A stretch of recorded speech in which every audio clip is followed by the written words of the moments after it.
Okay, we're live and I still need to put the game up. Hold up.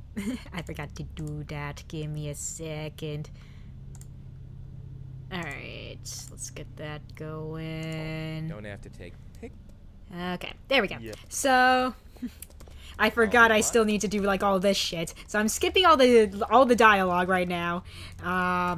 Just until because there's gonna be some different stuff going on in the throughout the game. So I thought, you know what, we'll just start a fresh playthrough and just kind of figure things out from there. Oh, wait a minute, you know what? I'm dumb. I made saves. I made saves up to the point where... Hi, David. I did not do this just so I could see David's handsome face again, mind you. I legitimately did not. I legitimately forgot I made saves. Specifically for this purpose. Allow me to just... Okay, allow me to just, I'm fumbling a little. I'm fumbling. Okay, give me a second. I got all flirty again, as per usual. Okay. Let's, okay. Okay. Let's go back to the title screen. Because I completely forgot I made saves specifically for this purpose. Okay. Alright, so we're back here. Alright, did I get the videotape? Because the videotape's important. No, I did not. Left leg hurts? Oof. Okay. Because I'm pretty sure I made a save for when I had to do stuff. I think I made a save, like, right before I did stuff concerning, when I had to, like, do certain things to get the good end, so I think we're... Okay. I'm gonna stumble and fumble a little bit as I try to get back to where we have to go. But we know the intro. We know that things are going to absolute shit. Okay, did I grab that? Okay, yeah, so I need to grab the videotape. Okay, got that.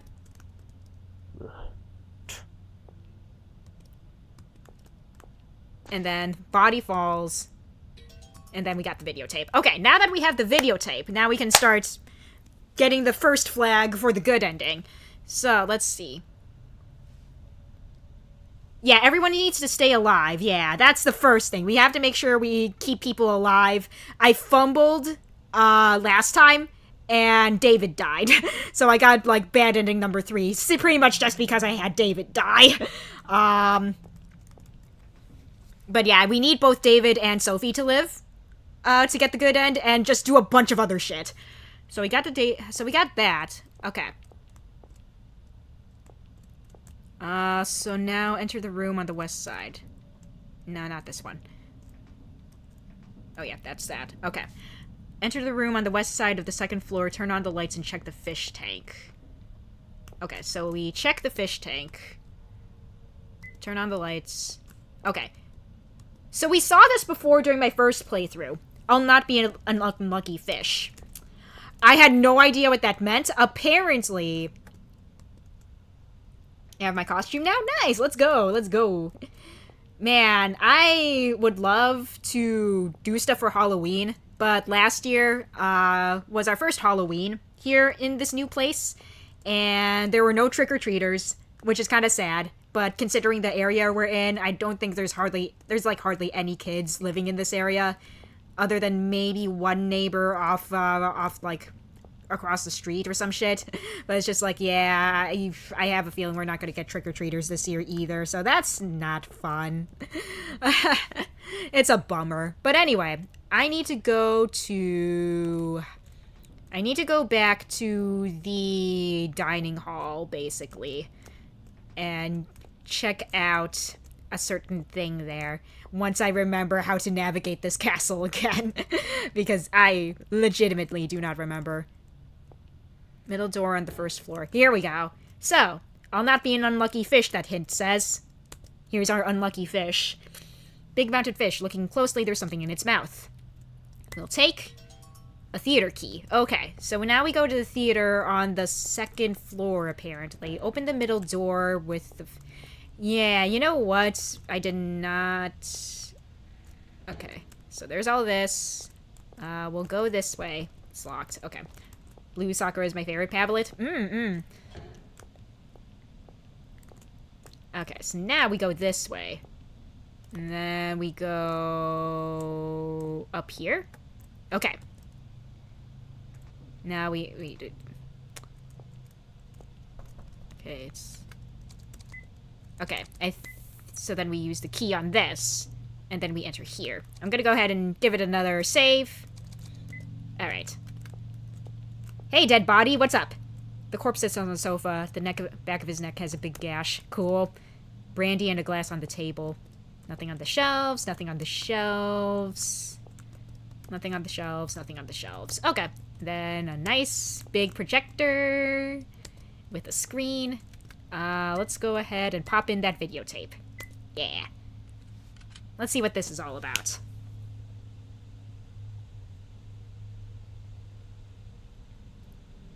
Who? No. I remember having your tinfoil hat theory. Did it turn out to be true? We did not prove anything, unfortunately. Okay.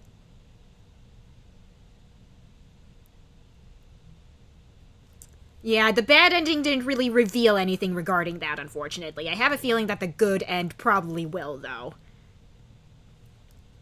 Okay. So now we see that, yeah, so Helena ran off, thankfully.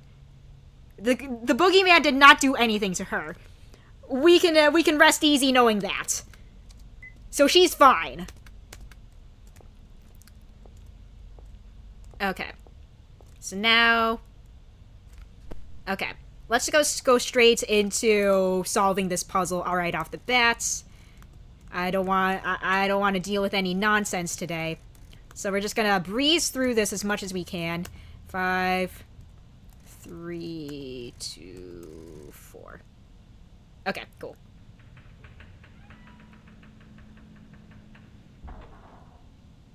Okay, let's go ahead and drop another save. We only need run save files since I'm just using walkthroughs. Okay, now we just gotta be super careful about this. Apparently another happy ending trigger is also here, so I'm gonna have to be very super careful about this. I'm gonna save again.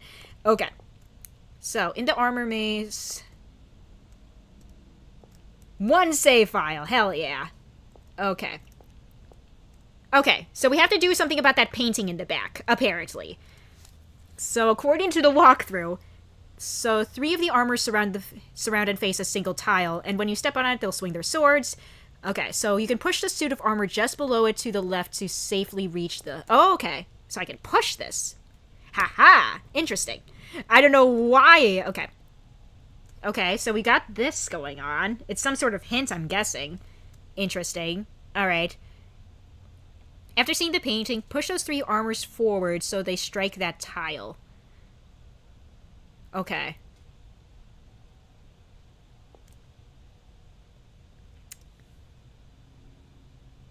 Okay, so who do I have to move? Okay, so I basically have to have 3 of them strike there? I guess is what it's trying to say? Okay. Alright, interesting. Okay. I think I know how to do this. I just have to be super careful. Okay, I have to be super... Okay. Okay. Okay.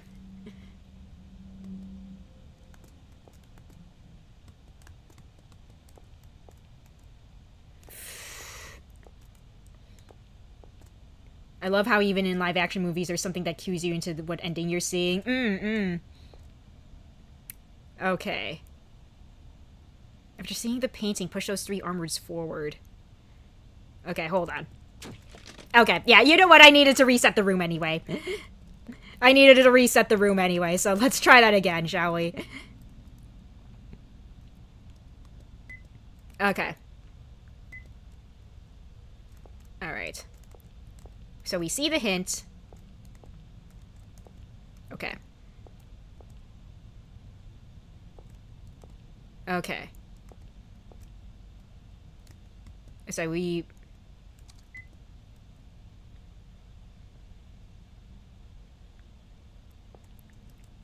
Okay, I think... Okay, so which ones do we have to move exactly? The ones I can move are interactable. I know that for sure.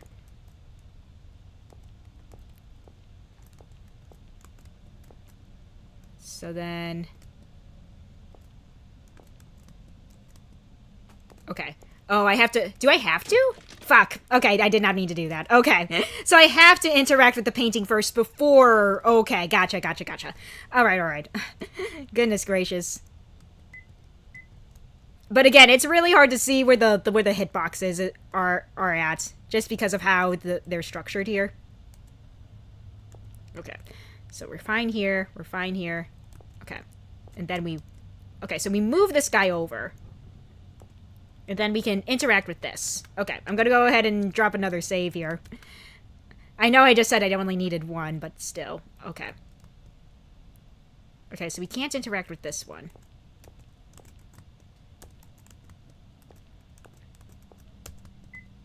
Okay.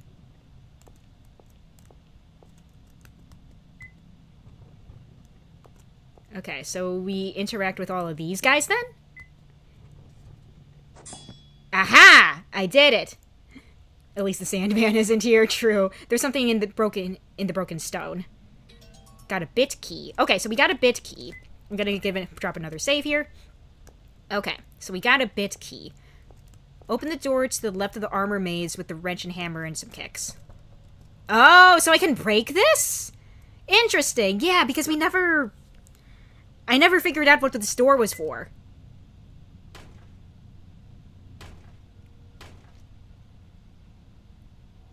Okay, awesome. Open the gate with the bit key. Okay. I don't know how anyone would be able to figure this out on a blind playthrough with no walkthrough. I'm gonna be real. That horse reminds me of Minetta's line. I can't wait to see how you look in 10 years. Oh, God. Oh, God. I have not watched or read Boku no Hero Academia, but goddamn. That guy, I swear. Okay, it's fashioned with a very old-fashioned lock. Okay, bit key. But yeah, you need a walkthrough to get the good ending on, like, first try. Like, wow. This is crazy. Okay. So we got that. Alright, what's in here? Helena. Our girl! Keith? Keith, are you okay? Are you hurt? Oh my gosh! We found her, guys! We have to save her! I'm fine. What about you? Keith. Thank goodness. Aww. Helena, your leg's wounded. Hold on, I'll get over there. How are we gonna get over there?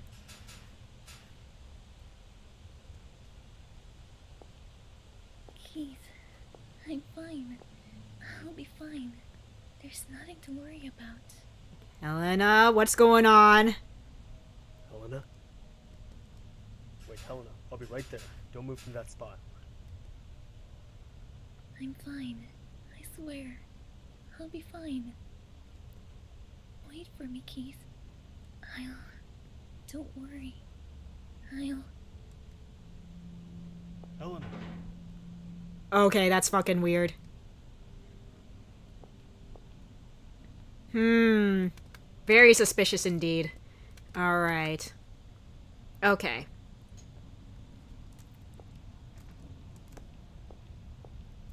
Very strange. Okay. Anyway. We gotta, retread some ground here from last stream. Okay, first and foremost. Wrench hammer to grab the axe. So we can save Lance. Even though he's a scumbag. I mean, I haven't 100% confirmed if he's a scumbag, but he does give that vibe, you know what I mean? So I'm just like, he probably is. Alright. So we got the axe. Enter the door. So we enter the door. Hey, Lance. We're gonna save you. Don't worry. Give me a second.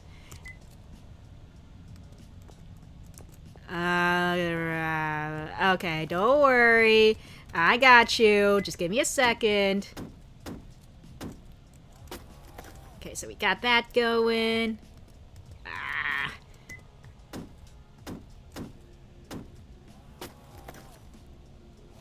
One more time. Give me a second. Don't worry, Lance. You'll be fine. We'll save you, I guess. Exactly. Let's see. Where are those keys? There are those keys. We'll take those. Okay, Lance, we're coming. We're coming. Just give me a second. We're almost there. There you go. We're done. I did it.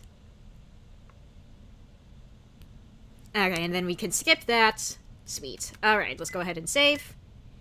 Alright. So, oh, yeah. We also need the shelves. And knock down the shelves to get the thing. Alright. We'll take the thing. Take the sideboard, use it as a bulletproof shield, I guess, for that one part later.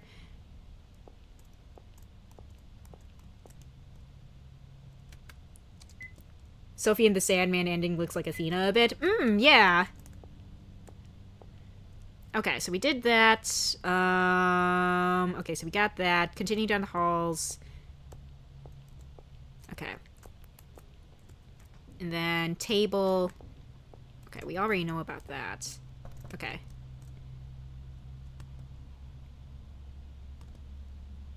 And then we tear off the note. That way we see that. Okay, that's perfect. Okay. Then... Okay, L-shaped hallway.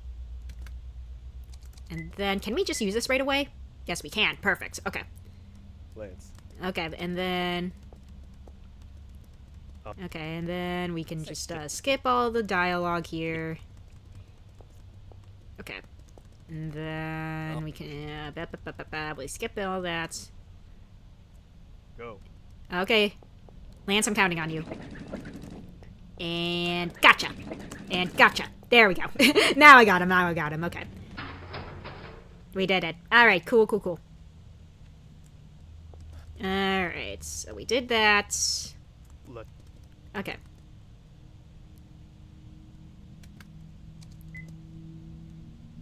I hope the stuff you have planned next week will fill the emptiness of no children to come. Yeah!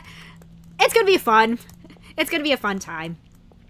Okay, can we do stuff with this yet? No, we cannot. Okay, just double checking. Okay, and then we got this. So we're back here. Okay, cool, cool, cool. That way we don't have to go through the armor maze again. Alright, so we got that. Alright. Okay, now... Actually, no, wait, we do need to go there. We do need to go there. Sorry, Lance. Sorry for making you go up those stairs, but also not sorry because you're probably an asshole. Anyway, what was in here again? There's a corpse in the room. You can't go in there with Lance. Oh! If you want to puke, go right ahead. But I'm not going to be the one to clean it up. Damn. Oh, the commission will be fun too. Yeah, yeah. Definitely. I already like the concept, so... I think once I'm done with all the FEE3 prep stuff, then I'll get to work with all the commissions and stuff. Because, yeah, I want to put all the time I have into that, for sure. And then I'll also be able to do that voice acting thing as well, because I know you've been waiting for that. But, yeah, I've just been super busy.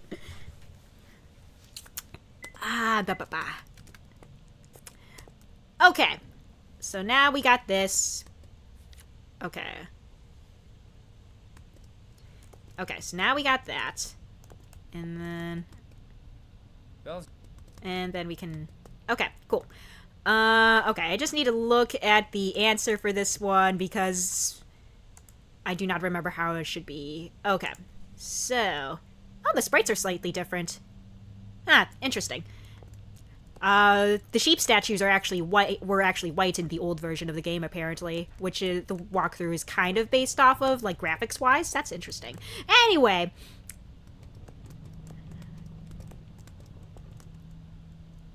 Tell me when you're ready. Okay, gotcha. Yeah, I'll be sure to let you know when I'm actually got free time to do that. Okay, so we can do this, and then we move this thingy. Okay, cool. Alright, we got that. We got the gun. And then we stupidly use the gun here, I guess. Cover your... Okay, and then we got that. Do I...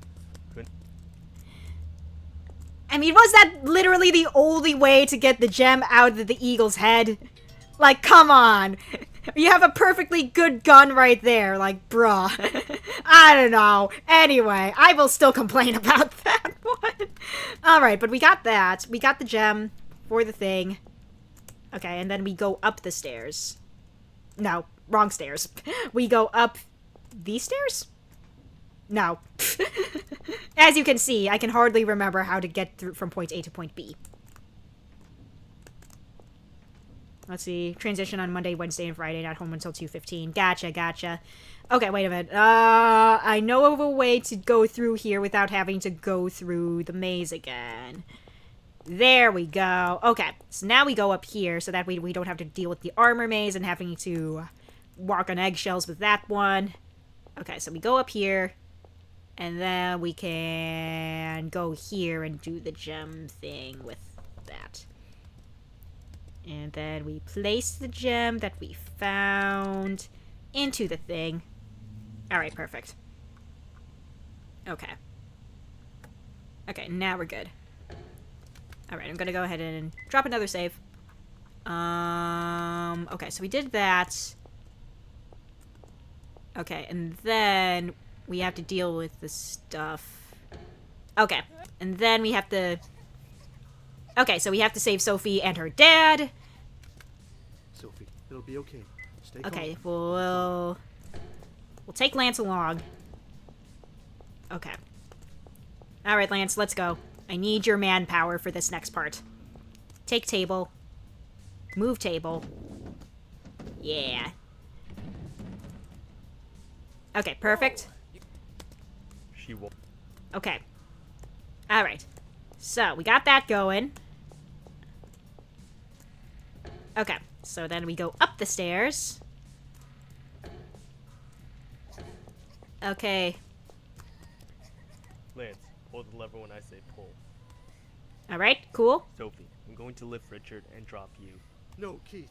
Quiet. Okay, we got that. Don't cry, so believe me. Okay. Okay. That's Alright, we got it. Lance. Are you... Alright, we got that going. Cool. Pull. Okay, cool. Alright, cool, we did it. Alright. Alright, cool. We nailed that shit. What? Okay, cool, cool, cool. So, Alright, cool. Yep, we saved both of them. Awesomely awesome. Okay. Lance, huh? Those fuck... Keith, Let's take... Okay, cool. We did it. Awesome. And now we're in the safe room. how were those And rooms? we can skip that. Alright, let's go ahead and save. Alright, on to the next point where we save David and Shirley. So, okay, first we hop over the hole. Then we look at the painting, apparently. Okay, so now we know about that. Okay. That's for the statue that we have to deal with. Opda! Hello, welcome to the stream. How you doing? I'm just breezing through the Boogie Man right now, trying to get the good ending. So I will be skipping all of the story stuff, unfortunately. But yeah, I did play it earlier this week. But yeah, I will be skipping a lot of the story stuff while I'm trying to get all the good editing stuff. Okay, so we got all that. Okay. Okay, so we take... I'll press the right button this time, I guess. We'll take the hacksaw. Okay, so we got the saw. Then we can go back to that one place and take care of that one statue.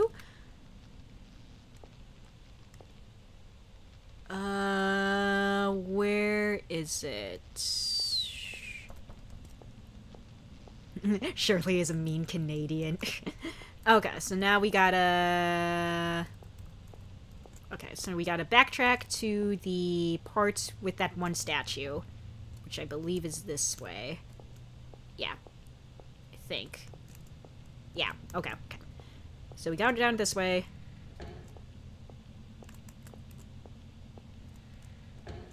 Okay. And then we go this way, I believe. I think. Yeah? Or no? Not really. That is not the way to go. I think it was this way? I still do not remember the structure of this place, like, at all. I will be real. Okay, so it is this way, right? Yeah, okay, okay, okay. So we got that. Okay. Okay, so now we use the saw. Or... yeah, there's something in the mouth. Take what's inside. Okay, now we use the saw, now that we figured out, oh yeah, we can't put our stuff in the mouth. Okay. Okay, now we got the thing. Okay. Got the heart keychain, awesome. Let's drop another save. Okay. Alright, now we loop back and nab... we go up here this time. Go up the stairs. No. Wait. No, I don't want to go through the armor maze again because it's shitty and I don't like it. It just means death. We don't need to go through all that. We don't need to. Okay. So we did all that. Okay, so we go back up here. Okay, so go here. Oh, and then we go up the stairs here. Yes. And then... alright. Okay, we're back here. And I believe we go this way? Or is it... yeah, we go this way, jump over the hole. Okay, cool.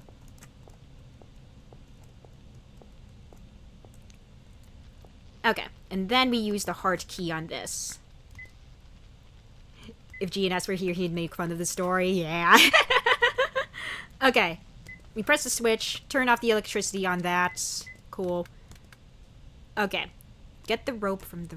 okay, so we can head this way. Okay, so we get the rope. Yeah, we never figured out what to do with the rope last time. I know I grabbed it, but I don't think we ever did anything with it on my first playthrough. Apparently it's important. Okay, so go back to the hole in the floor and use the rope to go down. What? Okay. Interesting. Alright. Okay. I didn't even think of doing that, but alright. Okay. So apparently we use the rope to go back down here. Okay. I guess that's why it gives us a choice to jump over the hole or not, because now we can use this rope to go down. Go down the hole, I guess. Where does this lead? Another videotape. Oh, God! Huh. Fascinating.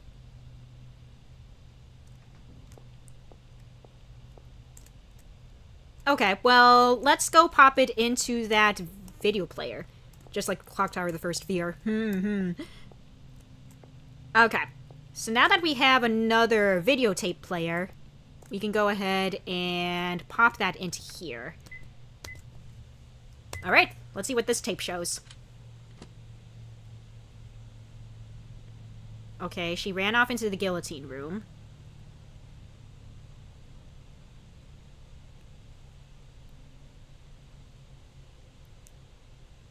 And then Boogie Man caught up to her. Alright. No! Our wife! Man, she is a runner. Alright. Good for her. Good for her.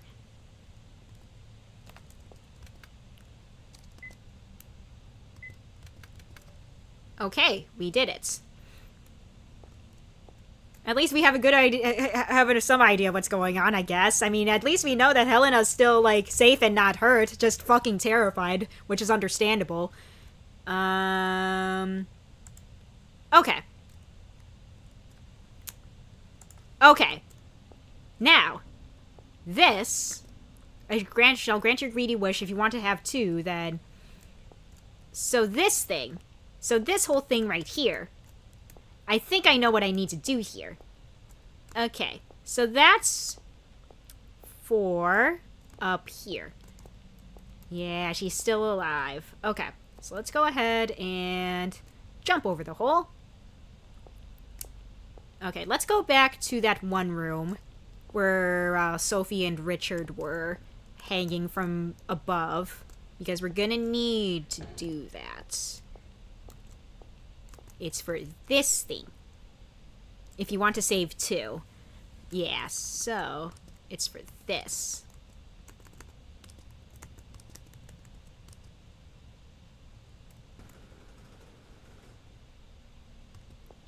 So this panel is kind of a red herring for the Sophie and Richard situation. What it's actually for is for getting both the hammer and the saw in the other room, apparently.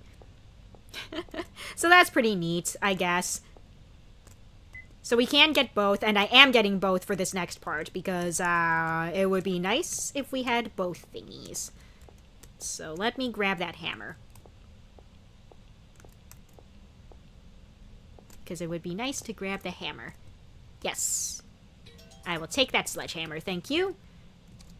Okay, so we got that. Okay. So now we can finally move on with the story and see my beloved.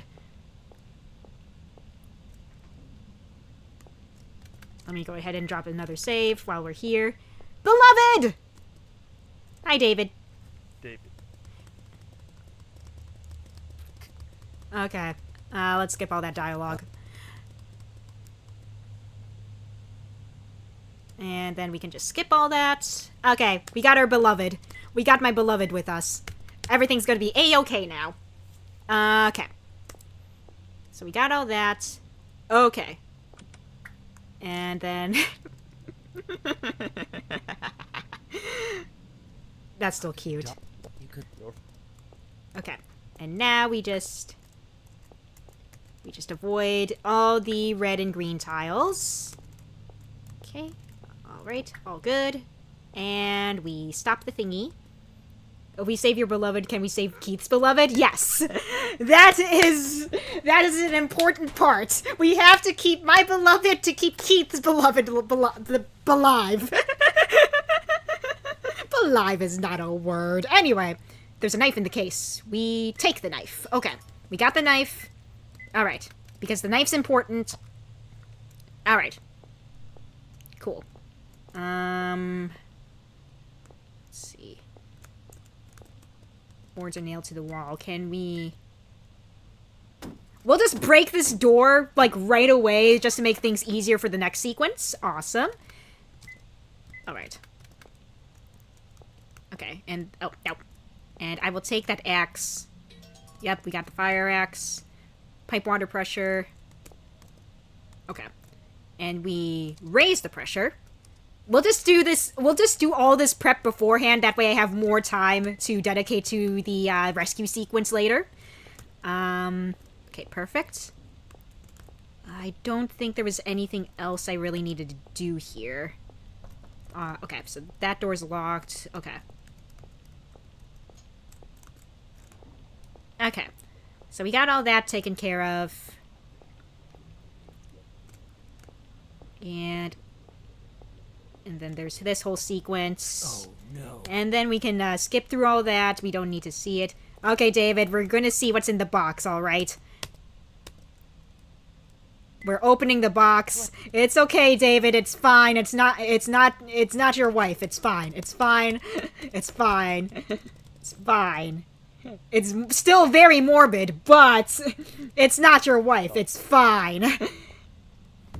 Okay. Alright, David. Anytime recently you laughed recently hard? I think during, like, a stream or something that I was watching, like, a few days back.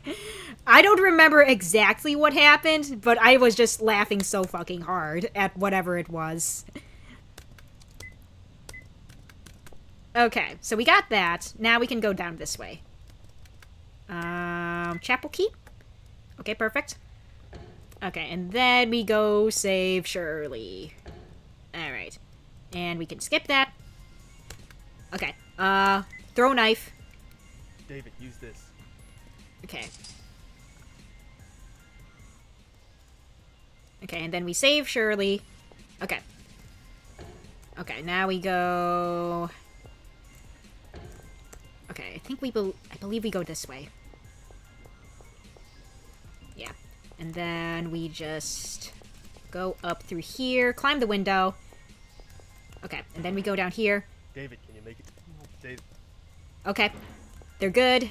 We put out the fire, go down the ladder, and then we fire axe it. Break the pipe. Okay. Easy peasy lemon squeezy. We got him. We got him, boys. Alright. Alright. We got it. Still running in the pause menu. I know, right? Are you hurt? Okay. Y'all are good? Oh. Okay. Alright, and then we're good here. Alright, so David's still with us. Cool. Alright, so we did that. Okay, so we return to the chapel, take the door north of the safe room. Okay, awesome. Thank you, walkthrough, for informing me of how to do that. Okay, and then climb up through the window.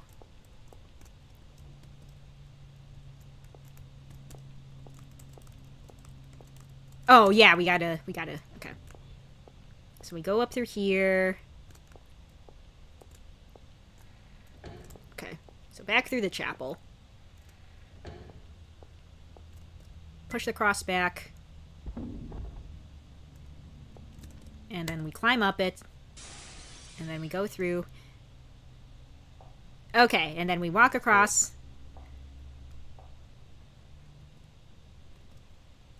Okay. We can't open our menu from here, and that's fine. I was gonna do something silly and purposefully press the down key while we were here and see if I get a special achievement for that, but if they won't allow me to save while on the pipe, then I'd rather not do that if I can help it. So that's fine. No worries, no worries. Okay. So go inside and into the first door. Okay, so we play the music box by the bed. Apparently this is important. Sure.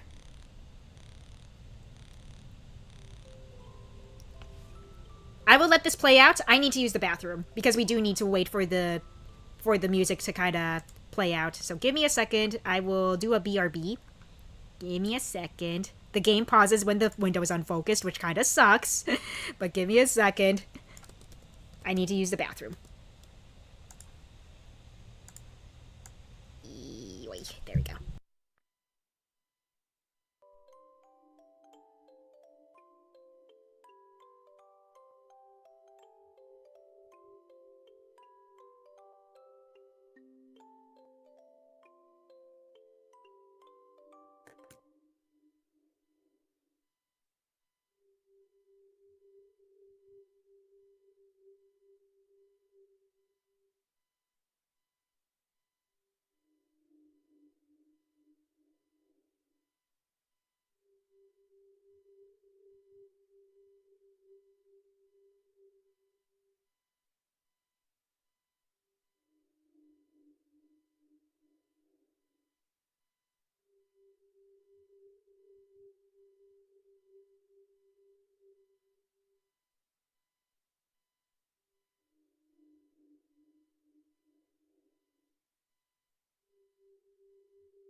Okay, I'm back. Let's get back into it.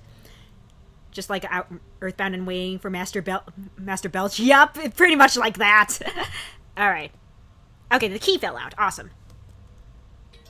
All right, we got the key. All right. Enter the large door at the very end. Note that if you check the corpse and leave, you can't go back in. Okay. Okay, so we use the music box key on the piano. grand piano. There's a keyhole on the cover, but it has a strange shape. So if we check the corpse, we won't be able to come back in here because David will be spooked. So we have to do this without checking the corpse first. Insert the key. Because we did get a hint about all of this on the first playthrough, but we do, like, get all the hints for how to do this from the child's diary we got back in the child's bedroom.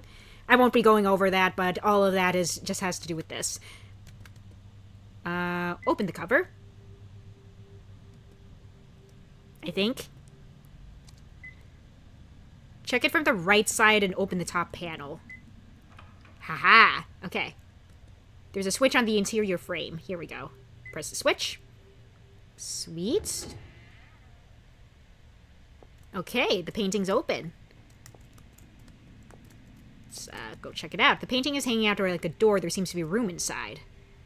Hold on. Before we do, I do want to save, just in case something were to happen. Alright, David, let's check this out. Go inside. David, lend me your lighter. Stay here. Stand by the painting and keep a lookout. Call for me if you see anything strange. Got it.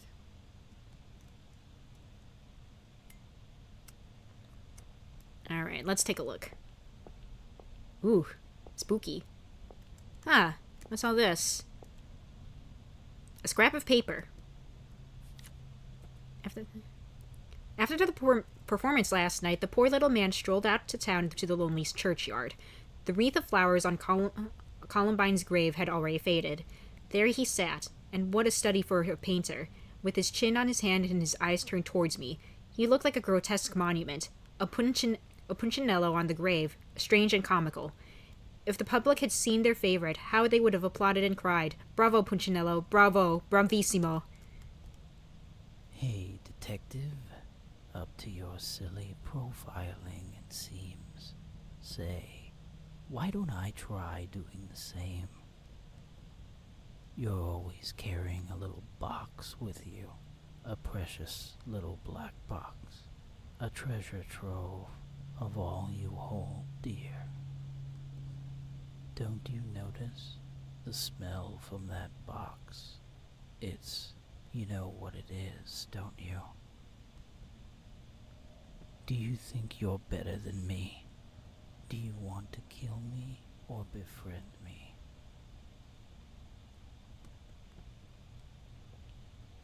I'm so sorry.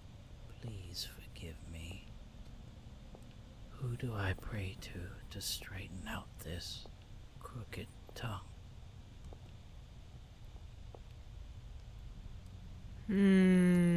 Wonder what that's all about.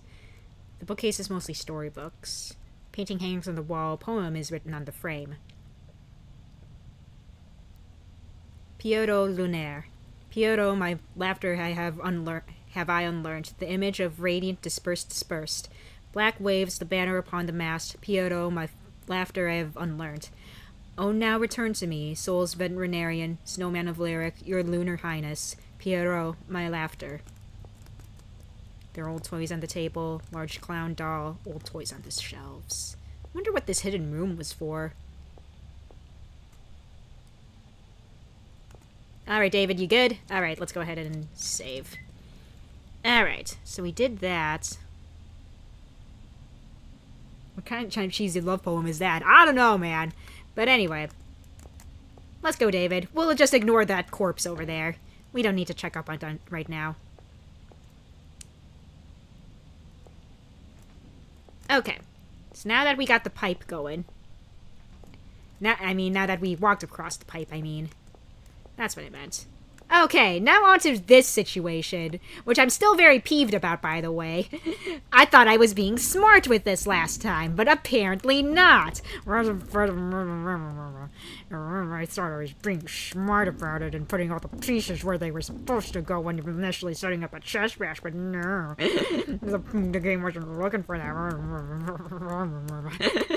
Am I still a little peeved? I am still a little peeved, actually. I'm gonna be real.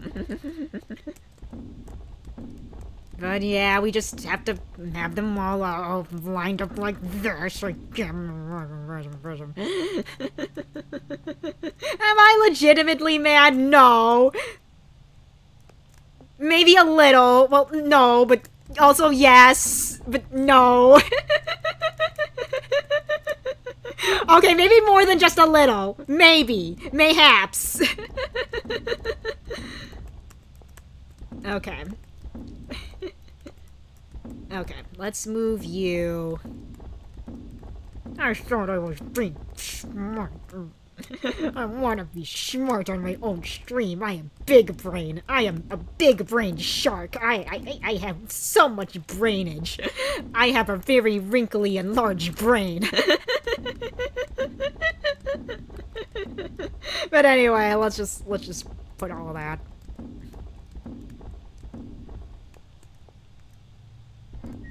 Alright, we did it. Okay, let's go ahead and save. I was a little worried that that wouldn't work, because I was just like, I'm still walking, it's not showing the gate opening, but we're fine, we're good. Okay, gate will open. Okay, so now we go over here. Okay, we got paper. Richard? Okay, so now we go over this way. And then we find out that Sophie has gone off on her own. Okay, and then we already did all that. Okay. So now, let me go ahead and drop another save. So we go here, and then we go check the vent, and we figure that she went through the vent.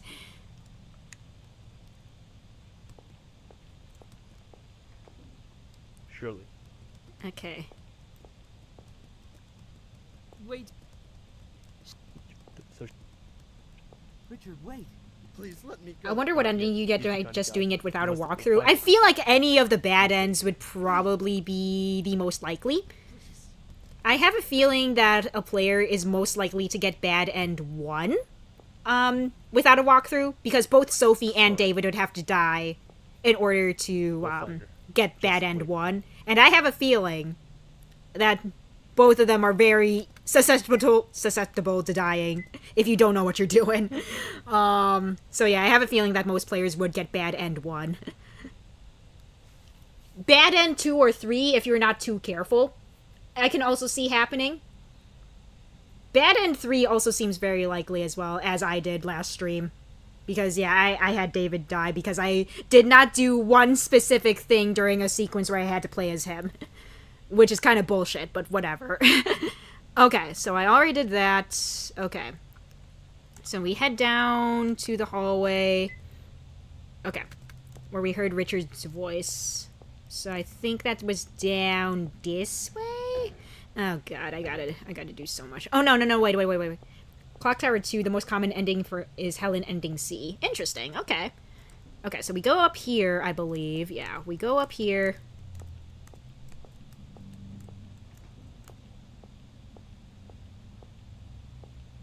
Alright, David, do you want to walk across a pipe again? Because this is the only way I know of off the top of my head to go back to where we need to go.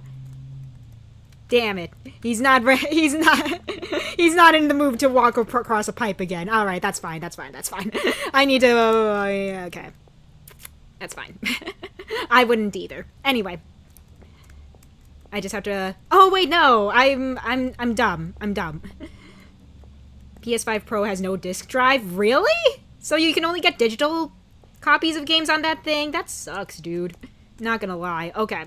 How the fuck do I go back to where I need to go? Okay, I can't go back there. Do I need to go down this way? The answer is yes. Oh, that's why they put the table down there, because then it locks you out of, like, happy ending stuff. Okay. $700 and no disc drive. Bruh. That's highway robbery. They sell you a stupid US disc drive for the stupid thing? What the fuck? Also, hi, Taryn. Good to see ya. But yeah, that's kind of dumb as hell, not gonna lie. Okay, so we did all that. Now we go back to where we have to do stuff and things. No, not that way. We go down this way? I think we go down this way. Yes, we go down this way, and then, yeah. Okay, so we have all this. Diary. Okay, so we got all that. Okay. Okay. Item. We'll use that on this, and then we can translate that. Okay, sweet. Okay. Okay, cool. I don't think we needed to do that necessarily, but okay. But we've established whose room is this? Yeah, this one. So we check here, and I think we check the grate for this one. Or oh wait, no. We need to translate another sheet of paper before we continue, right? Because I'm pretty sure there's another one. I think. Or okay, so go into the oh, okay. Under the bed. Okay, so this one we gotta do. Okay, so we gotta translate that stale piece of paper first, and then we can solve the puzzle. Okay, so we translate this. We know what it says. We have to get the key from that one room on the far right. Okay, so we can just skip through all that. Awesome. Okay. I can buy 3 sets of GameCube component cables for that. True! Exactly! Okay. Okay. And then we look closer, and we grab the key. Okay, awesome. Okay, we save that.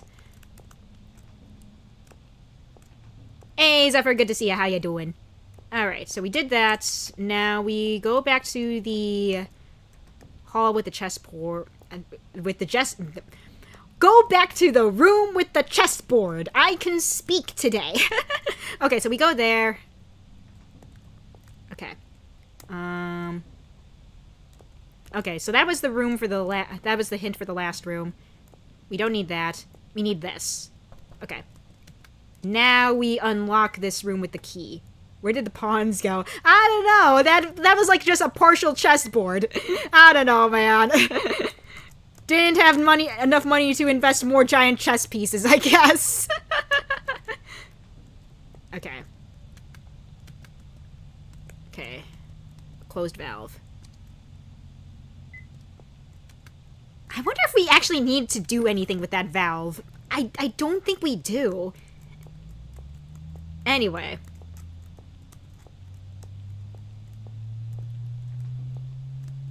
Water fills a depression in the floor. Yeah, I don't know if we ever actually needed to do anything with that valve.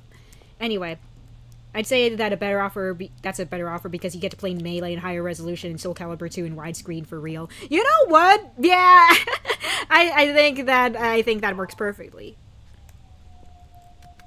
I hear puppy. Okay, so now we go over in this direction.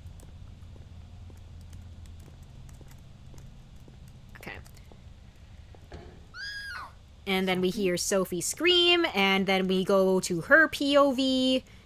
Okay, cool. Alright, so let's just skip all that dialogue. Okay.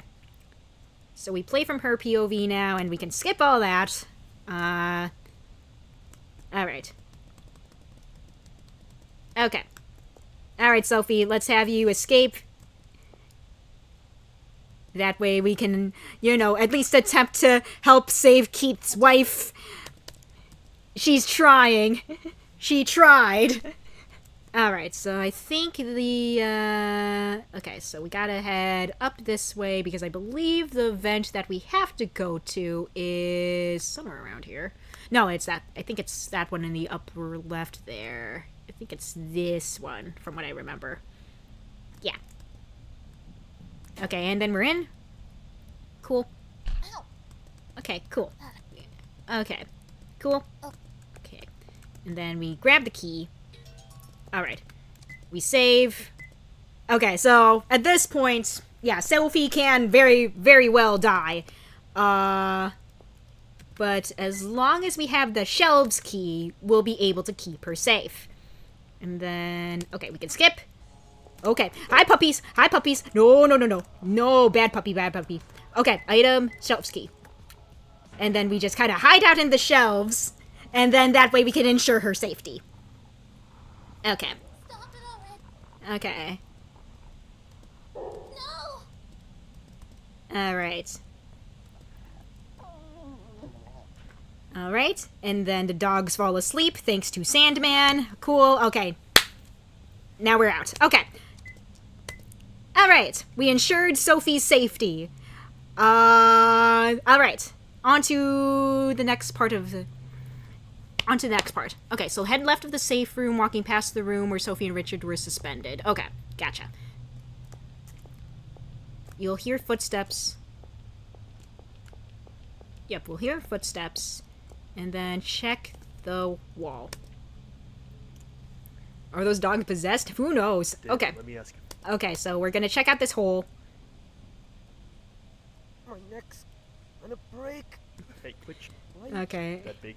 And Lance, Okay, and then we... Okay, we got him. Okay, cool. Awesome. toss me your light. Alright. I'll look. Okay, cool. We got that. Okay, now we can see things. Awesome. I'm gonna go ahead and drop another save. Okay. Okay, check the bottom right hallway and enter the room. Actually, open the door.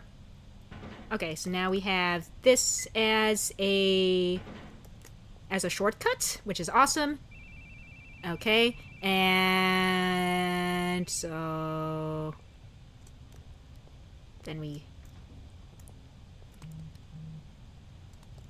we check out the crumpled pieces of paper, and then we find out, oh, they were getting info on anyone who was gonna be visiting the castle, apparently. For what purpose? Who knows? We haven't figured that out yet.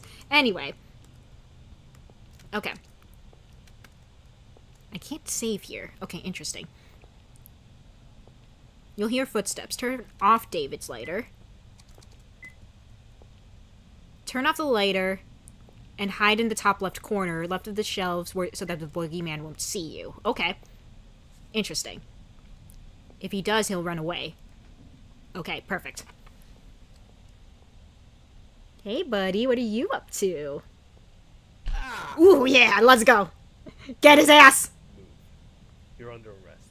What the fuck? Doxing? Yeah, for some reason.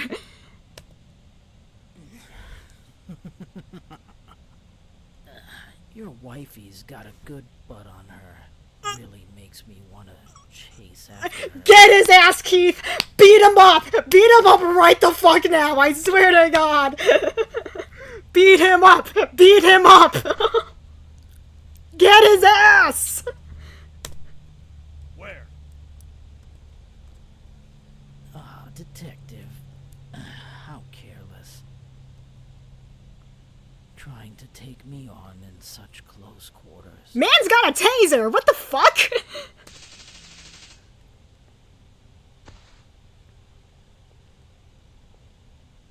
I hate to say such a rude thing to a detective, but not really.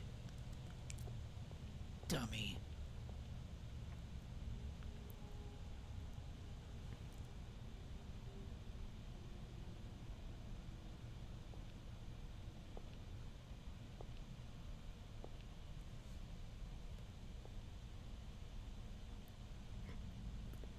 Keith, my poor darling, Helena, help! you watched me as I wallowed in the depths of despair.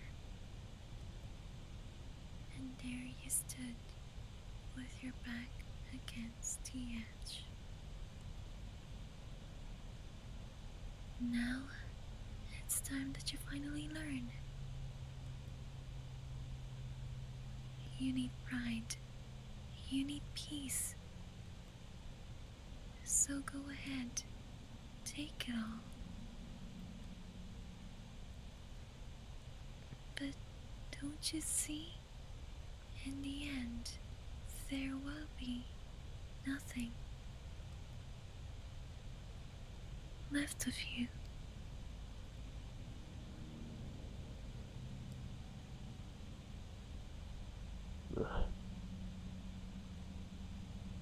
Huh.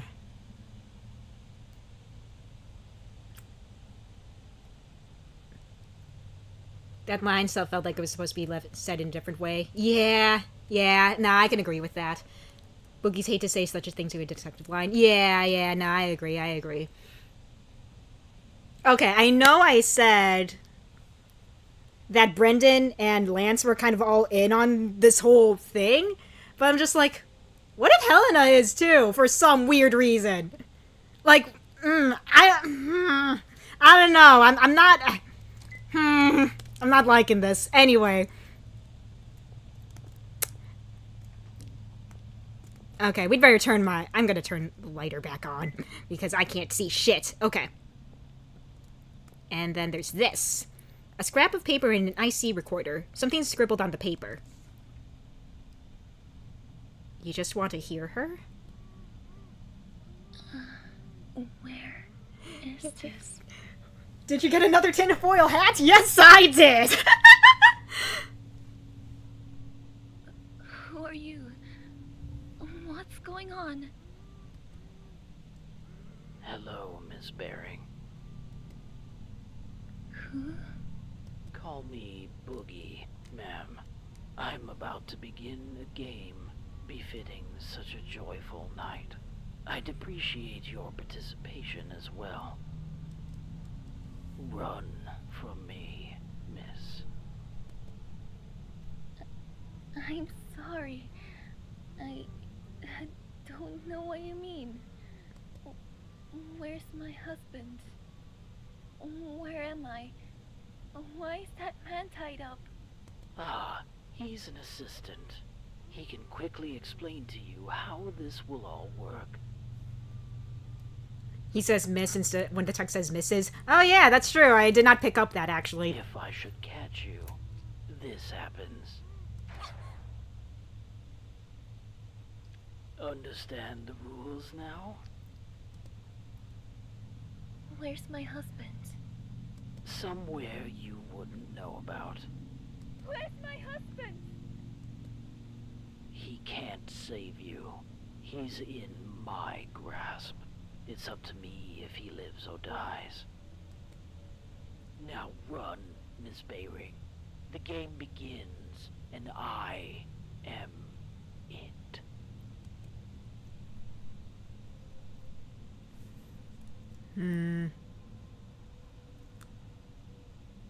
So, I was on the inside of the cell.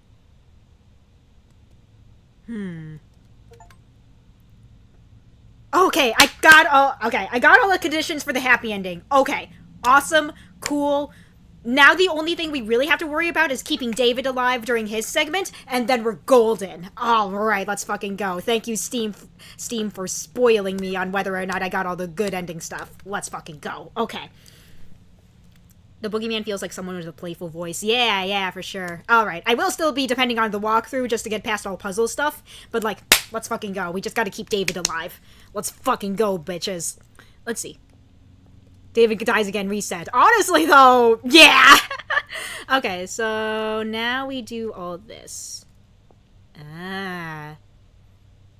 Isn't this... Yeah. This is where we saw her. Alright. We did get a little bit of an extra scene there. Okay. You keep going under. Alright.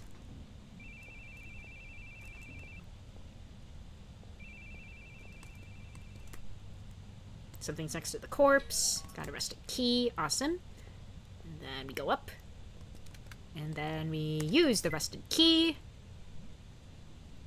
Okay, never mind. The rusted key is used for the other side of the thing. Haha. Okay, but we did get that. And climb back over the wall. Alright.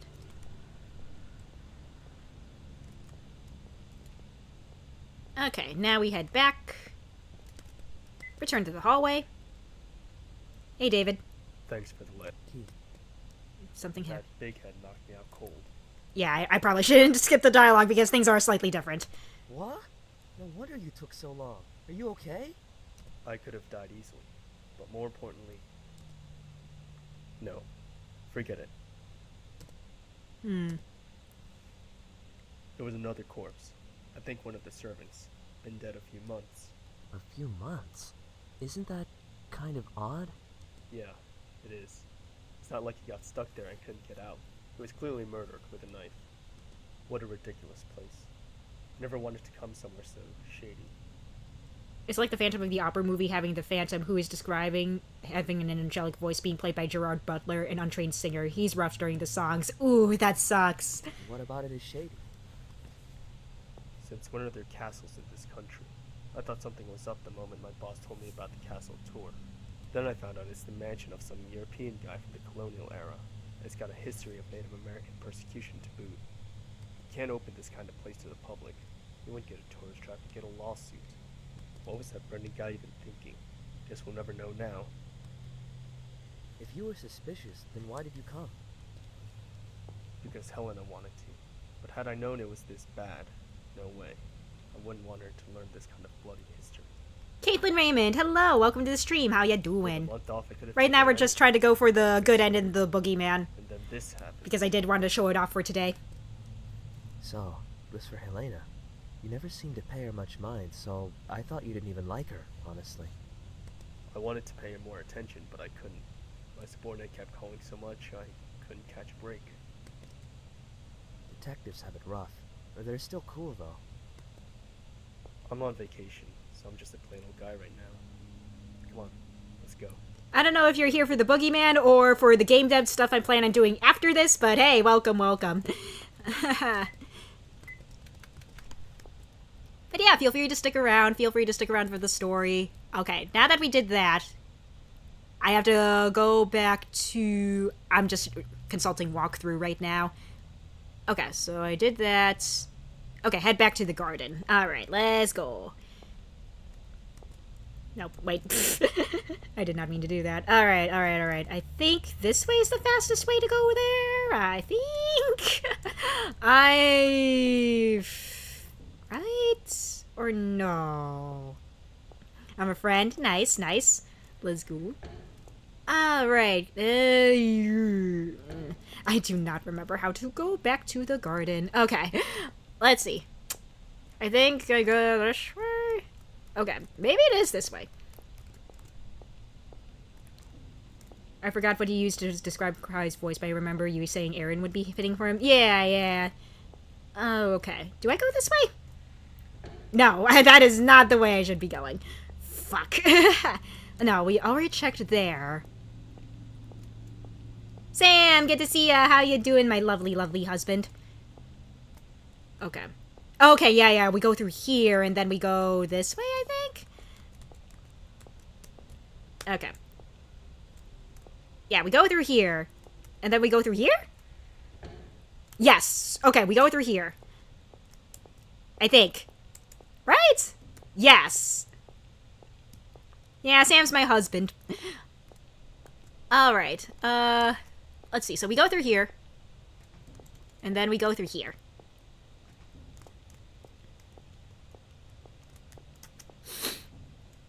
Okay. And then I can use the rusted key on this to easily unlock that. Sweet. At least down to the waterway. Okay, awesome. You can't go with David into rooms with corpses. Okay, cool. Alright. So we did that. Okay. So now...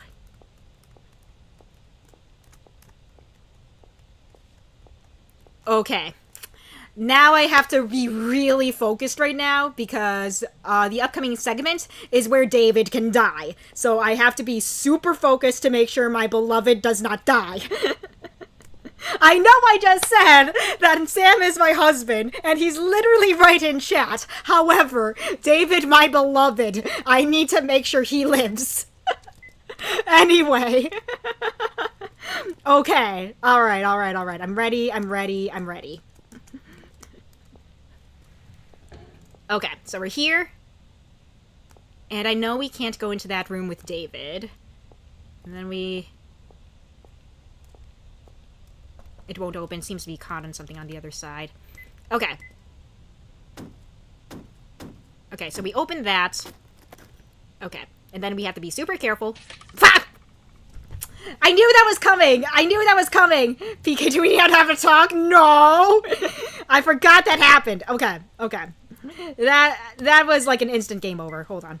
Okay, let's try that again without the fumbles. Without the fumbles. I knew we had to do that, and I knew I had to dodge out of the way. I just now I just have to. Okay. Let's try that again. Let's try that again. Okay. Okay. Okay, so right after using the fire axe, I have to dodge. Okay. Okay, so now we use the fire axe to open the thing. I've got my... Okay, now we dodge out of the way. We dodge out of the way. Go, go, go, go, go. I thought I pressed the thingy. I pressed the arrow keys. Or do I just... Maybe if I just hold the arrow key in one direction instead of, like, pressing it. Hold on. I got this. I got this. I got this. Okay, okay, okay, okay. Item, fire axe. Okay. Can I please? Can I please? I... Come on! This worked last time!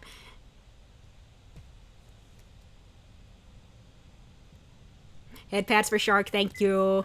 Okay. We'll come back here later. We'll come back here later, but we do need to do stuff with that.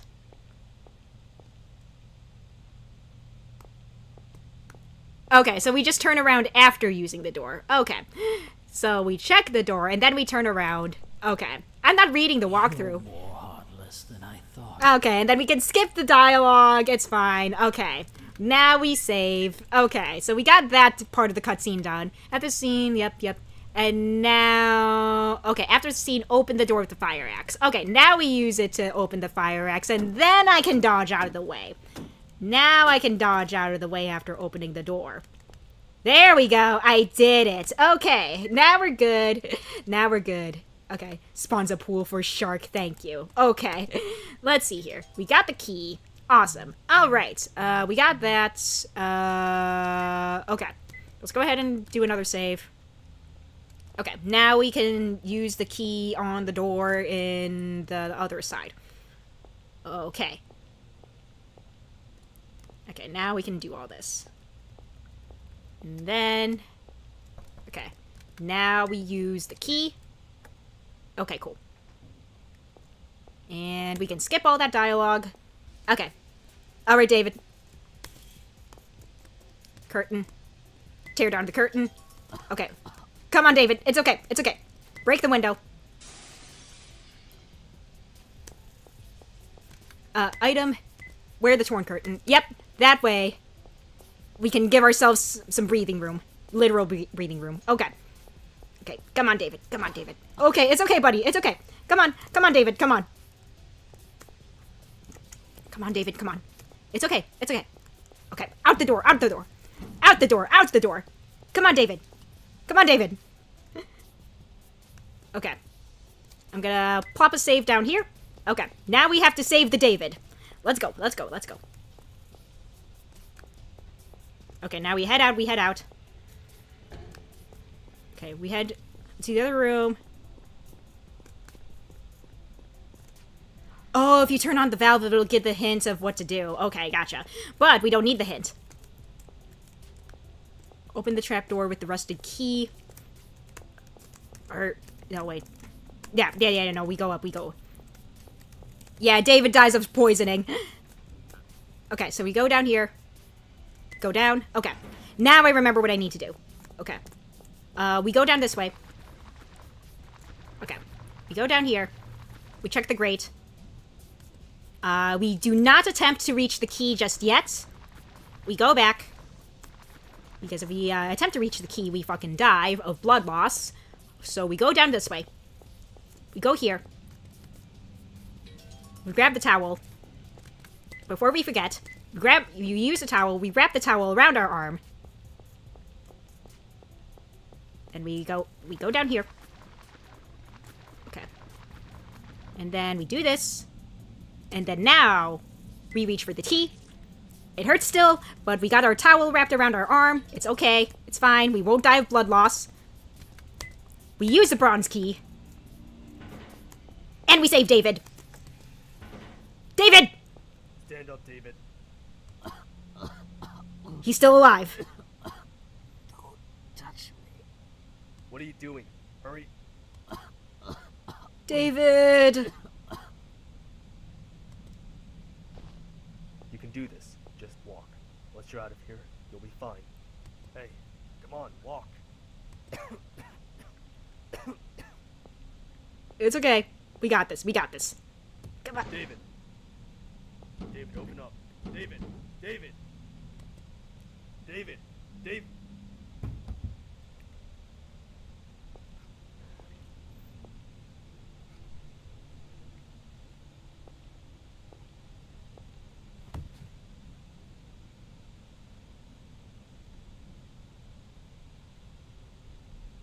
I wonder if that still counts as a death.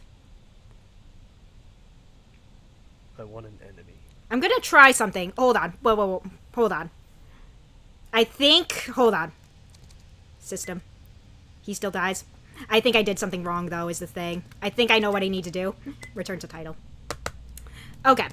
It's a good thing I loaded a... It's a good thing I plopped a save here. Because I did something wrong. I still did something wrong.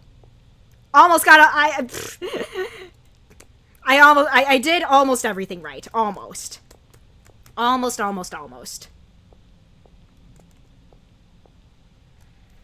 Okay. I still have to... Okay, so we gotta do this.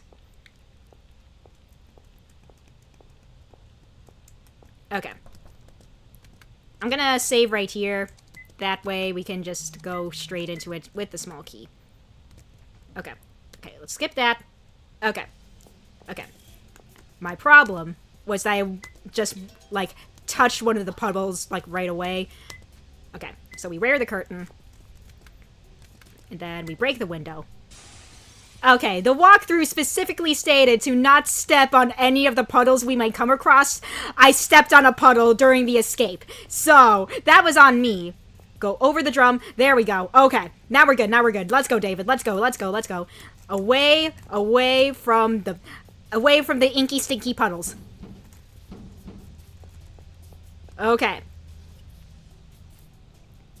Okay, and now we save right here. Okay, let's go, Keith. Let's go. We gotta save our boy. We gotta help him. We gotta go. We're gonna get good ending this time. We're gonna get good end. Okay, and then we go here. Go through here. Go up the stairs. Up. Let's go, Keith. Let's go. Okay, and then we go up here. We head down the hatch. Go down. We go. We go this way. Inspect key. Notate key. Go back down. Go back up here. Ignore the corpse. Go through here. Grab towel. Item. Wrap the towel around the hand. Then we go.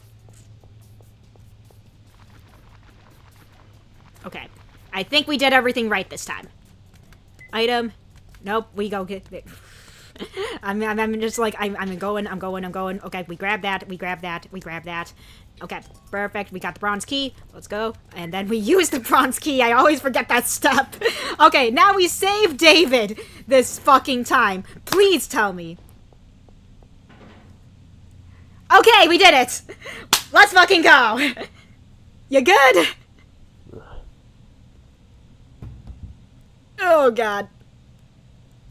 We good, though.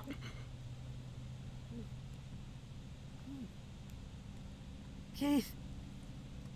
Oh, we're up! We're good! You okay?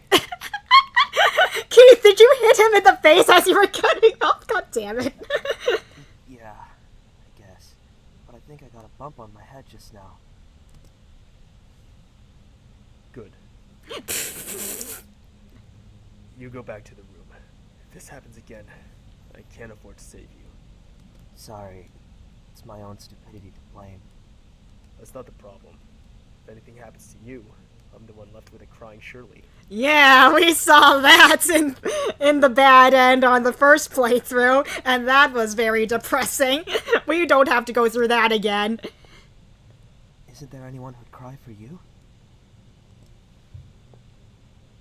Maybe not anymore. No, Keith, no. Huh?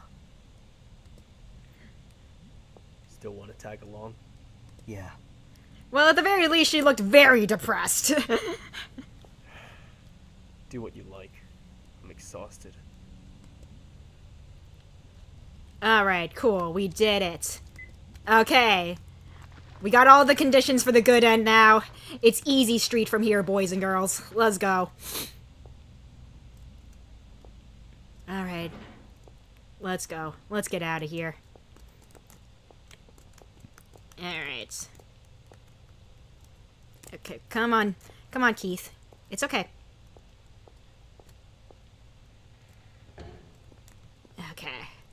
go this way. Come. You good, Keith? You're not looking so hot. Are you losing too much blood there, buddy? Okay. I'm gonna plop another save down. Okay. It's okay, Keith. Come on. We can do this. We can do this. Now, I could just keep following the walkthrough as we're doing this, but I don't think we'll need it. Don't act like you didn't know. It's just the way it goes. Alright. Okay, here we go.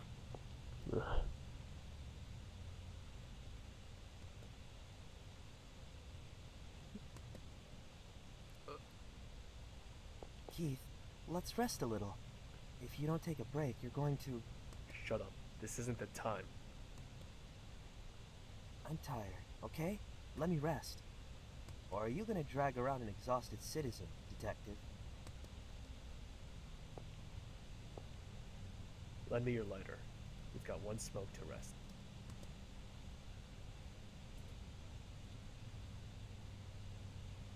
The heck is that guy anyway? How does he know about my mom? And Shirley's past? It's really disturbing. Mm-hmm. David, did you celebrate your birthday with Shirley last month? Or was it with Paul and Marion? Oh, I scheduled a meal with Shirley, then celebrated with Paul and Marion the other... Huh. Did I ever tell you my friends' names?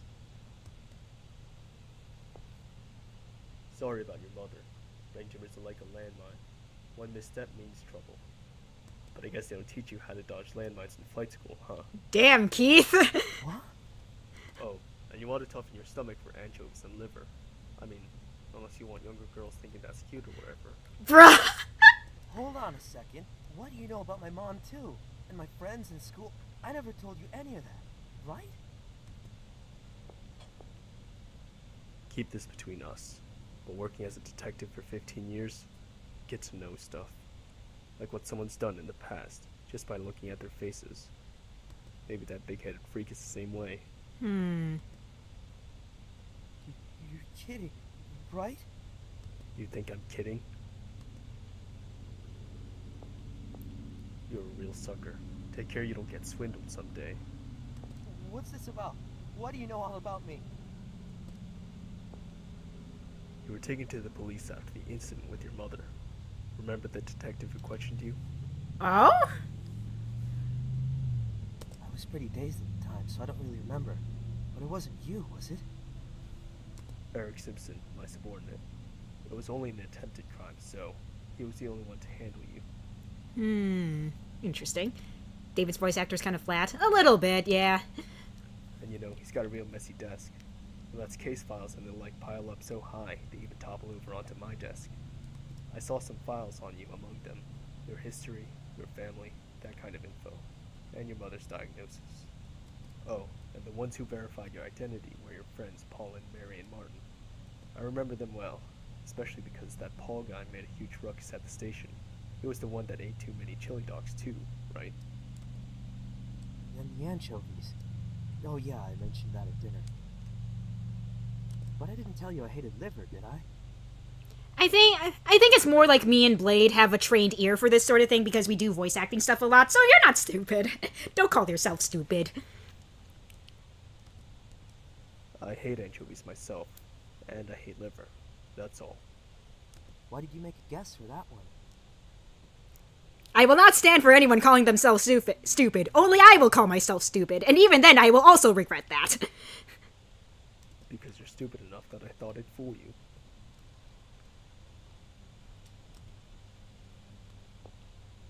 If you know so much about me, why didn't you say so when we first met? Because I was suspicious of you. Huh? Me? Why? A year and a half ago, you found a hanged body in an abandoned house in another state. State police came to us trying to determine the guy's identity. Okay, so this takes place a year and a half after the Crooked Man, at least. Interesting. Okay. We got a timeline going now, which is kind of nice. That's neat. Alright, alright, alright. That's when I read your testimony, and it was real sketchy. Sketchy? Why? I understand you were looking for the guy who formerly lived in your apartment, but how did you track him down without even knowing his name, or what he looked like? I'm not gonna test the smartness here. Just know that you're not stupid. Said you followed notes, but when you were asked to show him, you said you lost them. You said you shot a man at the house, but there was no gunpowder on the gun, no drop cartridges, most importantly, nobody to shoot. And then you just happened to find that former tenant's corpse. You gotta know that's suspicious. But it's true. I was led there by the notes he wrote. Once I found the body and called the police, I realized they were gone. And I did shoot someone, but I'm not sure if it was a person. As you testified, but I guess that doesn't matter so much now. I was worried of you because of what you could have done. I didn't want to leave Helena with a madman. If you did anything even a little weird, I was gonna turn around and take my wife home. Do you still distrust me? When we first met on the boat, I intentionally told you that I was a detective. Somebody with something to hide would be alarmed. But then you just said cool, so I was a bit less wary.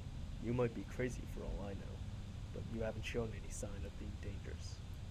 Vidya, no calling yourself stupid. I am not allowing it. Listen, everyone's got bad stuff in their past. For somebody who shouldn't know it to dig it up and use it against you, that agitate and anger most people. I assign you to think of something that you're smart about. Go! It doesn't even need to be school or academics related. There's gotta be at least something. I am assigning that to you right now, Caitlin. He knows that well. I'm here for positive self-talk. Control your actions. He's done it to you, to Richard, to Lance. I'm doubling down on this because I did negative self-talk last stream to myself, and I feel bad. Lance, too? He's an ex-journalist. Took photos at that job, too. When he published articles, he signed his photos with LK. I'm just really, like, very conscious of mental health of myself and other people because I went through shit, and I'm just like, man, if I could do something to make sure that people don't think too badly about themselves, then I'll do it, you know? I might be a little too gung-ho about that sort of thing, but it's just like, man, you never know what goes on in other people's lives. So I'm just like, you know, I don't know.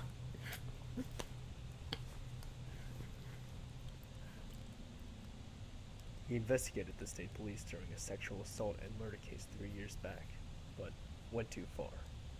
The victim's family and civil liberties group attacked him for invasion of privacy, and he was driven out of journalism. How do you know about all that, Keith? Doesn't matter. Well, I understand that those are the guy's methods, but how does he know all of our pasts in the first place? The boogeyman lives in your closet, right? So, he's always watching. Watching when you nearly killed your mother. Watching when you were snuggling with your wife in bed. Don't make threats like that. He's only human. The appearance, the weapon, the info, it's all just to scare us. You're taking it pretty well, though. It's all cheap tactics. It's not going to scare me. Yep, that's our detective. Nothing scares him, even though his wife might be in danger. Still calm. If I let myself be shaken, you'd all follow suit. I can't protect anyone if I get distracted. A detective doesn't just go fishing for corpses. I've got my lousy pride and my duty. Can't just watch while someone kills people with a grin on their face. Even if you're forsaking someone important to you? What are you trying to say? There's a big gap between your ideal and what you really want. It's contradictory. We are not skipping this! Painful for you? We haven't seen this cutscene, I'm not skipping. I wanted to be a pilot, but thinking about it now, I think I was just too stubborn to see anything else. So? You'll understand someday. Thinking of taking a nap here? Let's go. Keith, those things you said before, were you trying to make me angry? I don't intend on telling anyone your history, nor your family problems. Sorry if you're still pissed. No, it's fine. I guess I am kind of a brat. Alright. Well, we got some more insight on stuff, which is cool. Alright. What a lovely painting. Looking closely, the frame is raised a little. This is a news cutscene, not a Pikmin speedrun. Exactly, exactly. Ooh. Keith. Yep, go ahead, David. You got this. Thank you.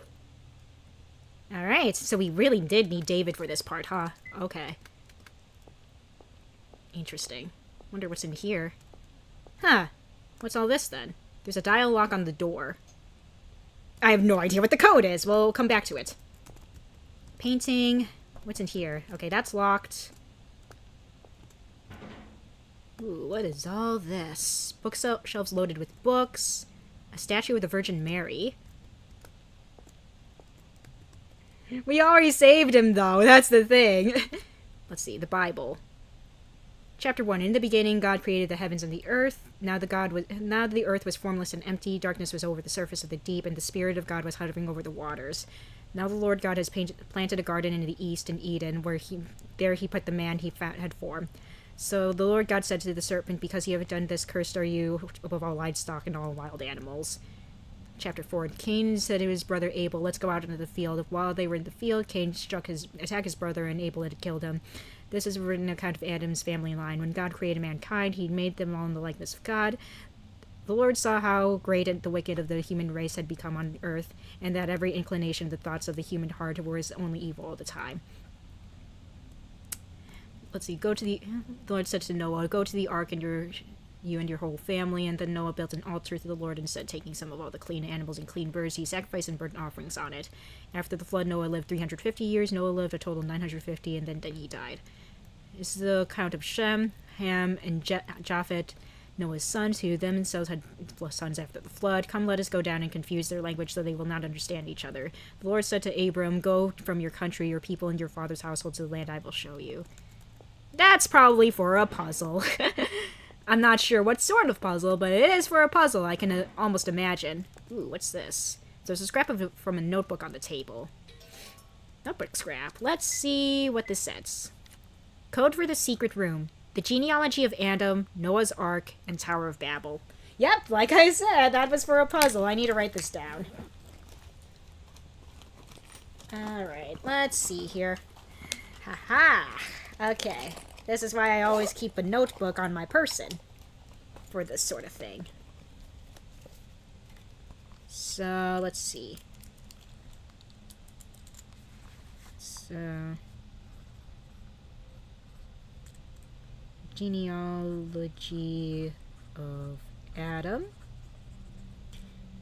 to Noah's Ark and 3 Tower of Babel.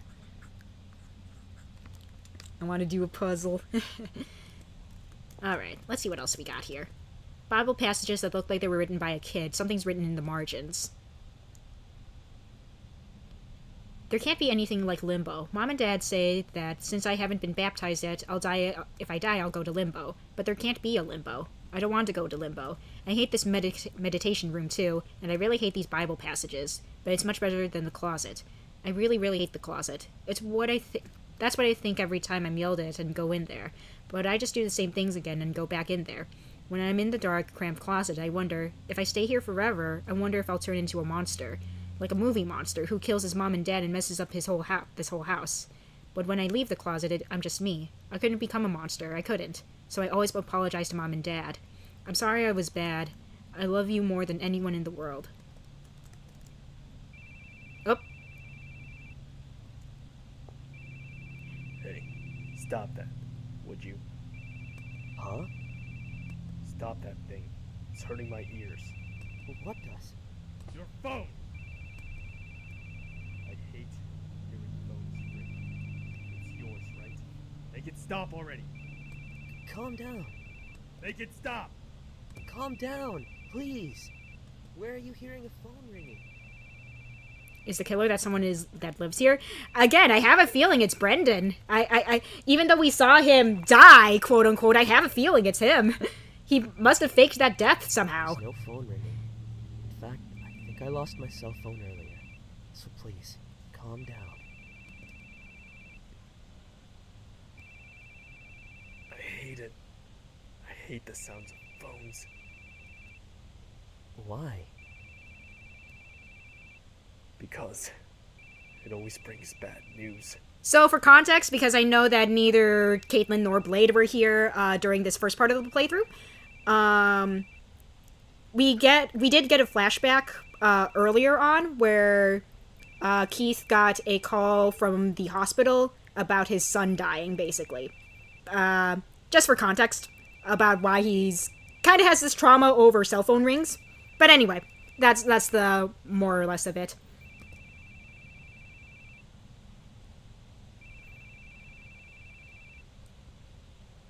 Excuse me. Oh, we get that cutscene again for this part. Nice. All right, awesome.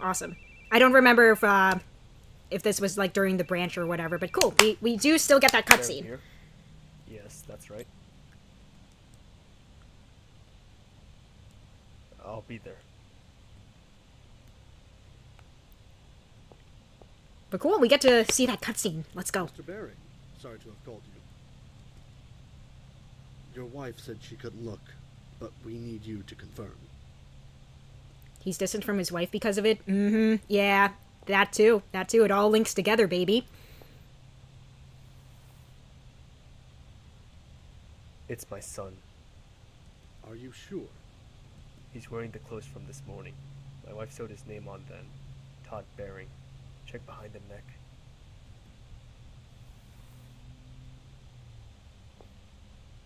You have my deepest condolences. Sign here. We'll send you a pamphlet for a mortician. Refer to it if you wish. Thank you. There's a nurse waiting outside. Tell them if you need any help. Now, please excuse me.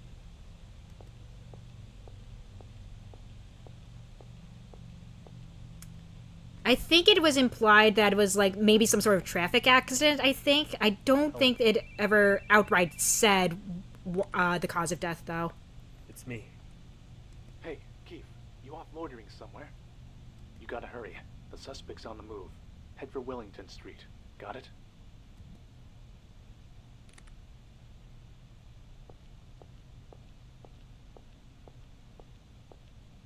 Don't go.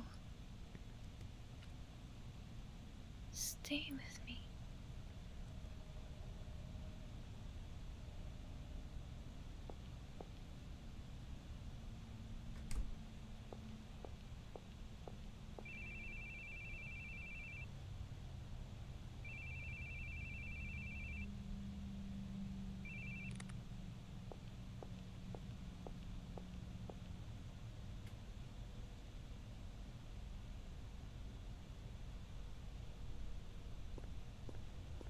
This part's new, though.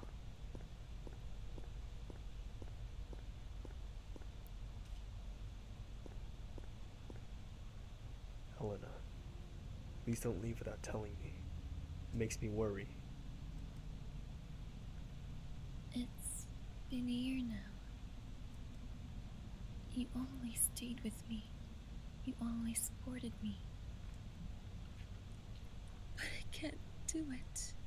I can't stop the tears.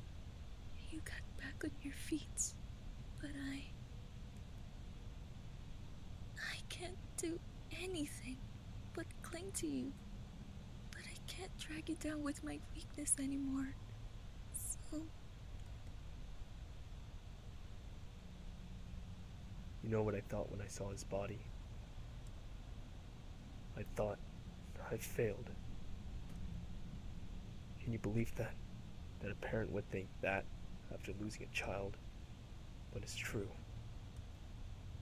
Everyone has one leg in a coffin. If they aren't careful, they can easily fall in. No exceptions. I should have known that. But I didn't.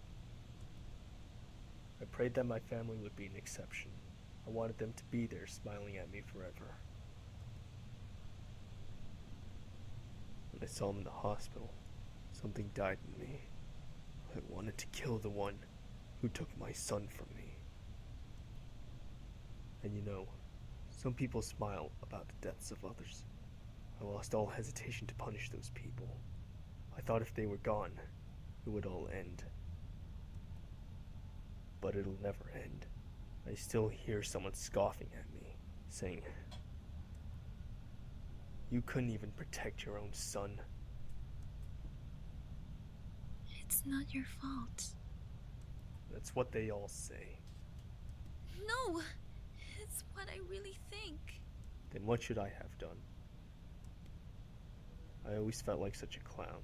He died while I was out running around, trying to save others, so the audience just points at me and laughs. I didn't know anything anymore. Why I smiled, why I cried, why I got angry. I forgot how I even expressed those things. Even when I saw him dead, I didn't cry. Now it's just you. You're all I have left. I'll keep praying for a sunny day. And until then, I'll be your umbrella. Who will keep you from getting wet? I don't care if I get wet. Helena, if you give up on me someday, then I want you to just forget about me. But please, for my sake, don't leave me alone.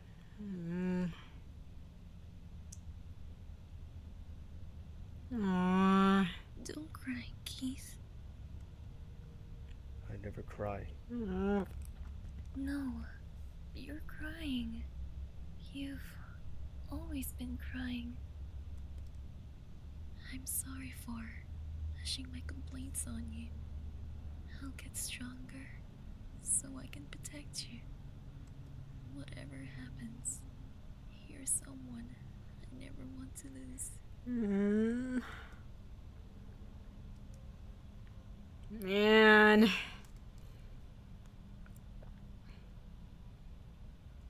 I'm scared of phones ringing.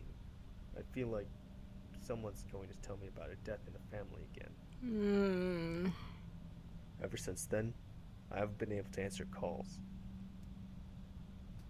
Why'd your son die? Run over by a truck. Driver died instantly. I couldn't blame anyone. Man. So it was a traffic accident, pretty much. God damn. I still have idiotic thoughts. Like if I hadn't answered that call, maybe nothing would have even changed. If I'd had been with him, maybe he'd still be alive and smiling. It's completely stupid. It changed nothing. What could I have done? Sorry for grabbing you. I was just confused. Let's go. It's not your fault. It's not your fault. I know that. No, you don't understand. You're clever, so you're trying to fool yourself, saying, it's not my fault, to convince yourself of that. But you can't fully deceive yourself. Deep in your heart, you still blame yourself. So you desperately try to protect everyone, even people you just met. Protecting people as a detective lets you make up for it. You can replace your guilt with pride and a sense of duty, but that isn't going to save you.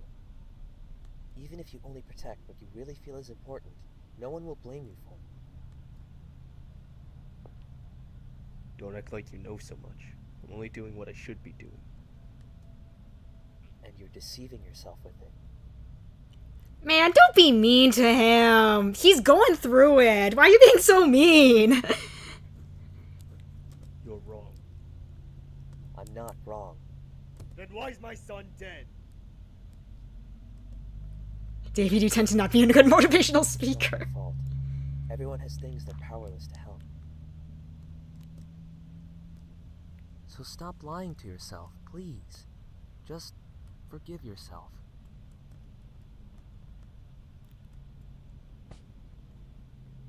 Let's go.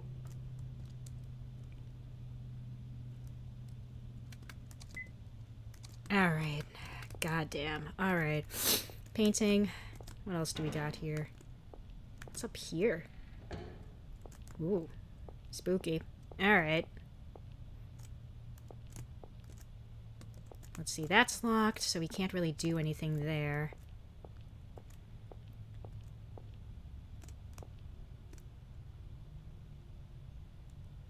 Can't get to the other side. He thinks he's a clown? Yeah, but that's still no reason to be mean to him like that. Like, come on. Oops. Wrong thing. Now you can get to it from the other side. Okay. Alright. Well, we got that, code for that one door. Whoa. An old video camera. It appears to be busted.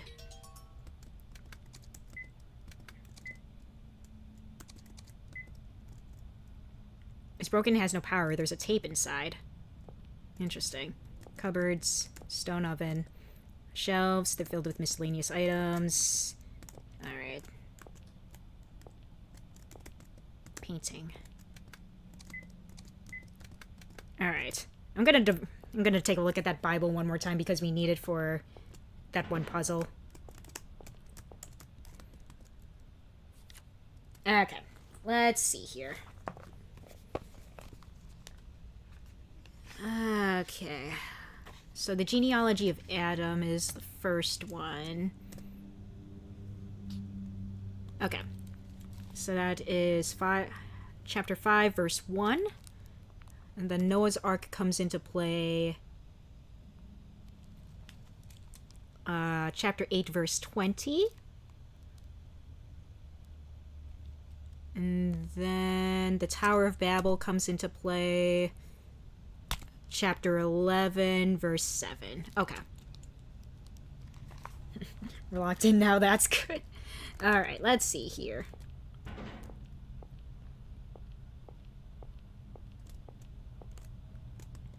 Okay, let's see here.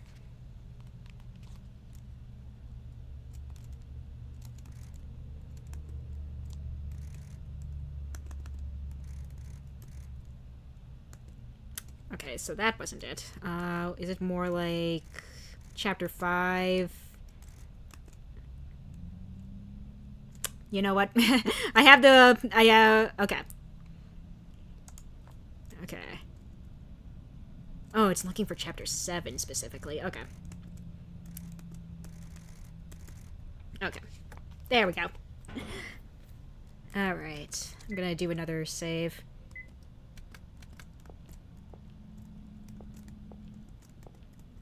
Sometimes I take screenshots, sometimes I write things down. It's just like whatever is easier for me.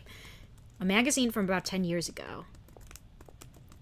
An old videotape, there's an old movie title on the label. Tons of movies, both tapes and DVDs. There's a mix of old and new movies. Empty drink bottle, an old videotape. Tons of movies. Huh. Let's see, video and DVD player looks relatively new. Wall of covered with movie posters. Let's take a look at that old tape. Take out the tape and play it. Well, there's our wife. At last, I finally got a hold of you. Oh dear, hurt all over. But what else could I do? You just wouldn't stop running, miss, no matter how much I hurt you. But well, our game of tags come to a close now. Yes, you can't outrun the scary, scary Boogie Man. Are you relieved it's over, or are you still scared?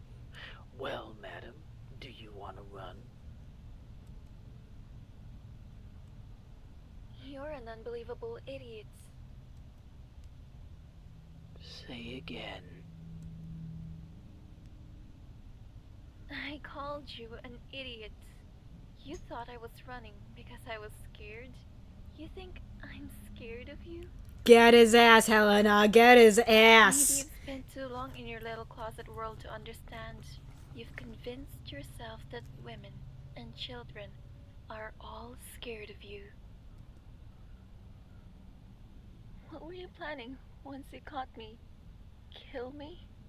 And then what? you'd go to kill Keith, right? You told me you had Keith in your hands.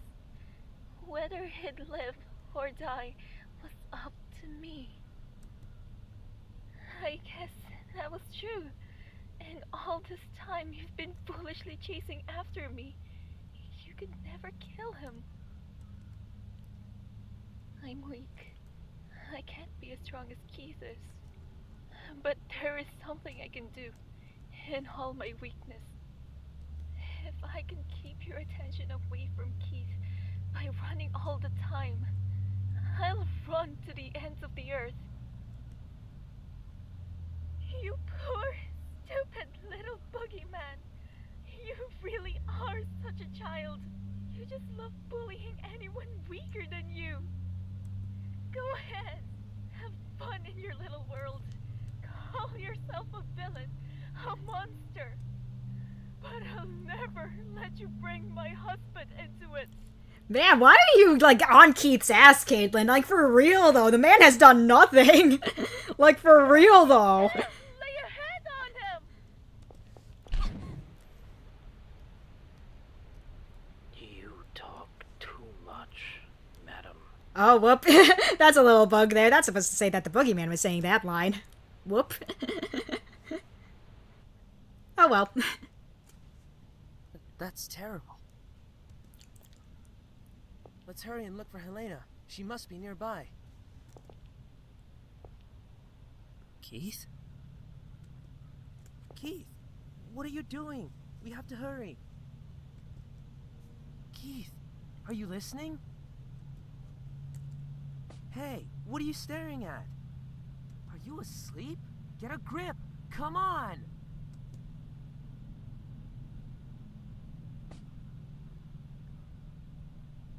I'm awake. David, you look for Helena. She should be near. Huh? What about you? What are you gonna do? I'm going to go kill a monster. Get his ass. Let's go. Alright. Alright, on to the last bit. Let's go, Keith.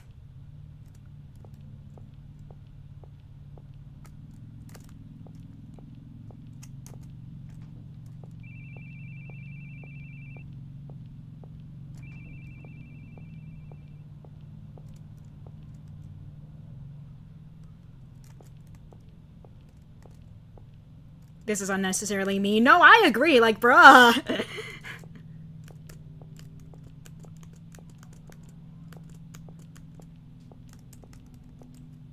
Alright, I'm gonna drop another save. I think we're at final battle here now. Wait, Dad? Oh, flashback time. Leave the door open. And don't turn out the lights in the hall. Why? The boogeyman will come.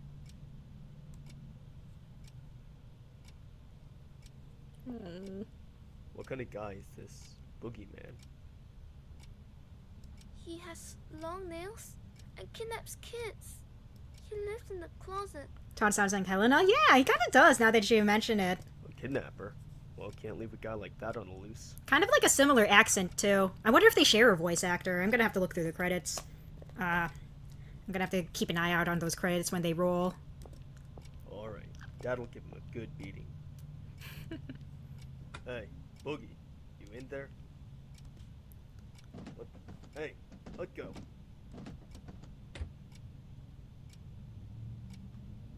Dad? Dad?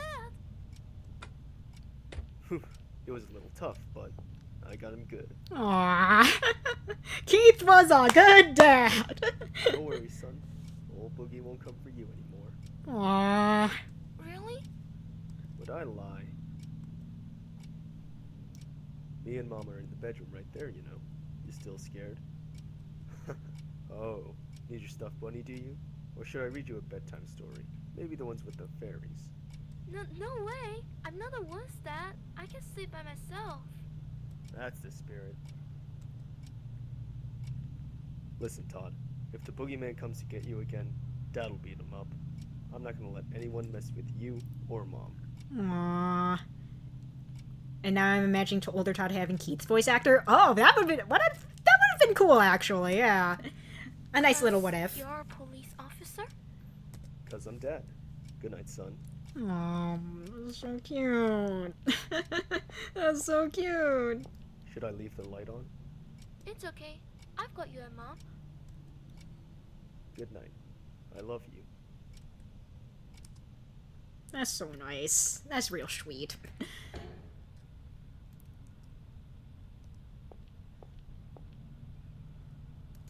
Don't blame it on the sunshine. Don't blame it on the moonlight. Don't blame it on the good times. Blame it on the boogie. Have you ever thought about it, detective? Thought you have an enemy? Who or what it is, you don't even know. Maybe it doesn't even exist. Maybe it's all in your head. But you know there's something tormenting you. Always making it so painful. You feel like the whole world's out to make you suffer. Too troublesome to make an enemy of the whole world, right? So, just making one enemy will do. I chose you as my enemy. Have I become yours? Oh well, either way, we're gonna settle this right here. Let's end this wonderful game now. Yeah, let's fucking go, Boogie. This final boss and take back your beloved wife.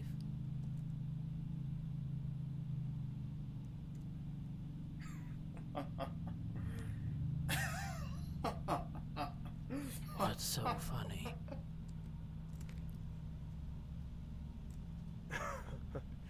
Boy, you're really having a blast, huh?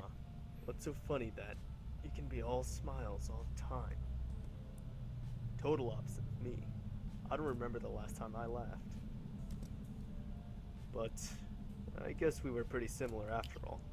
In a sense, it was all a lie. You're always grinning ear to ear, but you're scared, aren't you? So you keep running. You can't go head to head with me. You and me are just acting. You're no scary monster, and I'm no paragon of justice. Final boss? Huh. A big baddie should be a pretty sly guy, shouldn't they?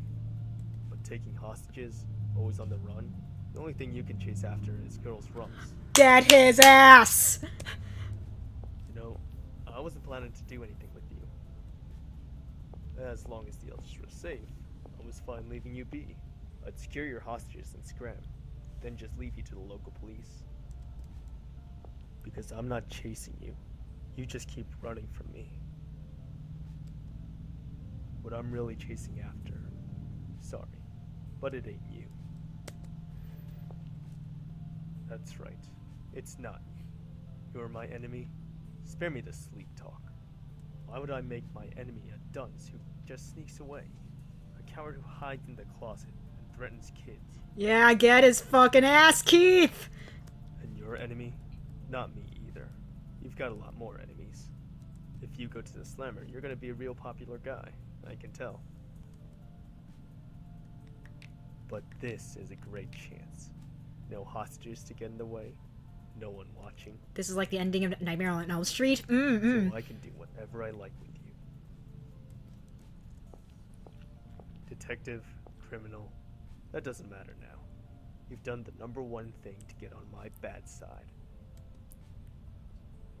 You chased after my wife's rump. Let's go! Get his fucking ass! Let's go! That alone was enough reason for me to beat you down. Don't you think, Boogie?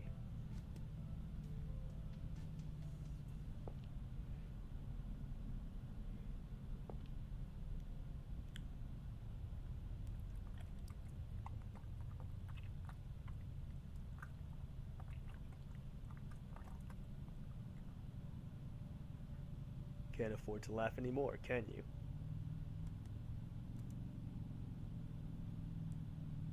back to your closet, Boogie Man. You don't have what it takes to make it over here. Okay, on to the final battle. Let's go. Alright. Okay, wow, he packs a wall up.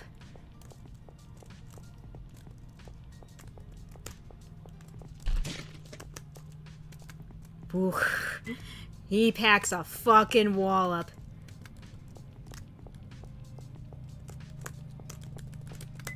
Oop. Ugh. Alright. Alright, let's give it another go. And now I feel the boogeyman will have Keith's face. I mean, who knows? It would be kind of a cool... Oh, God. I know I keep seeing the prompt to, like, press the freaking, C button, but I still can't see why, though. Come on, I thought you were tougher than that. Oh. Ah. Interesting. Okay. Get his ass. So is this just a warm-up practice, or are you actually gonna attack? Damn. Get his ass, Is that Keith. it? I was just about to have fun. Get his ass. Let's go. Oh, let's fucking go, Keith. Okay, so we gotta taunt him throughout the entire thing, huh? Okay. I'm cool with this. I'm cool with this. Okay. I just gotta... Huh. I thought you were supposed to be scary.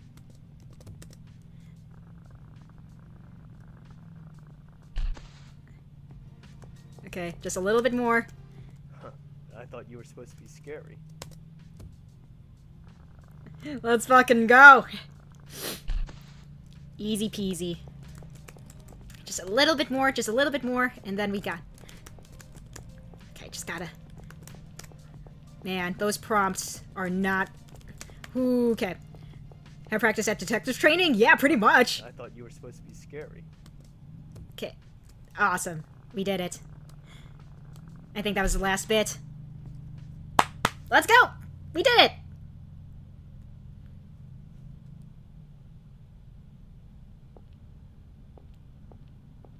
Where do you think you're going, Lance? I'm gonna find them. They've been gone way too long. Did you forget what he said? It'll be a burden on him to move around on our own. Well, then after all is said and done, we'll tell him we did just what he said. Of course, you might have all gone stone cold by that time. Don't joke about things like that. Sounds like a joke to you? We got 2, maybe 3 corpses around here? What part of don't you get? Stop, you two. Don't fight. We'll go search together. I'll lead the way. Sophie and Shirley, you hold hands. And Lance, you watch the rear. Papa. You really want to go? Yes, we'll be all right together. And there's something I'm curious about. Ooh. What's that? Mm-hmm. This whole incident may just be a great big farce. What do you mean? Oh yeah, Richard knows. Richard is onto something, perhaps, mayhaps. Let's be going. Hmm.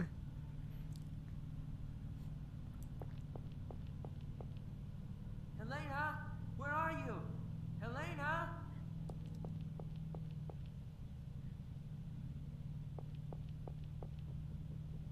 PK, if you're right. I just have a strong feeling. I might be.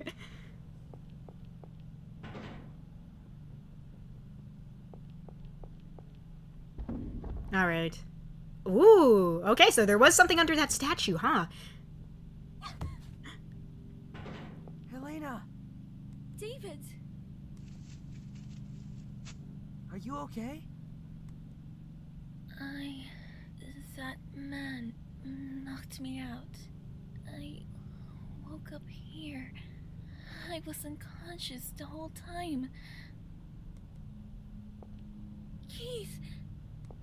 Helena! If you're right about this, I'll give you some money sometime. Alright, alright. Keith! Where are you?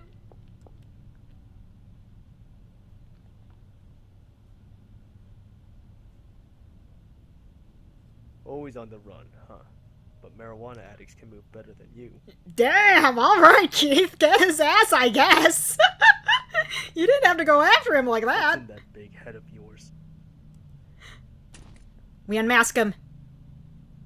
It's Brendan! It's Brendan! Brendan? Holy shit! It's him! Let's go! Hot damn! I was fucking right! I knew his death was too suspicious! It happened way too early! I fucking knew it! Let's go! I owe you money now! Detective.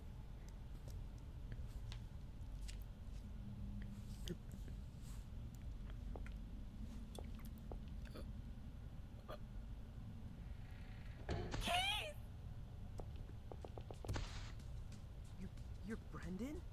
Why? Alright, let's get into the motivations! What the fuck was this all about? Stop moving around. Keith, Elena. We have to stop the bleeding. Lids! Richard, help me out. Sophie, find something to tie him with. Keith, Oh. Got you. Oh. Keith, you... Helena, when we get home, let's finish our conversation. Yeah, I mean, I guess it's understandable you would still be thinking about that divorce, huh? Alright. No Fair more enough. Running. No! Keith, stay with me, please! Keith!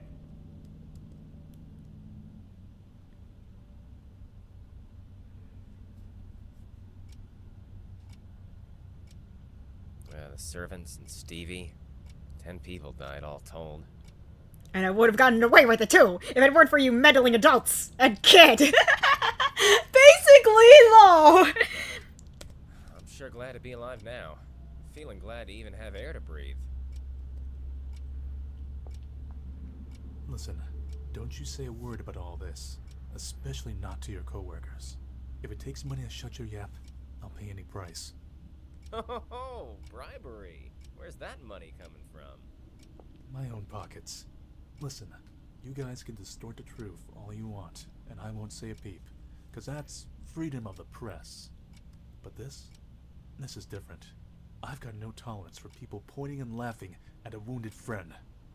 Do I gotta tell you again? I'm not a gossip guy. I hate cops, sure, but I hate gossip too. I won't ask for money, and I won't say a peep, because I'm grateful to the guy. So quit hounding me. But, as an involved party, I've got a right to know what happened there. Just can't wrap my head around it. Yes, please. We need to know what the heck happened here. I talked to Brendan at dinner. Heard he got tired of the musty old castle and ran to Hollywood. Had a lot of fun in the movie biz. Uh-huh. So what was the motive? Guy's gone silent. Sounds like he convinced you he was a goody two-shoes, but I bet you heard a different story in Hollywood. Now that's the kind of thing your lot should be writing about. Nobody knows people's past, usually, but it's easy to fool you into thinking otherwise with a little acting. And once you know somebody's past, you can lead them by the nose. He tricked you all, and tried to kill you. What a farce. Not sure of the motive yet, but he was pretty systematic about it all. Mm-hmm. Spent a ton of cash beforehand to check up on all the tour attendees. Even did a background check on me. On you? Why? 'Cause I was going to be on that tour. No wonder I thought he knew me. The hell, so he just researched us? That's the oldest trick in the book for us, saying, I know all about you. It makes you superior to the other person, so you can control them. Then they freak out and have to submit. He knew that tactic well. Seeing right through people without any tricks. That's what makes a real monster, ain't it? In his case, He just used money and connections to dig up people's pasts and played the part of a monster. But the research wasn't to select candidates, so he just picked randomly. Damn, was he just in it for fun? Now, my turn to ask questions. What you tell me is the only way I can figure out this incident. Give me anything you got. First, Brendan, or Boogie rather. What kind of man was he? How should I say it? I suppose he had no emotion. That's how I saw him. He said such terrifying things without a care. He hardly showed any human feelings. He really was like a monster. Keith told me he was a real jester. Jester? Absolutely not. I would have much preferred if he were at least a little silly. He was a very disturbing, terrifying man. He was totally calm as he did awful things. Richard, you seem to have a suspicion he might be Brendan. Why do you think that? Alright, here we go. Let's see what he has to say about this one. When my daughter went missing and I panicked thinking that man might have taken her, Keith told me something. Uh-huh. This was the kind of person who would show corpses as decoration. So if he did take Sophie, he'd show off proof of it, meaning she was still safe. Very logical, very logical. Luckily enough, I didn't see them, but indeed, evidently, there were many dead bodies left around. As Keith said, my daughter hadn't fallen into his grasp. He was correct in his assumption. That made me realize something unusual about what he'd said. Keith said he saw the moment Brendan's neck snapped, and his corpse was quickly dropped into the basement. Mm-hmm. Yeah, that's true. He didn't make a show of Brendan's body. That's actually, yeah, very true, very true. Isn't that odd? Why did he quickly put Brendan's corpse out of sight? Why did he treat him differently from the other victims? That's actually very true. Not gonna lie, yeah. Because he didn't want you investigating it. Exactly. Richard and Shirley are the best voice actors. Oh yeah, for sure.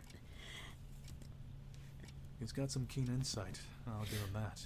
So you suspected this was a farce plotted by Brendan? No, well, I suggested that since Keith hadn't checked the corpse, he might still be alive. I only wanted to believe there was a chance he was alive. I had no conviction about the rest. So I didn't speak about it to Keith. I wouldn't dare risk throwing him off with my amateur opinion. Not to mention we didn't know whether his wife was safe. Apparently, Keith saw the moment Brendan's head came off, actually. Was it a doll? Right you are. Packed with neat little blood packs, it seems. So that's how they faked his death. Alright, it was a fake out. Alright. Cool. Glad we got that answered. Brendan was hung upside down and had his mouth taped up, and it was dark enough to be hard to tell who's who. Just dressing him up the same way made Keith assume it was him. Alright. Clever, On top of clever. all those flashy rave lights. He dropped the corpse down below, so it was impossible to check it closer. True. And since Keith saw the tour conductor killed right after that, of course, he'd think Brendan was killed too. Mm-hmm. If I'd said something, maybe this could have been resolved sooner, but I was paralyzed with fear. I was only worried about my daughter, even when Keith was running all over the place for us. Don't worry about it. Keith did all that because he wanted to. That's all. He's deeply glad you're all safe. Now, little lady, can we hear from you too? Hear what? Anything. What you thought. What you noticed. Well, I knew he was a fake. Because I've met the real Boogie Man. Yeah, call back to the Sandman. There was that one point, when Sophie was hiding in the closet from the Sandman. She did, in fact, meet the real Boogie Man at that point. Sophie, stop it. Not this tale again. Fine, if you say so, Papa. Guess I'm not saying a word. Go ahead, please. Meeting the real Boogie Man sounds pretty juicy. Can you tell me more? Maybe not really met. He just touched my shoulder. But his hand was cold as ice. Right away, I knew it wasn't human. That guy's hands were human, though. They had warmth, so I knew he was just a regular guy. Huh. So Boogie Man's hands are cold, eh? I'll tell that to my little squirt. Anything else you noticed? I feel like he might get angry if I say this. Like a reptile? Maybe. I won't. Tell me. That guy had this cold and emotionless air. Like you couldn't tell what he was thinking at all. It reminded me of Mr. Keith. A little. You still think that way now? Not even. Because Mr. Keith got really mad at me. He was like, "Don't worry your papa ever again." Red paint? On his face? There was nothing like that. It was all red from blood spurts, though. Really? Keith told me he had a weird paint on a torn paper bag. And one more thing. Did you see any red graffiti in the castle? Or any monsters? Hear any phones ringing? Oh, I wonder if Keith was hallucinating all that entire time. No, I didn't. Yeah, okay, Keith was hallucinating. Interesting. Fascinating. Very fascinating. Mr. Hoover, you're colorblind, if I recall. Maybe you just couldn't see the paint. Oh, Brendan got arrested. I hope so, too. Yeah, but it's white and pink I get mixed up. I can see red just fine. Hey, okay. Fun facts! Cool, cool. Well, and you, miss? I saw quite a bit of the castle, but none of that. Did you hear that from the others? Don't get me wrong. I don't think you're lying. The others said they saw nothing too. Yeah, okay, interesting. White, pink, colorblind? Yeah, I don't know how common that is, if at all. I've heard that, like, red-green is more common. But then, that makes Keith the one talking nonsense. Yeah. Trauma-based hallucinations, maybe, for Keith, probably, if I were to take a guess. Interesting. I don't think Keith is necessarily lying. What do you mean? Because people don't always see the same things you do. And of course, David speaking from experience. Because first game! Yay! I'm just liking how they're tying everything back together for this series. I think that's neat. I do like all the callbacks. It's great. Makes me really happy that we pretty much gone through like 3/4 of the series now, and it's just seeing all that tie together. Red-green colorblind is the most often. That's what I thought. Thanks for the assistance, you two. Sorry about calling you in 2 weeks after the fact. Is not everything settled yet? The police there are in the middle of their investigation. My role is just to assist. I'm gonna report your testimonies to them, and that's that. I'll be off now. Eric, take them to the entrance.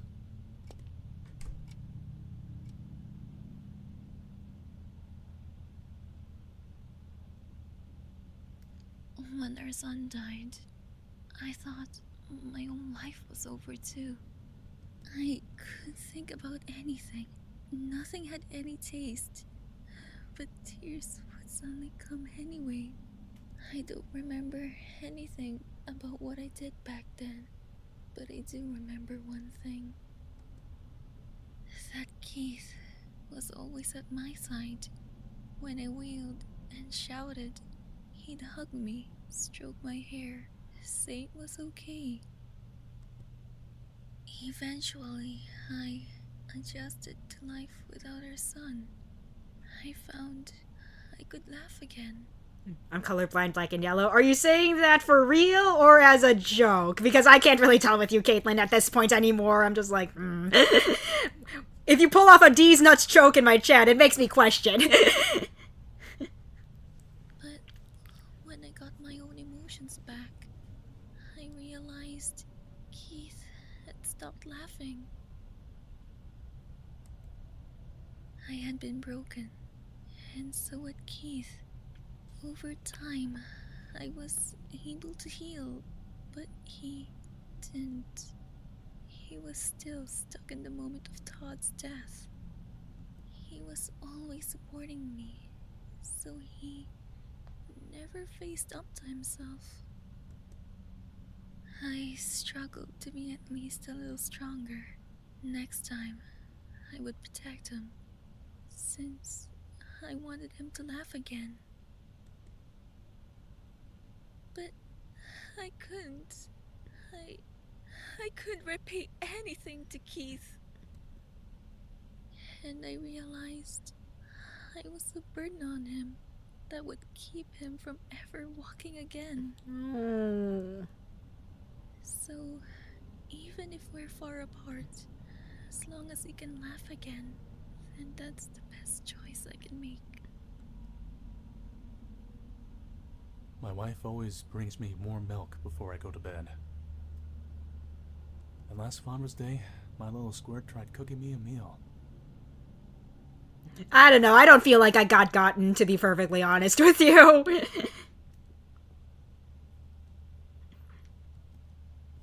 I definitely don't need milk to get to sleep.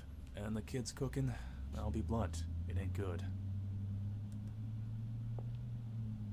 But I'm glad for it. Usefulness and collateral don't mean a thing with this stuff. Keith didn't stay close to you expecting something in return. That's just what he wanted to do. You guys have got too much sympathy. You don't mind getting hurt for the sake of the other. But can't you notice that one of you being hurt hurts the other? You've just been getting more and more wounded as you go along. You're propping Keith up too, Helena. He can fight day after day, because he knows you're waiting at home, as much as I tease him about it. Aww. Don't think of yourself as baggage. Depend on him as much as you need. That's what he wants too. Dick's a good guy. He's a good guy. Keith grabbed my hand and smiled, even though he was stabbed and wounded. And what'd he say? Got you. Aww. Because he finally got what makes him happiest. Aww, bro. But, man, too much discrepancy between your guys' testimonies and Keith's. Just how am I gonna report this to the department? Hey, Helena, he went back home from the hospital today, right? Can I come talk with him now? I'm sorry. Before he goes back home, there's a place he's going to visit. Oh? And I'm planning to head there myself. Probably to their son's grave, if I were to take a guess. Yep, here we are.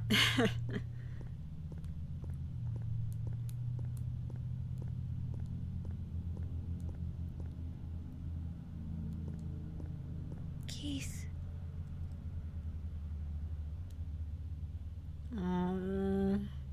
I've always wanted to cry like this.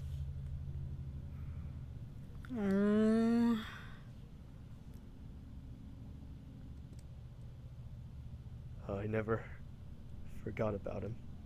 Not for a single day. Don't cry, Slap Slaps, you're a perfect shark. Thank you.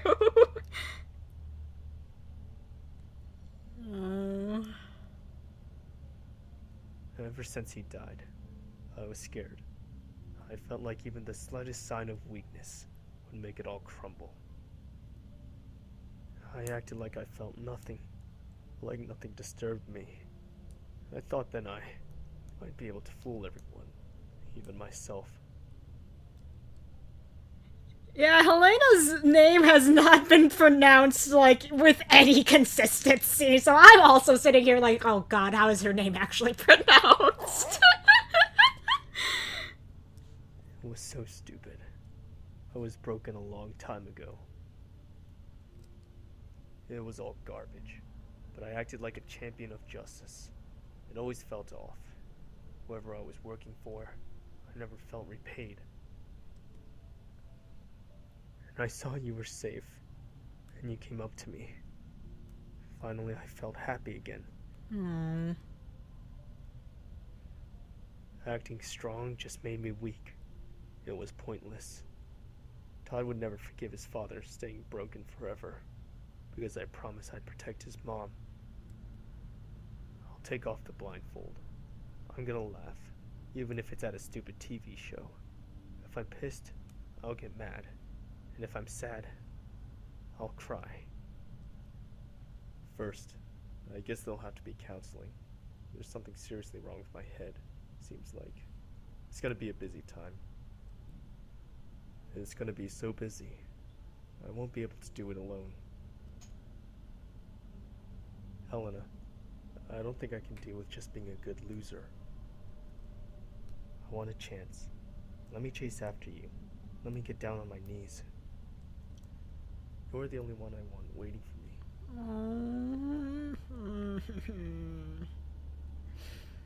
There's no need for a chance. Didn't I tell you? Divorce or decide. I've decided. Haven't you too? Oh, let's. We only ever have one umbrella, so we hold it together. Oh my. Let's go. Let's go. And it's fine if we get a little wet, because it'll soon be sunny again.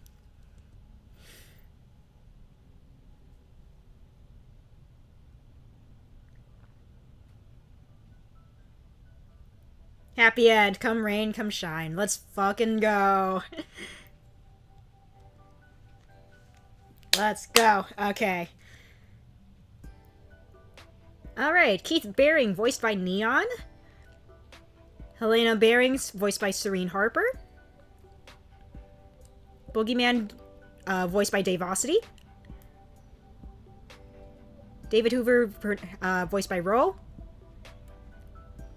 Sophie Grundler, voiced by Chocolate. Lance Canal, voiced by Nervous. Richard Grundler, voiced by Winter Johnson. Okay. Shirley Weber, voiced by a doxographist! Oh, I think I've heard of her before, actually. Dick Anderson, voiced by Manly Badass Hero. I did mention that during the first playthrough. Eric Simpson, voiced by Cyan Roll. Stevie Small, voiced by Jesse Villington. Oh, Todd Baring, Jian Shin. Okay, 2 different voice actors.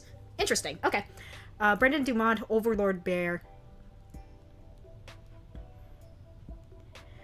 A doxographist, I know she's like a small name voice actor, but I remember her username.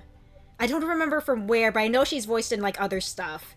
She even commented on I'd Cross the World for You's itch.io page, if I remember correctly as well. So I do remember her from that too.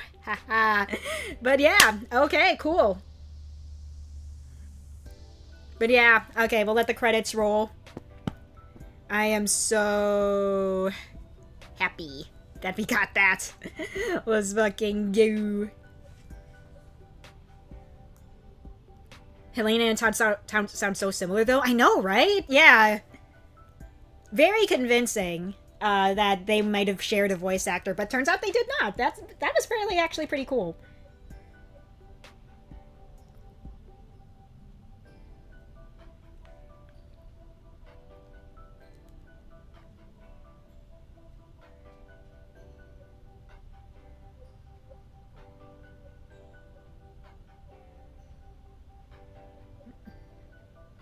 I'm looking through my DMs and Sam sent me a fanfic of Krista and Sam. I'm gonna have to look at that later on my own time. Alright. Yeah. Good show, good show. Alright. And we did it. Alright, we got the good ending. Alright, bonus room! Congratulations on beating the Boogie Man, and thank you for playing this game. Additionally, if you played the previous 2 games in the series, and we did, this game was fully voiced with the help of voice actors due to the author's fatigue. There's no there's no bonus scenario? Okay, I thought I would have to do a second playthrough. I'm glad we don't have to. But I did receive comments from each of the actors, so take the upper door if you're interested. The Something Man series has come to a turning point. The general storyline ends in the next game. I have plans for serious and silly extra chapters afterward, so please play those if you're interested. Lastly, once more, congratulations on beating the game, and thank you for playing. But yes, Sam wrote up a short fic in our DMs. A short Cycle of Remorse fic in my DMs. I will not be reading it aloud on stream. Alright, let's save this. Let's take a look around. Hello. Sandman? What are you doing here? Watch bonus scene, sure. What's all this about?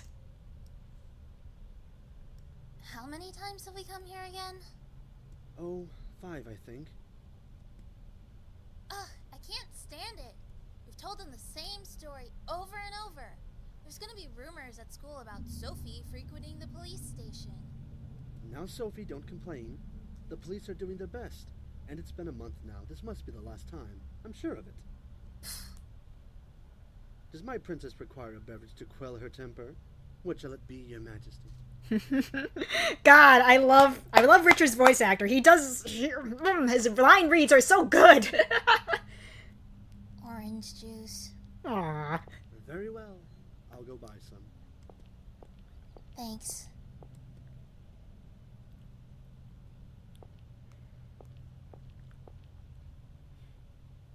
Hey, when those dogs attacked me, you saved me, right?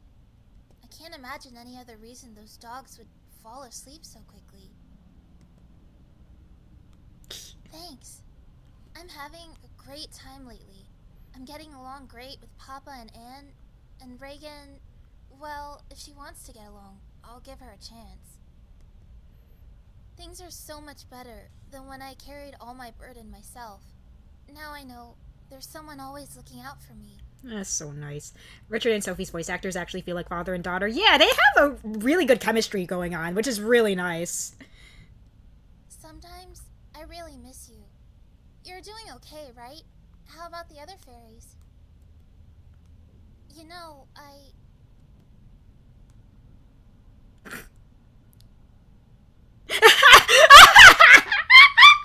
a button. Oh, that's good. That's good. Wait! You got the wrong idea. I'm not a weirdo or anything, okay? Don't touch me. Rats with a thing for daydreaming aren't the most comfortable people to be around.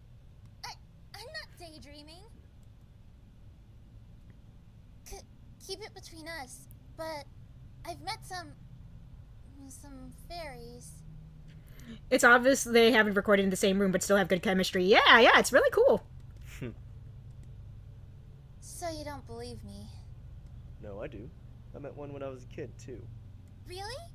Yeah, this hobo in jail always had a head full of dandruff, so I called him the Dandruff Fairy.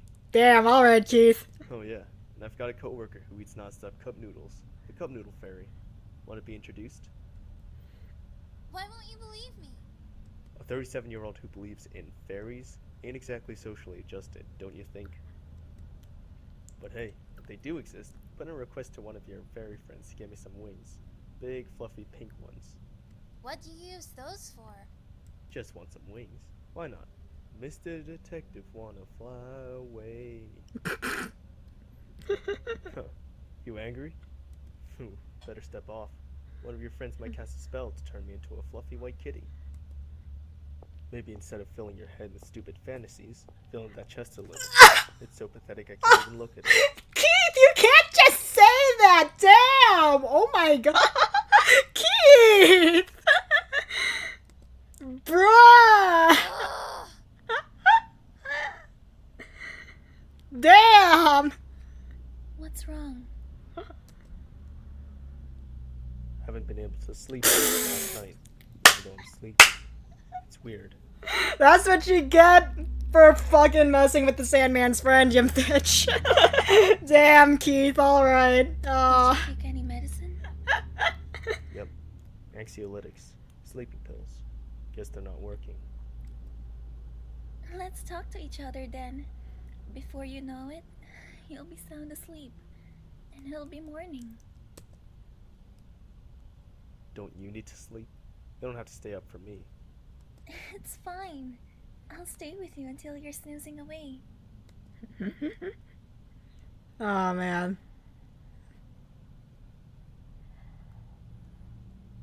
Maybe some exercise would have been better. Aw.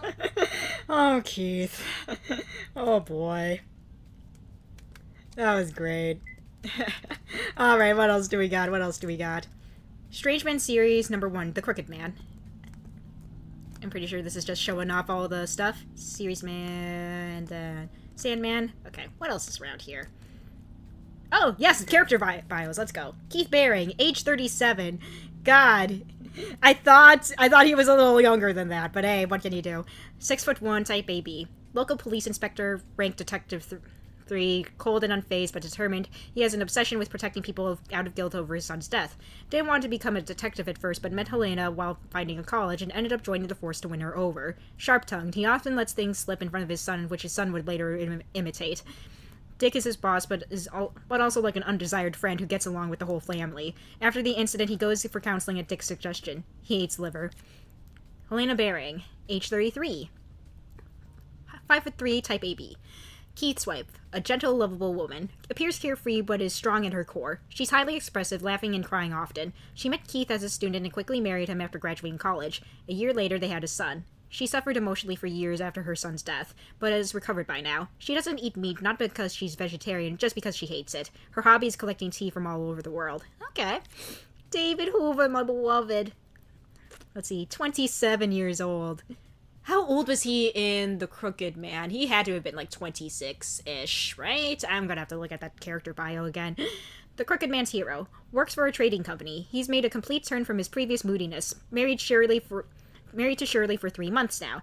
They kept their names. An honest fellow, but extremely unlucky. He's athletic and strong, but a little slow on the uptake. He challenged his friend Paul to a chili dog eating contest, and Paul got gastritis, so he couldn't attend the tour. Scared of dogs due to a traumatic incident as a kid when he was chased by one for an hour. Sophie Grundler, age 17.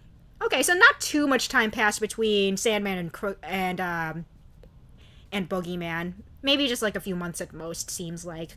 Alright. High school student, Richard's daughter. The Sandman's heroine and a lively girl. Didn't like her dad for a long time, but they reconciled. Maybe as a result, she seems a little too attached lately. Somewhat cheekier than before, but still diligent as ever. Gets along with David and Shirley as older friends. A little uneasy as girls at school are getting boyfriends. Not finding anyone she likes is her main worry for now. Loves ice cream.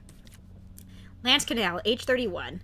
Let's see. 4 months at the earliest. Yeah, for sure. Ex-journalist photographer, works for a small publisher, snarky about everything but can get freaked out easily. As a journalist, he chased incidents to write articles, and though sarcastic, he was known to hit the mark. Dislikes police due to what drove him out of journalism. Was thinking about making some passes at Helena and getting Keith angry at him to cause a scene. Duh, bruh? Bruh. This guy, what the fuck, he's an ass. Richard Grundler. Age 44, works for a credit company, diligent and cheerful but has a timid side. Rather compassionate and sentimental, his daughter often blinds him to all else. It's been over 10 years since losing his wife, but he has no intention of remarrying. Mistook David for Sophie's boyfriend at first and got angry, but that's been cleared up, so they get along now, damn. A real drinker who collects drinks, he likes scotch best. He actually suspected the boogeyman was Brendan, but was too focused on his daughter to tell Keith. Shirley Weber, let's see, age 26. David's wife, a pharmacist. Beautiful, strong-willed, and cool. Hates to rely on anyone and tries to do it all by herself. She often gets fights with David. Fawns over Sophie like a little sister. Dick Anderson, age 39. Local police manager, rank lieutenant. Keith's direct boss who understands him well. He has a wife and 2 children. His stature and face frighten people, but he's gentle. And doesn't raise his voice over little things. Gets along with both Keith and Helena. Eric Simpson, age 25. Local detective, Detective 1. Keith's subordinate, ambitious but hates to do busy work. His laziness got him stuck with the scariest 2 at the station, Dick and Keith, but he's yet to prove effective. When David was taken in a while back, he questioned him. He sympathized with him and got a bit relieved to learn that he was alright after that incident. That's good. Stevie Small, tour conductor at the agency NA Travel, became a member of the Livingstone Castle project and decided to run this test tour. Eric looks like a girl. A little bit, yeah. He and the castle's 9 servants ended up as Brendan Dumont's murdered victims. Born in Connecticut, that's where he now rests. Todd Baring, little baby man. Keith and Helena's son. Kind of timid but cheery and honest. Clever and at last quickly learned that the bad words Keith used. At age 5, he was run over by a truck and died. Alright, cool. I'm gonna go ahead and drop another save. This is the VIP room for the fully voiced version's voice actors as well as the translator. You can hear about everyone's other projects and thoughts on acting in this game. Hi everyone! Hello! There's so many people! Hi, I'm Chocolate. I do the voice of Sophie. I'm really glad I got to be in this game, especially that I got to play Sophie. I really related to her story in The Sandman, so it's just really awesome that I'm doing her voice, you know? Even looks like Keith. Yeah, true. I'm also working on a game. though it has a long way to go before it's finished. It's called Dollhouse, and it'll also be a puzzle exploration type game. I'm trying to think, because her username looks familiar, but I can't really put my finger on it. I don't think I've ever checked out that game if it ever finished, though. I'll have to do some digging. Good morning, good afternoon, or good evening, depending on when you're playing this. My name is Winter Johnson, and I'm the voice of Richard Grundler. Congratulations on getting through this story of death, fear, and loss. I hope the emotional scars will fade in time. Working on this game has been a very fun experience for me, and working with the developer has been a delight. She has been very encouraging and reasonable, yet is not afraid to mention when something needs reworking. Seeing the story grow and watching these characters develop and change and fight and die has been fascinating to watch. As an actor, I am so happy to have been given the opportunity to help bring the story to life. I hope you enjoyed playing the game as much as I did acting in it. I wonder how a room like this would work with voice actors and voice more than one character. That would be very interesting, yeah. Winter also voiced the Doctor. Oh, interesting. Hello, I'm the voice for the Boogie Man. Oh, sorry. Where was I? Oh, yeah. Hi, I'm Dave Ossity, the voice of the Boogie Man, but you could just call me Dave. I must say, it was an honor to be able to work with Uri and all the other actors and actresses on this game. I've been a big fan of Uri's games for some time, and when I saw that she was having an audition for a new project, I thought I might try out for a role. I'm not a professional voice actor, in my opinion, but I have done some voiceover work in my past, and I have done some scary story readings. You can find them on YouTube if you're interested. Just search on my name. Anyway, I auditioned and now I'm here in Uri's game. See, here's the thing. Dave Ossity's name also sounded vaguely familiar. It might be because some of his stuff maybe got posted up on my YouTube recommended feed, maybe. Maybe that's where I saw his username first. I don't know. I don't remember. I really enjoyed bringing her character of the Boogeyman to life. Helping Uri create this game was a fun and rewarding experience for me, and I'm very glad to have been a part of it. I'm also glad that you decided to play this game and have made it this far. Congratulations. I hope you enjoyed playing the Boogeyman. Hi, I'm the Overlord Bear. You can call me Tob or Tobby, or maybe Tobbs. I know. What do you want to call me? Anyway, I voiced Brendan Dumont here in Uri-san's The Boogeyman. I'd like to thank Uri-san for letting me be in this project. I'm glad to be a part of the making of an awesome game in Uri-san's awesome Strange Men series, and I'm glad that I have met and made friends with certain people in the production group. I wonder why Brendan and the Boogeyman aren't played by the same person. It would have been cool, but I feel like maybe one of their voices just wasn't too distinct enough to really kind of hide the fact that they were the same person, maybe. That's kind of what I'm theorizing, which is a bit of a bummer, but I think it would have been cool if they did share a voice actor. How difficult was figuring out the puzzles in the game? How difficult was figuring out the identity of the person behind the mask of the fake Boogeyman? I'd like to know, though I think Uri-san would like to know that and more of your thoughts about the game even more. Also, I'd like to say that if I were a character in the TBM story, I think Brendan would probably do one of three things. Number 1, place me at main character level, maybe even at protagonist level, considering my liking for heroism. Number 2, turn me into a butt monkey that doesn't get killed during the plot but gets tortured for comedy, for Brendan at least, a lot because of my social awkwardness. And 3, kill me because I was pretty nosy and then ended up knowing too much about his plans. Maybe you would do a mix of the 3 choices. Indeed, being one of Brendan's victims is a freaking scary thought. Oh, and I'd like to know your honest constructive feedback on my voice acting. Also, if you want to know more about me, please go to theoverlordbear.wordpress.com. Oh, and maybe you'll find something interesting if you go to brennan'scastle.tumblr.com. I'll have to check that out later. Hopefully that Tumblr's still up. Now, excuse me while I take over and renovate a certain blonde Two-Face's castle. Hello, this is Nervous from misanthropop.com, aka Lance Canal. I'm recording this with help from my new assistant, Borscht. Say hi, Borscht.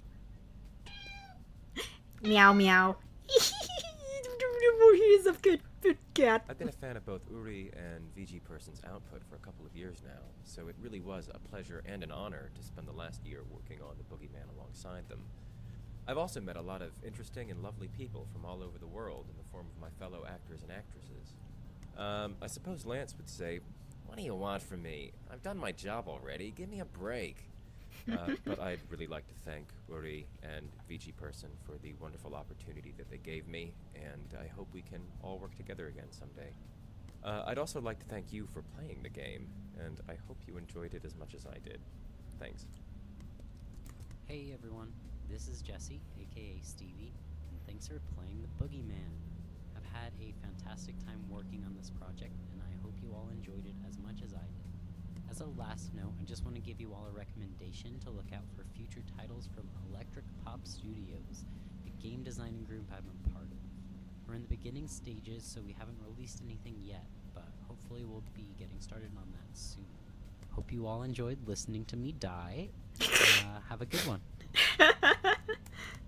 Hello, this is a doxographist, and I am the voice actress for Shirley, who is a cool chick who's tough and dependable, and I'm not like that at all because I'm a big weenie baby and I get scared really easily. So that's where I'm at.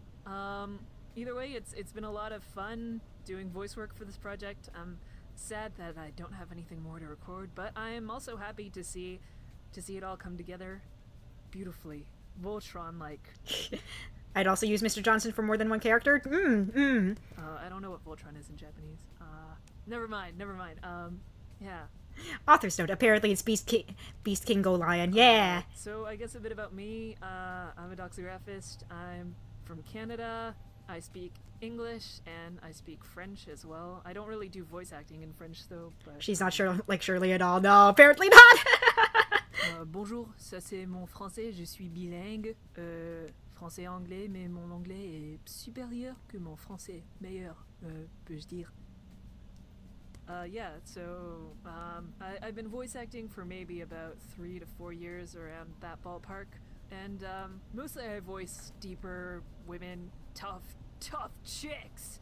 I voice a lot of young boys. I voice some tomboy girls, that kind of stuff. The main project that I do is Let's Read. Oh, YouTube, that's where I know her from. Which is a comic dub of a webcomic called Homestuck. I don't know if anyone's familiar with that, but I voiced Jade Harley. That's where I know her from. I was like, where have I heard her before? And I was like, yes, that was it. Oh my gosh. That was bothering me. That must be where I heard her from. Oh my gosh. Okay. I figured it out. Can you tell? I'm a Homestuck fan. That's where I heard her from first. Fuck. Okay. Alright. Jade Harley, who is a high-pitched girl, and it's kind of different from my regular voice, but whatever. Yeah! Oh my gosh! Oh my gosh! Yeah! I fucking knew it! Okay, alright.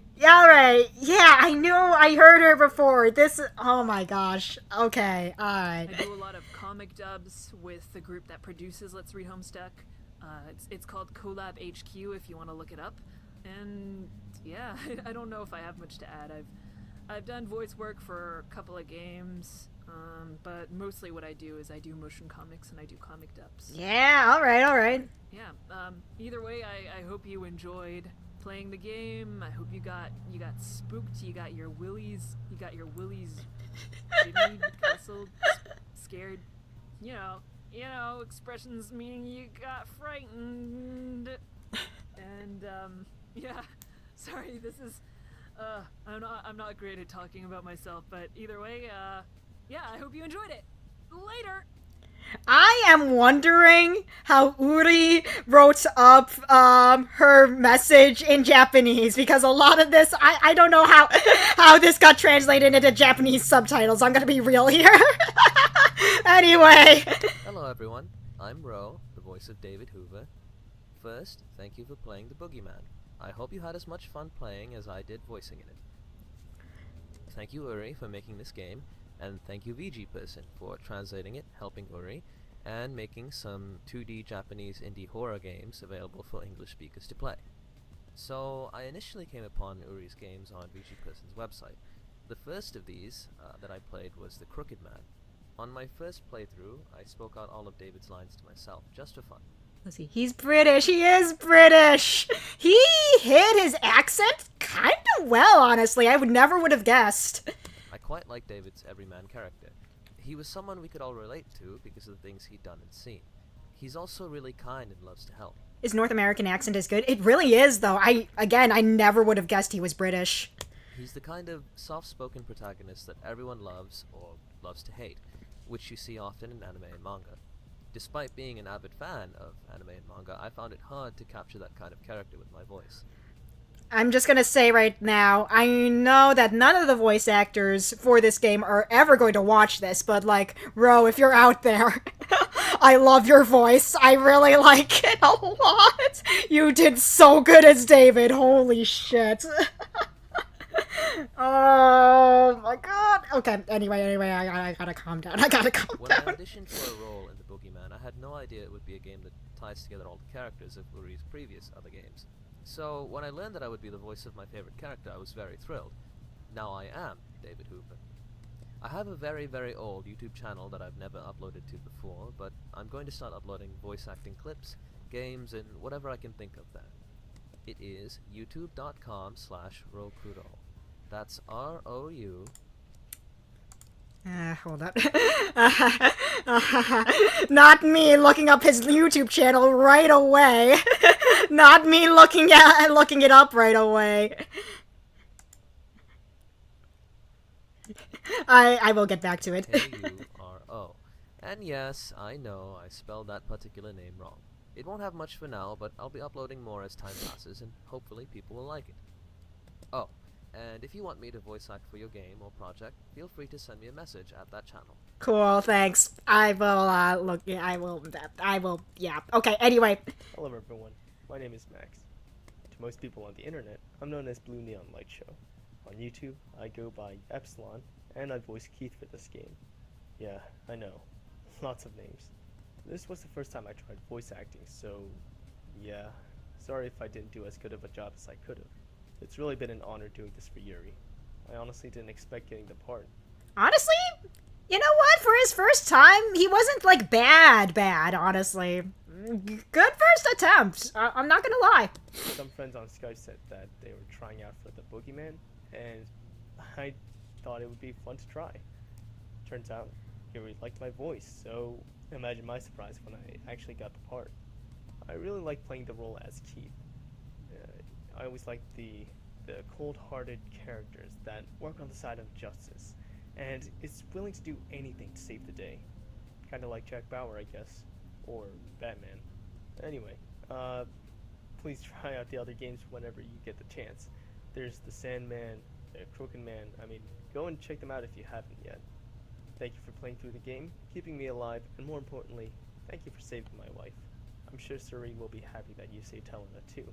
Unless you got the other 4 endings first, then, anyway, feel free to talk to any of us. We all have Skype. Mine is neon.l.show. Man, remember when Skype was a thing? Holy shit. I should probably stop talking now. Congratulations, and good night. Hey there. I was actually thinking about saying I'm not actually the voice actor of Toad, but in the end, nah. So, great thanks to Uri, the great game's equally great creator, was also really sweet along the creation of the game, visual person, Her Majesty the Translator Queen, and the voice actors, who helped bring this together with their lovely voices. It was a pleasure to work with all of them. Ro only fell in one good ending scene, yeah. And of course, we can't forget you. Good job for getting the good ending, by the way. Oh, and just a note, if I do something the later days, it probably won't be in the same name. Something like Nobody maybe. I have a Twitter with that name, but then again, who knows? Anyways, thank you. I love you. Cute. Heya, Serenity Harper here, the voice of Helena Baring. First of all, I'd like to congratulate you on beating the game. I hope you had fun playing and liked the ending, or endings you got. It's been a great pleasure and an honor to work on this project alongside everyone. I never expected to get Helena's role since it's my first time voice acting, and to tell you the truth, my audition was very messy. Again, you know what? For a first time, not too bad for a first time. Not gonna lie. I have quite a lot of things to talk about, but in order to avoid bogging down players with minutes upon minutes of talking, I have written my overall thoughts about the game down on my blog. It will be made available once people have reached this to avoid spoiling stuff. For those who are interested in reading it, the blog is helenabaring.tumblr.com. Again, I hope that Tumblr's still up. Thank you so much again for playing the Boogie Man. If you ever want to talk, feel free to hit me up on Twitter at Serene Harbor. I'll give you warm hugs and pats on the back for a job well done. Alright, that sounds weird. Anyways, take care always and catch you later. Hey there, this is Cyro, and I voiced Eric. I hope you enjoyed the game, and what a great game it was, right? Thanks to everyone who worked on it, especially Yuri. This was my first try at voice acting, so I hope you liked it. It was such a great experience for me. Yeah, a lot of people had this game as their first time voice acting, and honestly, you know, good on them. Good on them. Moving on, I'm a freelance artist. If you're interested in seeing my work, then just visit my website. A real amazing thing this was for me, and I hope that it was for you as well. Take care, player. Until next time. Hello, I'm Manly Badass Hero, the voice of Dick Anderson. Hey guys, this is Manly Badass Hero, and welcome to... Oh man. I was just like, man, am I watching a Manly Badass Hero video right now? Holy shit. Again, whenever I hear that man's voice, it's just like, I cannot separate the actor from the character right now. It's just like, man. I've been a big fan of the Strange Men series, so when I saw there was auditions, I sent some improv and general recordings, and not only was I accepted, I also found out Uri was a fan of my playthroughs of her games, which needless to say made me feel a bit giddy. Personally, I've liked the games not only because of their similarities to things like Silent Hill, but also that they're relatable to people with depression. Whether or not you're an adult or a young person, I think dark times in your life can really change your perspective on the world, and sometimes this makes you a crooked man. Anyway, I've been glad to help work on this project, and until next time, thanks for playing. Man, alright. Awesome.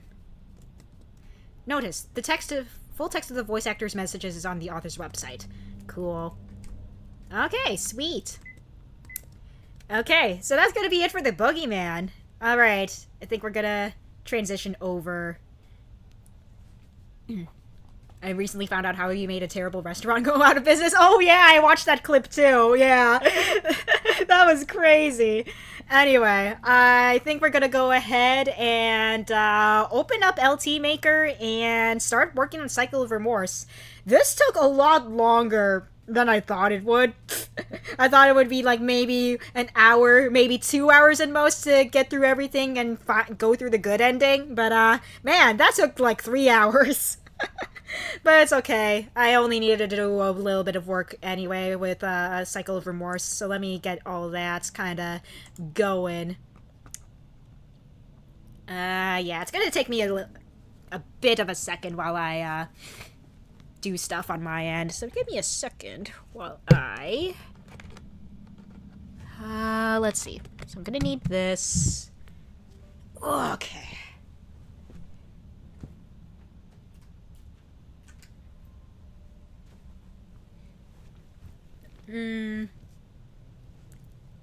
Okay, let's see here. Need to turn on my television so that way I can use it as a second monitor. How would you describe Trevor's voice? Forrest is described during the April Fool's stream, but I don't remember. I don't remember either, to be perfectly honest with you. I'm gonna be real. Alright, I'm gonna close up all these unnecessary windows here and put and put that over here, and then we close this up. Okay, and we'll get LT Maker open, and then once I'm more comfortable, I can show everything off on the screen. Okay. And then we do this. And then we open the thingy. Okay. Let me get that going then. Content window. And then we do the display capture. There we go. Okay. And now... Oh, right. I still need to put on the work BGM. I've been hoping to dub the first Cycle of Remorse trailer. Ooh, okay. Also, let me lower the sound there. And getting away with using recycled audio of King Gamer laughing for Trevor. Alright, alright. Alright, let's go ahead and shuffle the playlist. Turn that off. View. Nope, not that one. Not that one. View. Okay, so we turn that off. Turn this on. And then we go over here. And turn on the song name thing. And then... there we go.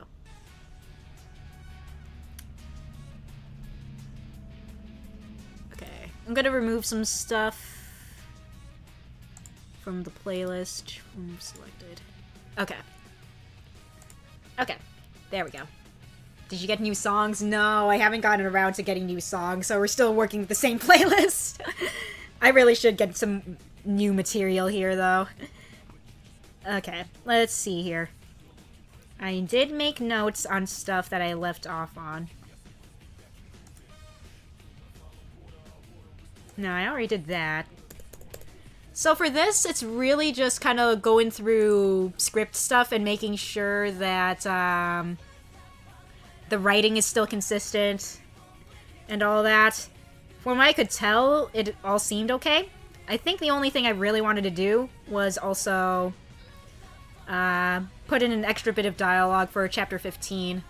And I think we're going to be good otherwise.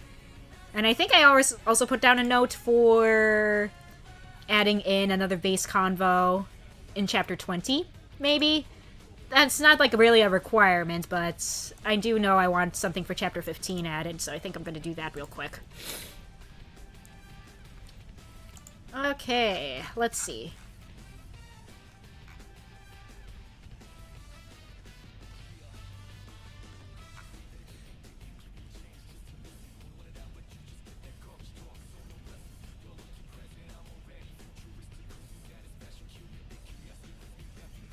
Alright, I think I'm gonna...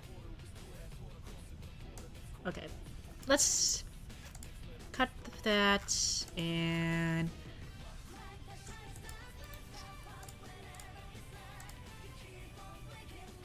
Okay. Normally my voice cast sounds like Aaron, I just have to do the younger versions of his characters. Let's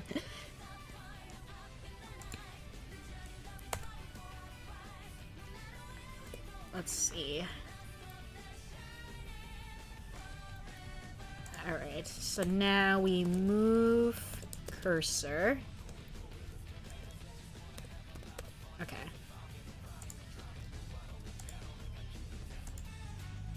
Okay. So for this part, I meant to do this in like a previous version of the game, but I wanted to have it where the camera kind of pans all over like the arena. As a way to kind of introduce it. I think I forgot that I wanted to do that, so that a scene like that just never made it into like previous versions of Act 2. So now we're gonna fix that and make sure we actually do have that sort of thing happen here. So we're gonna move the cursor over to this side of the screen. And I think we're gonna have a very like slow pan over.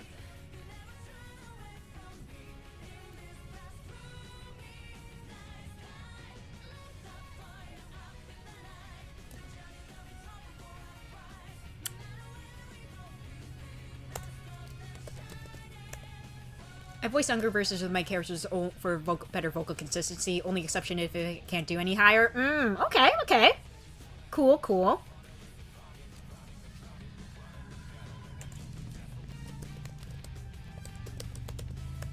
Okay, and then we're gonna do that. Alright.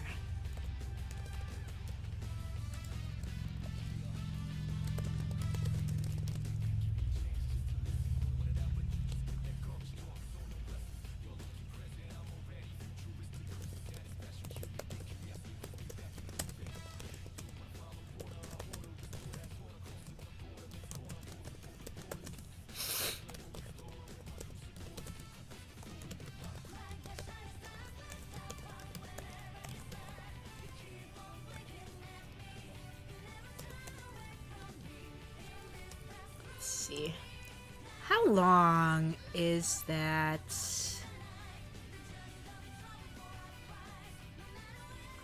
So I downloaded a sound effect specifically for this. It is basically this crowd cheering sound effect. I have to double check how long of a sound effect it is, though. Let's see. It is 9 seconds long. Interesting. Okay.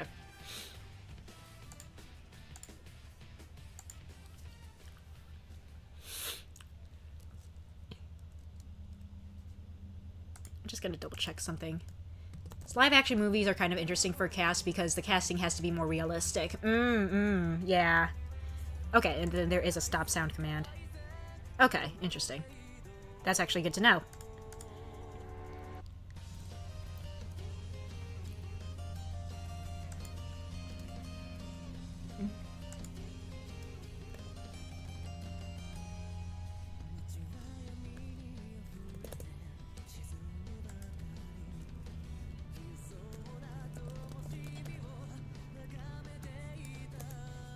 Just gonna double check some dialogue.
Okay, I think we're gonna...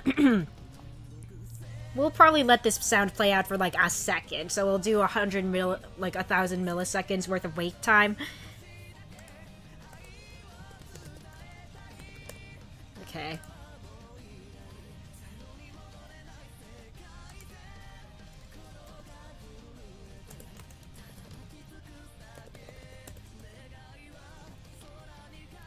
I've tried live-action style dub casting for Fatal Fury, not for King of Fighters, which is more in line with how regularly cast. Okay, okay.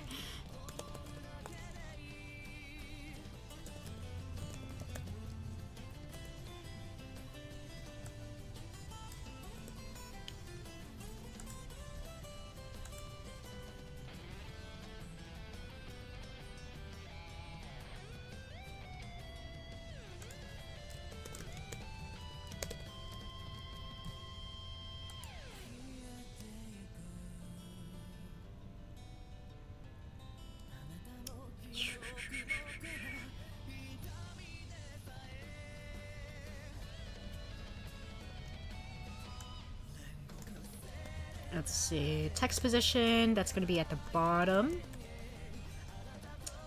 Width. Text speed. Font color. Font type. Dialog box. Number of lines. Draw cursor. No message tail.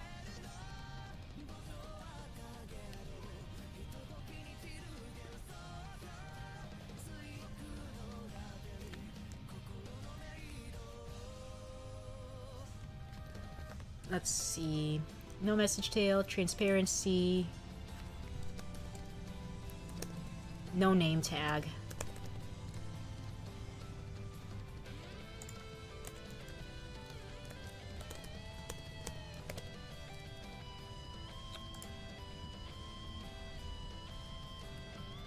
Any art for Cycle of Remorse recently? Let me double check my stuff, actually. I don't think I've posted anything recent. I'm gonna hide the screen for a second, just in case I accidentally show something that's not YouTube friendly. Hold on. Give me a second while I hide the screen for just one quick second while I search. Because I'm just like, I probably shouldn't show anything that's too risque as I try to peek. I am a little smarter about this now. I'm like, nothing new, really. What I can actually, no, that's a lie. I might have some. I'm double checking for absolutely sure. Give me a second. Have I drawn anything?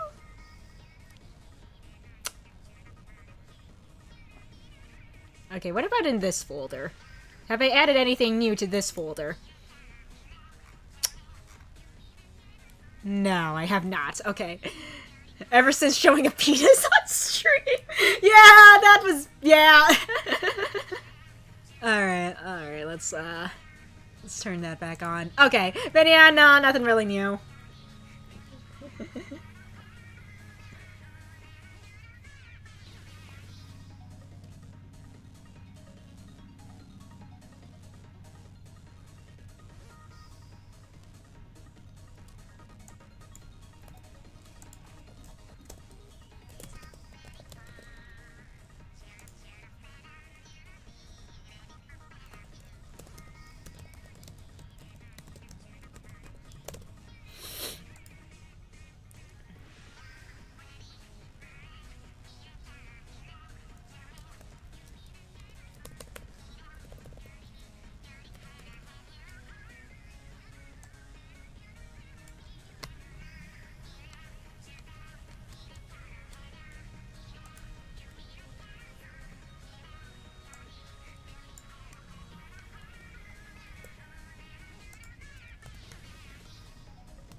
Man, I hope that all of this...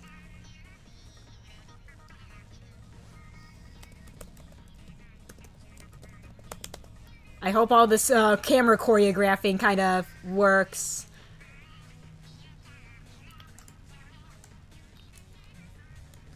I've never done anything this cinematic in LT Maker before, so I hope this works how I want it to.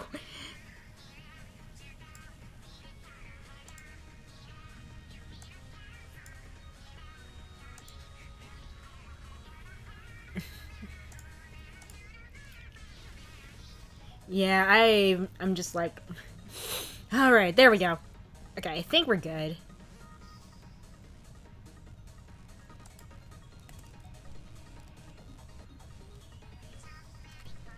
Okay.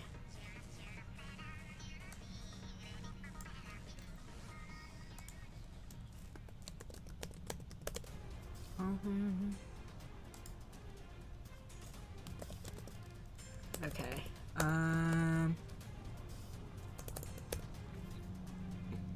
Oh wait, no. I also need all of this to be attached to this. Paste that in. Okay. There we go. 26. And...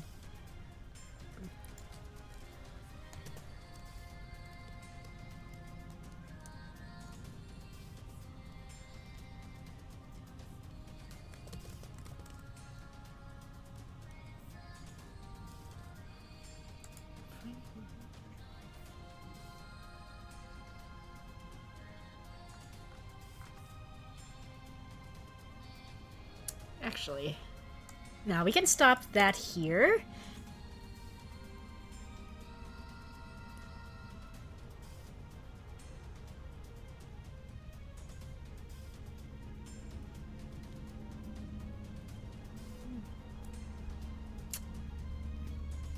to just see if this kind of plays out how I want it to. So let's just kind of test the chapter as is and see how it looks.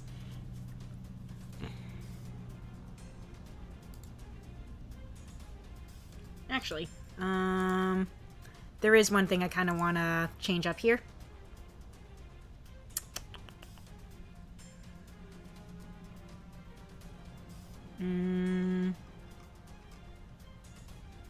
We don't really need this transition close. Let's see.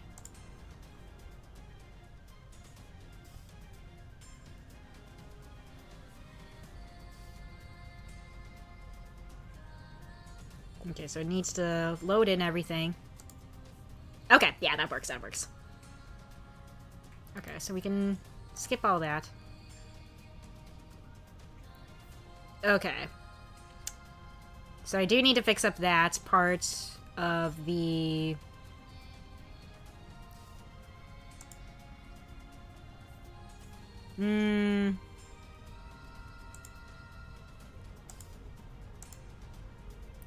Yeah. Yeah. Nah, I'm not really liking how the, how that's playing out. That does not... Nope. It is a nope for me, dog. Okay. First and foremost, let's kind of figure out... Okay.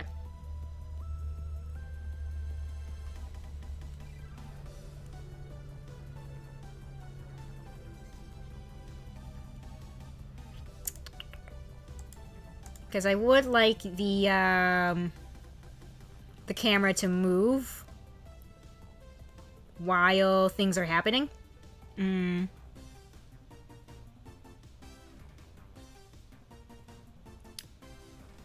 So this method probably will not work.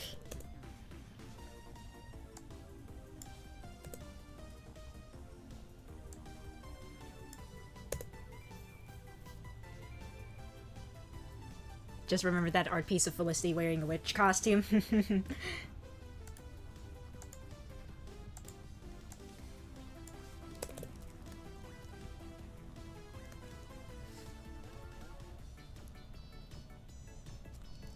Oh, maybe it's the no block. Maybe it's the no block flag, maybe? Let's try the no block flag. Maybe that's what I needed.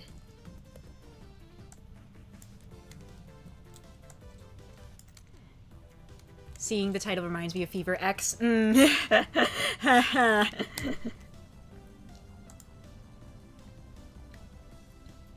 Alright, let's see.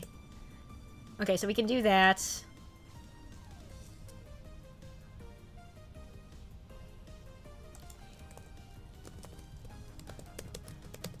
Okay. Now that we got this going...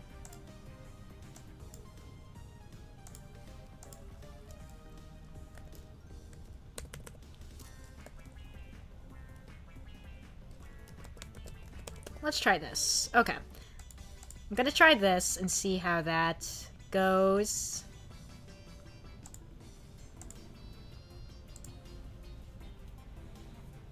Okay.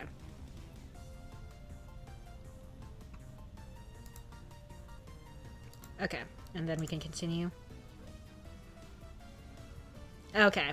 Yeah, no. that does not help. Okay. The text boxes still go. They go at hyperspeed. You cannot read shit. Okay. Alright.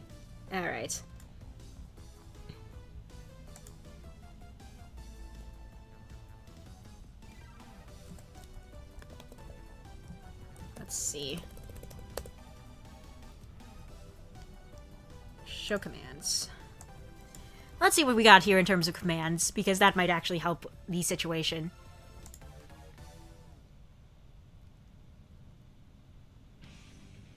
Oh, we can use... Okay, so... Okay, we can use the pause.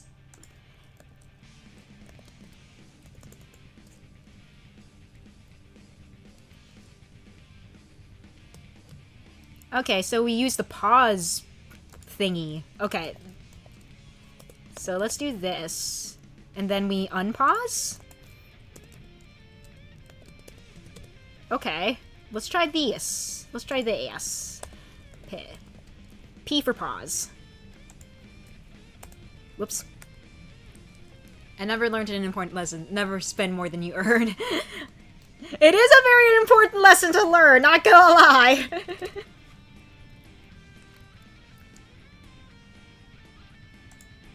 Okay, let's see how this kind of pans out.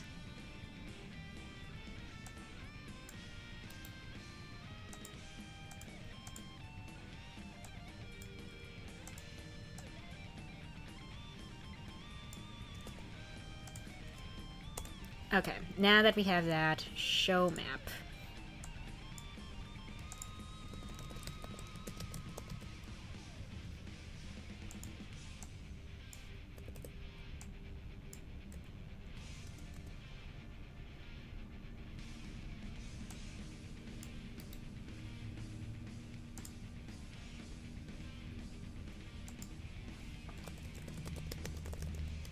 Let's make this a little more dramatic. Let's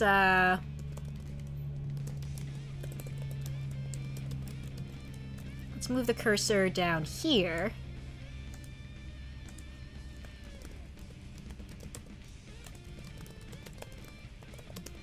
Let's do that, and then we move the cursor again over to this side of the screen.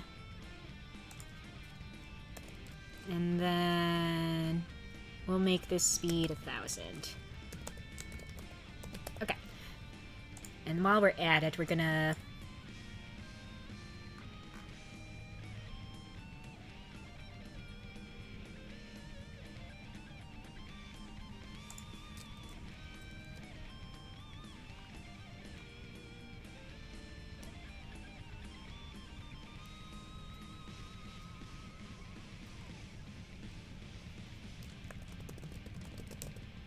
Okay. Alright, let's try this. I have not started on that yet. Hopefully I can get that done soon.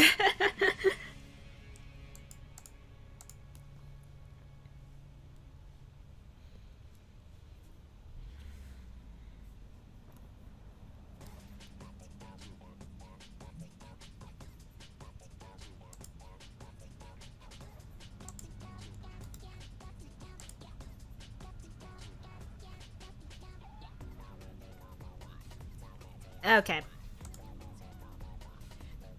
And on Armored Michael too. Yeah, I still need to work on him as well. Okay. We're getting closer to how I want this to play out.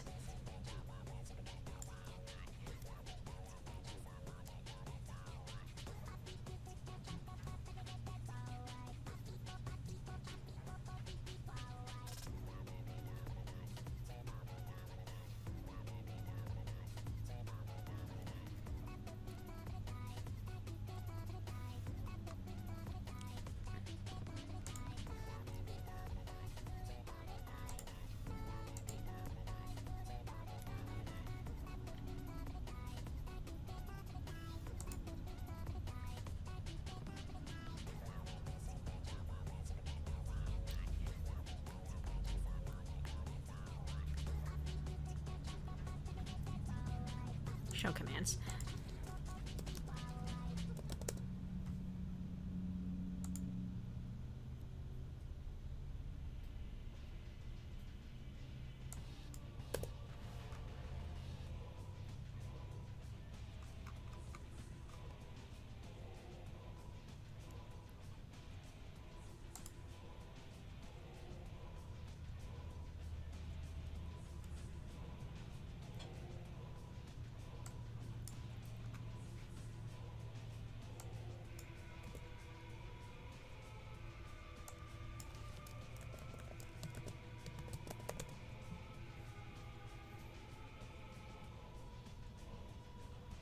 Let's see, what if we...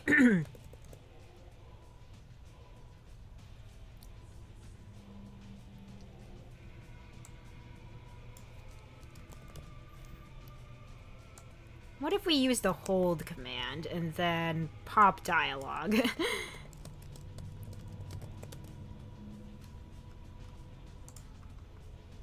Okay. This is gonna take a little bit of doing to kind of figure out how I want to do this.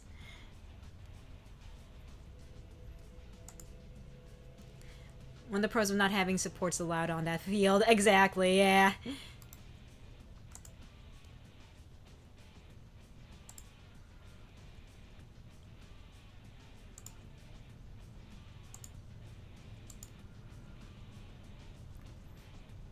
Mm.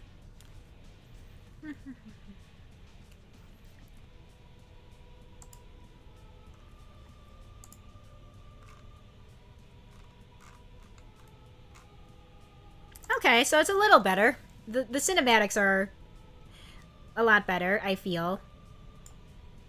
I think I might make the second panning of the camera a little slower. So I think we'll make it last for 3 seconds rather than the whole ass second that it does it for.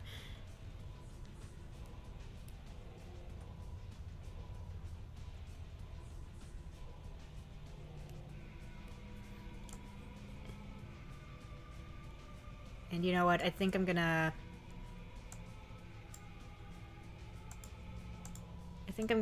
get rid of all of this.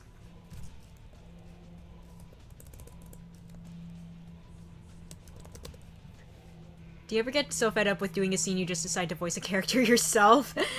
Nah, I never have gotten to that point, actually.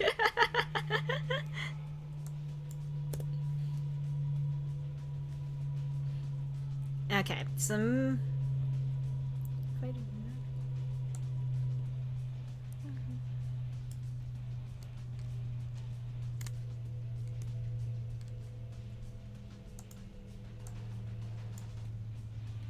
Okay.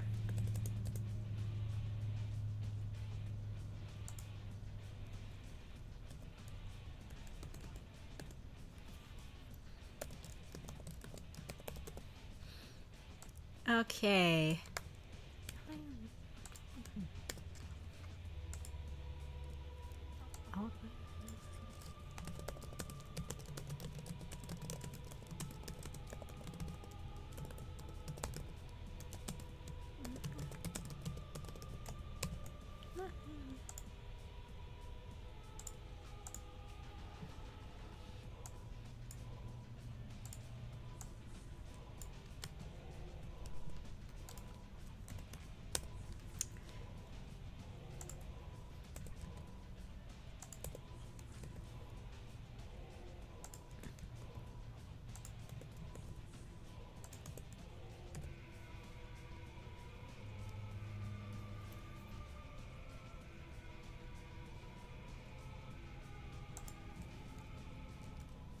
Okay, let's see how I feel. Let's see how I feel about how this kind of pans out.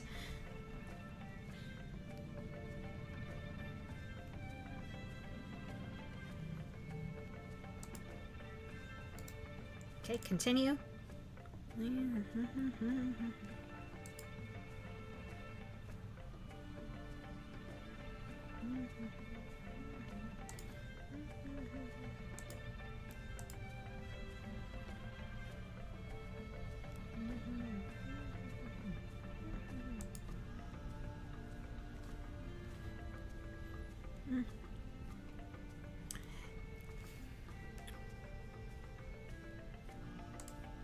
Okay.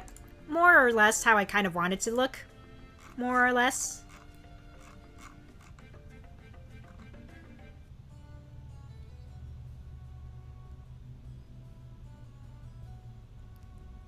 I think we'll...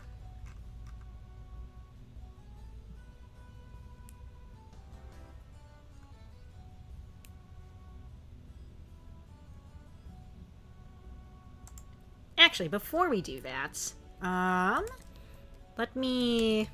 I've got an idea.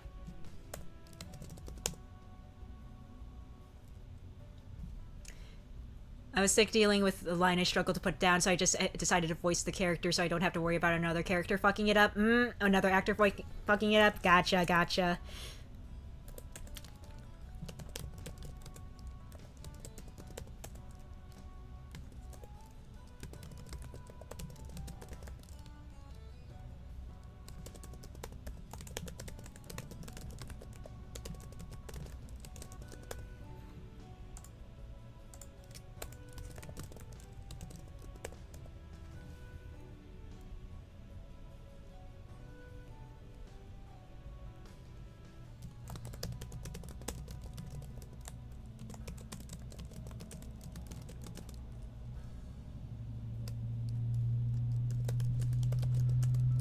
You can tell how fed up I was, damn.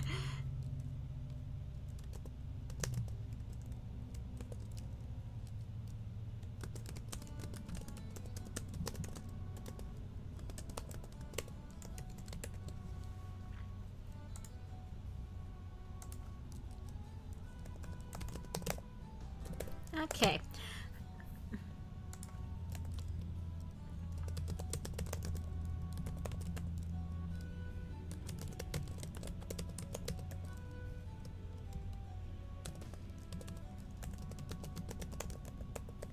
Okay, cool. All right, I think we're good now. I think I got the camera cursor flowing how I wanted to. Man, I can't speak. I can't think. Star was also fed up as she listened to every take more than 10. Oh no, more than 10. That had to suck real bad. Holy shit.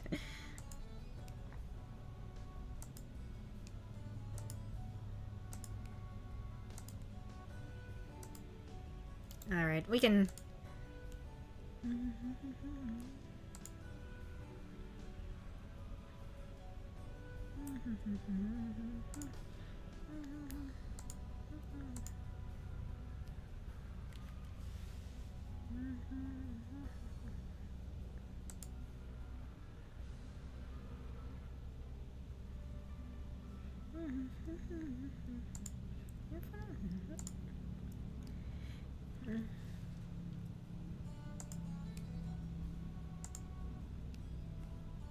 My least favorite lines to adapt are long speeches. I can imagine, yeah.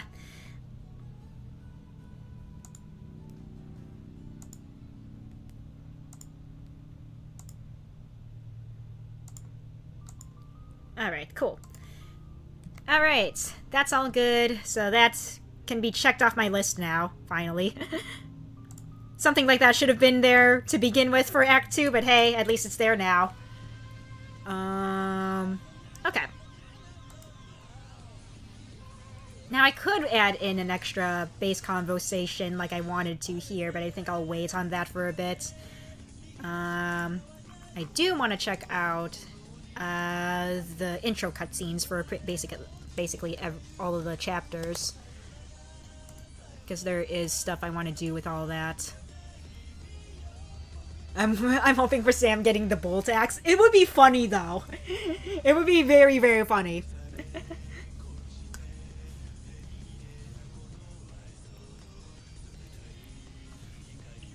I have some. I am taking that suggestion. I just don't know what chapter to plop that onto, though, but that would be very funny. I won't even tell him about it either. It's just going to be a thing that will be in the game. It'll be a surprise. He's busy at work right now. I'm pretty sure he's off his break, so he's not on break right now. 15% strength growth. But yeah, I do want to do that. Yeah, 15% magic growth. Yeah. So, yeah.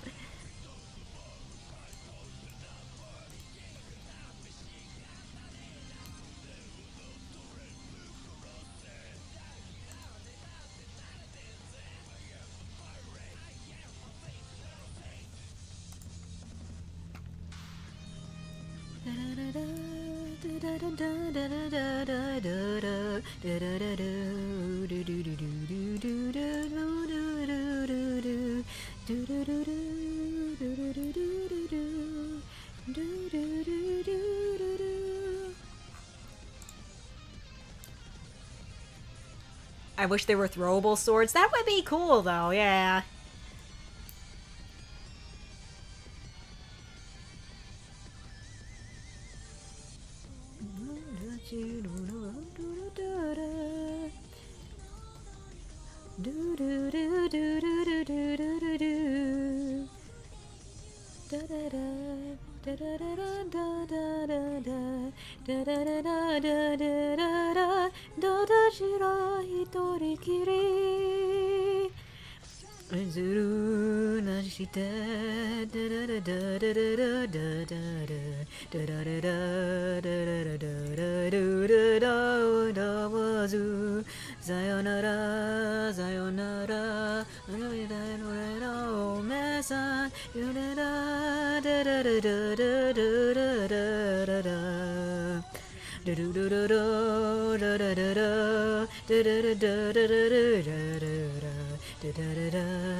I'm gonna double check chapter 14B here, because I'm just like, I have no idea if, I'm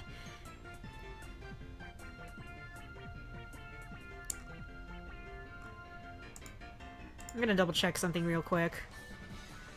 Because the fact that this seems to not work, let's see, is worrying me. I can't say I like adapting fight scenes either. Hong Kong dubbers love fight scenes, maybe because they're either not a lot to do or keep the fight scenes undubbed, but I can't describe fight scenes well, and online actors don't have easy access to the footage.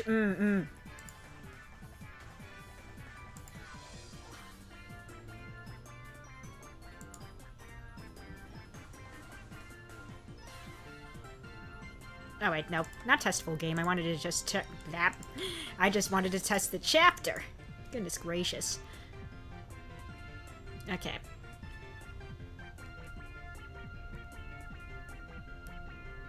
Okay, it's doing all that prep.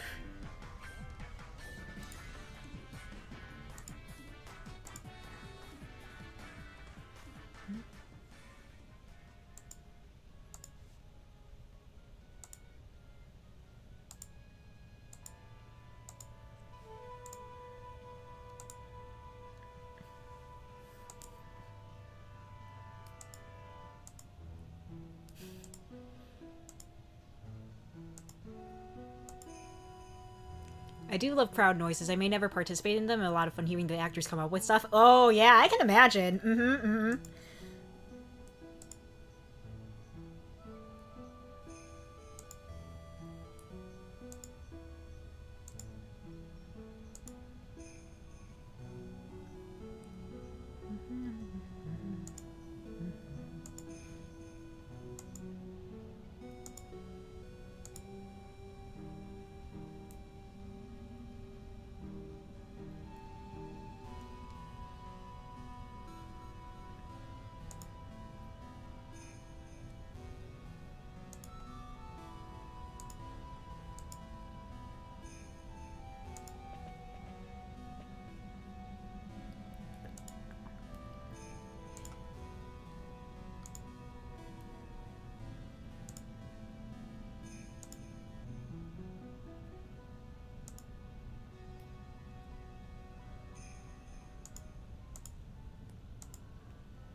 Okay.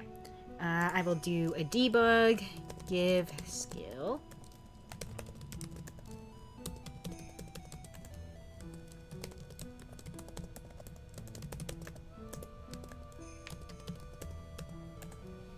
I would like to participate in, though my other sister, now referred to as Hero, is a go-to for crowd noises. Okay, okay.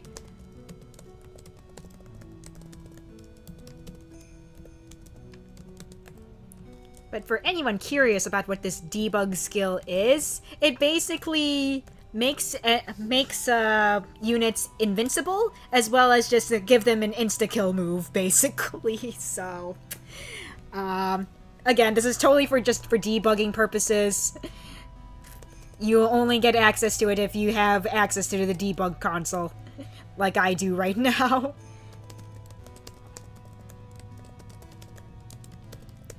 If someone somehow accidentally ends up with this skill in the actual game, I will cry.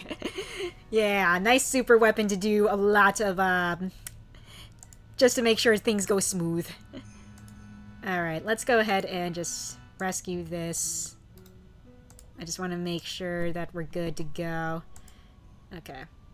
Oh, I should probably turn off weapon animations, all the battle animations as well. So that way this will go a little faster. Okay. Let's nab this and rescue the crate. And then do that. You can rescue this crate. Okay. Then, Krista, you go down this way. Watch as Felicity has it. Oh, God.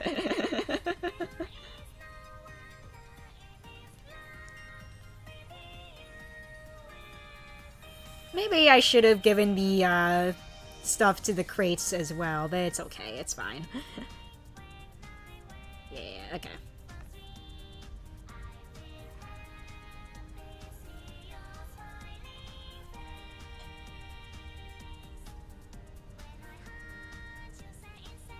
Okay, we're just gonna we're gonna just fast forward through this if we can. Thank you. Okay. Okay. We'll attack this guy. Yeah, I probably should.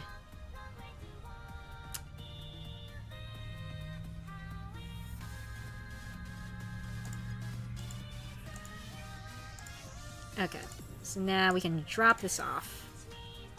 And you know what? We'll give it a good old shove. We cannot shove. Okay. I should make it so that, there's no option to shove the crates. I think that'll be good. Because you should not... Okay. You know what? If we lose a crate, we lose a crate. It's fine. This is mostly just to make sure that they, disappear in the next turn and all that. Okay.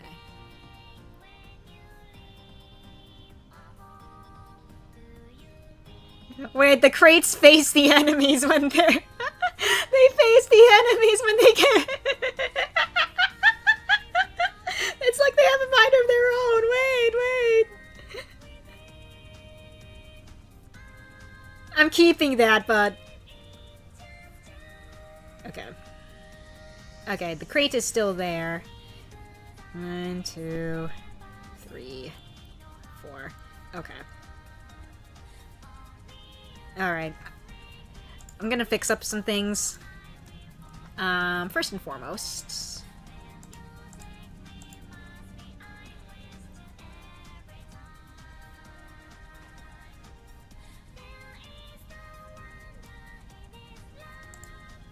I'm gonna do some stuff. Okay, well, let's get rid of this notification. Let's see.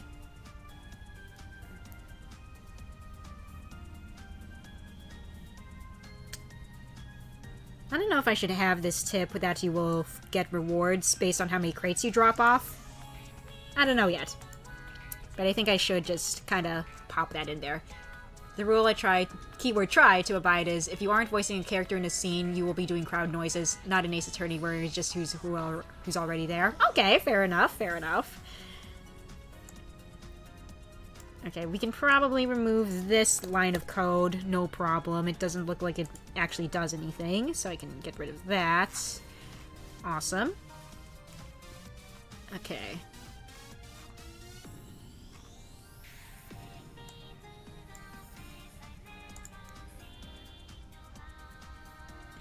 Yeah, the song is called You Ate Me. I don't know why it's called that.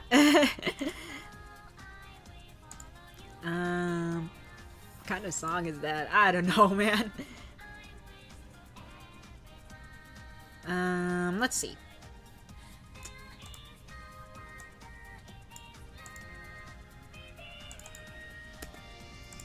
I'm gonna give the crates 0 movement. Because that would make the most sense. Okay.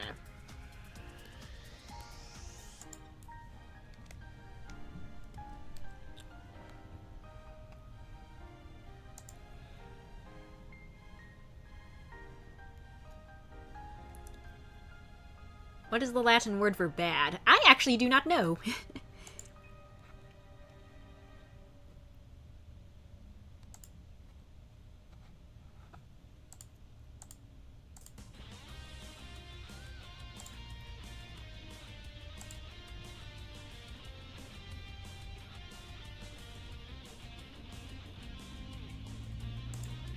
It's malice. Ah! That makes sense.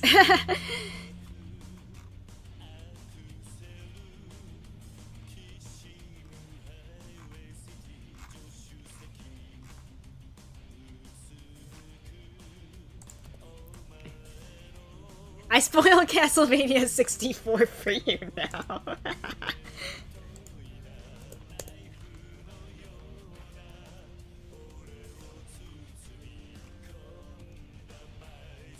For this chapter, you will get rewards based on how many crates. Okay, yeah. Alright, I think we're good here. Okay, we're good there. Okay.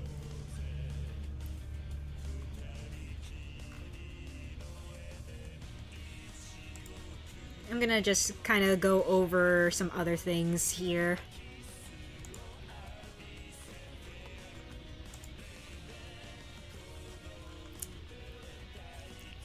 As you probably saw in the commission request, there is a character called Malice. Yeah, yeah.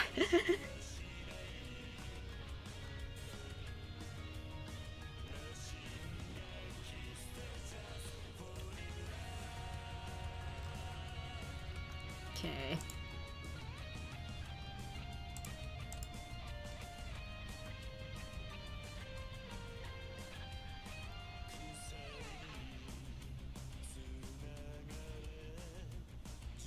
You know, I haven't done an escape chapter in a while.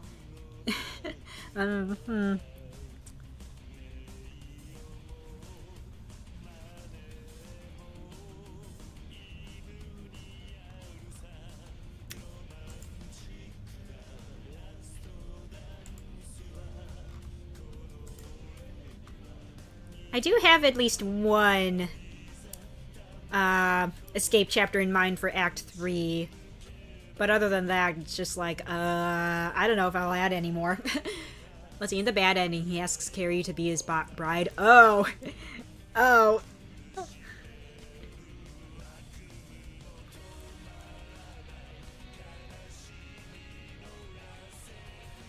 Chapter 24 is one, Prison Break.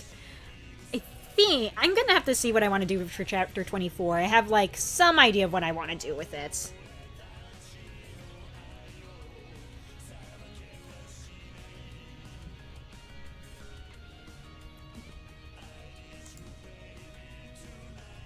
Yeah. Yeah, I have some idea of what I want to do with that.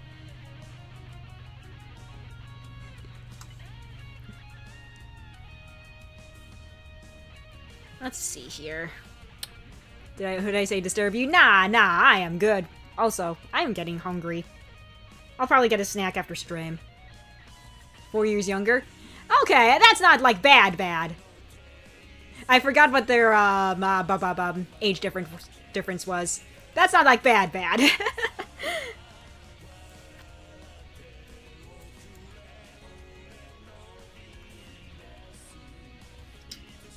Okay, we're good here, right? Yes, we are. Okay, outro 2.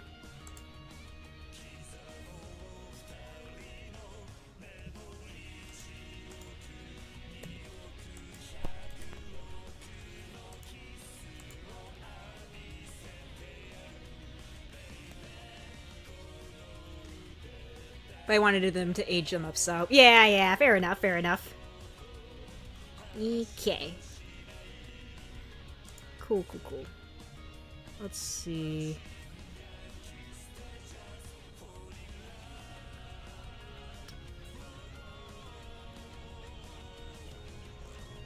I think we should be good with everything else otherwise, but I should just kind of glance over the codes and stuff just to make sure that everything kind of looks okay, because last time I went through all the texts and stuff for the events, I was really just paying attention to dialogue, but now I'm just like, hold up. Maybe I should also check the coding just to make sure all that kind of works out how it should.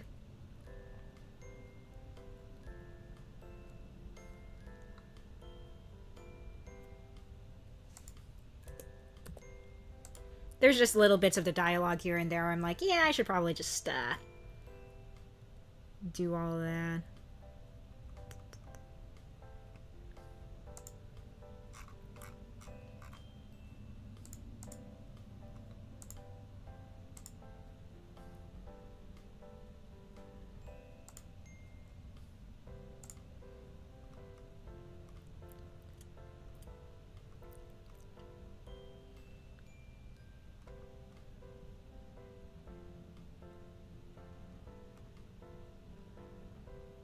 Okay, this looks good.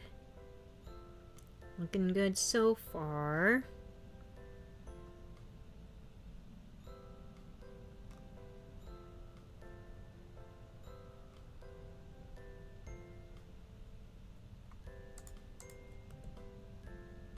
I think I'm gonna just play out the dialogue just to make sure that everyone's expressions and stuff feel natural, I guess. Okay, so we can skip through all that dialogue. Oh yeah, I also got a new background for, like, library stuff. So that's cool.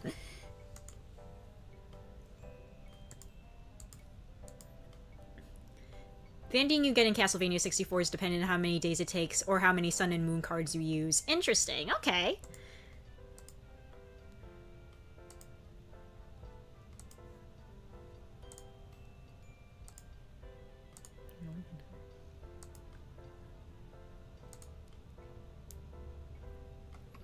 Actually, there is one thing for that bit of dialogue that I need to fix.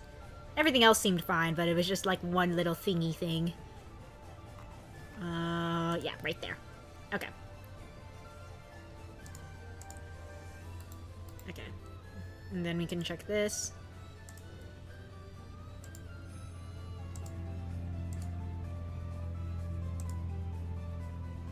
I can probably break out that speech bubble a little better. Hold on.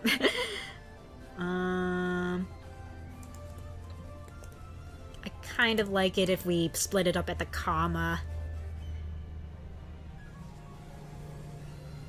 This looks like that flashback with lawyer friend Eeyore. Yeah, it uses the same background.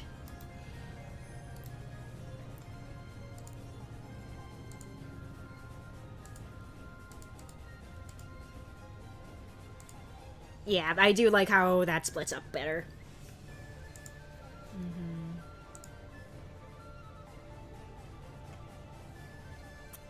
I would like it if that was where it got a line break. So we'll do that. It's just like little things at this point for like making sure that this is ready to go for when the FEE3 trailer drops. I don't really plan on it doing anything else like too major in terms of like content. Simi goes from nasal to gruff, pretty much. Especially with how Sam voices him whenever he plays this, holy shit.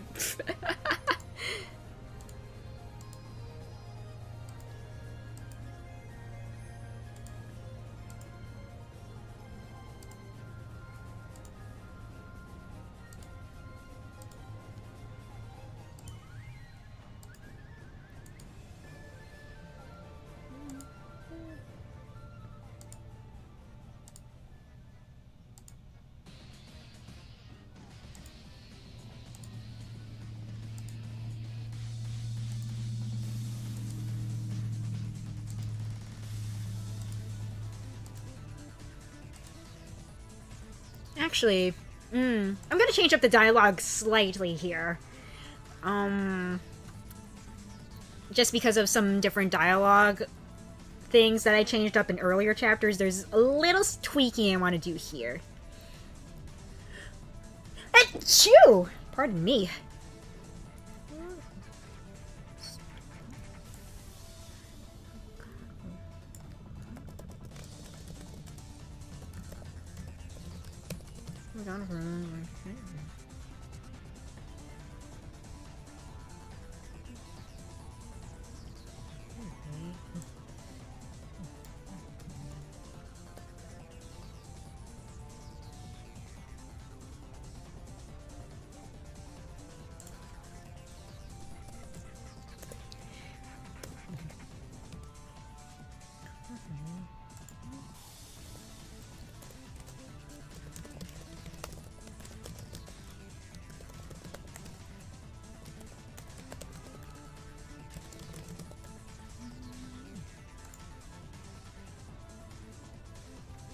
Okay, I think I like this a little better.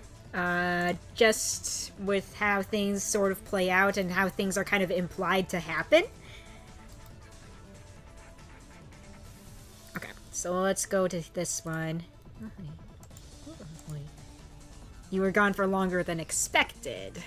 That kind of implies that, oh, usually this kind of goes down a little quicker. Okay, let's...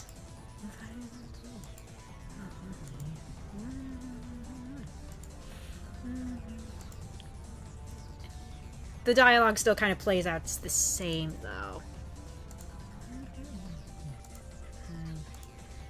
Uh-huh.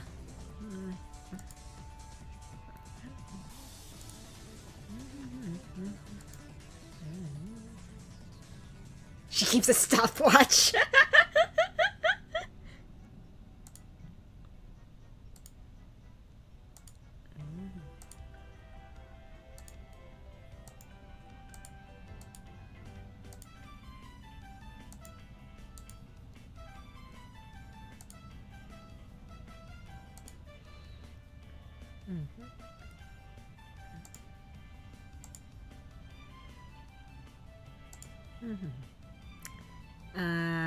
Okay, I'm gonna change up the... I need to do stuff with the, with some of the, punctuation here. Just some little things with the punctuation, actually, now that I'm looking at it. You know, while we're at it with the punctuation stuff, I'm gonna...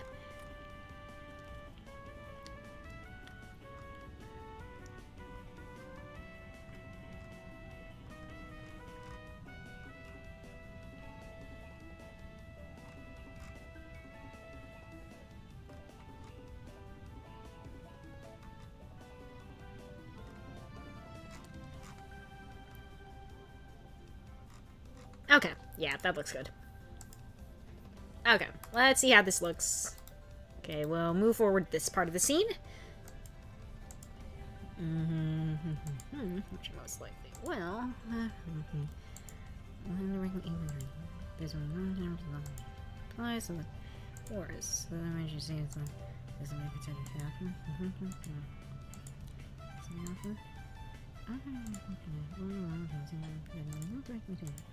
It makes it easier for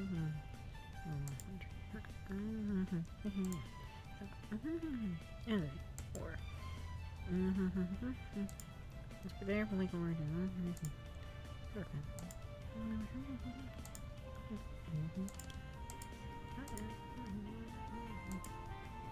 Alright, yeah.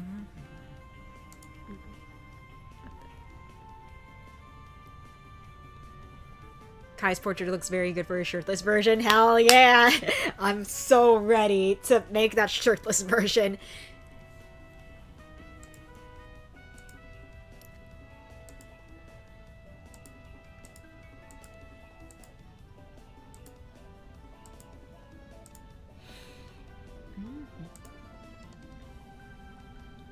Oh yeah, I have like little little text boxes saying like where, saying like locations and whatever now, so that's neat.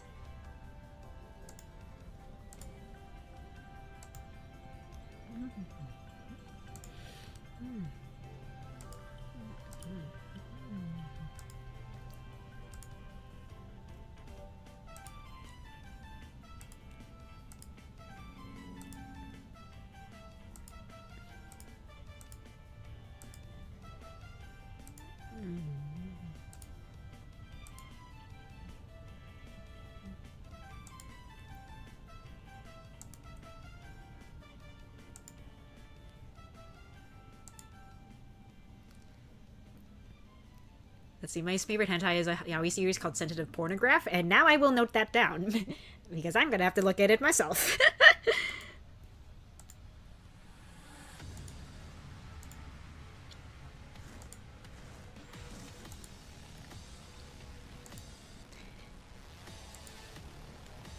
It's Michael. It was head pats for Michael, because he's the bestest boy.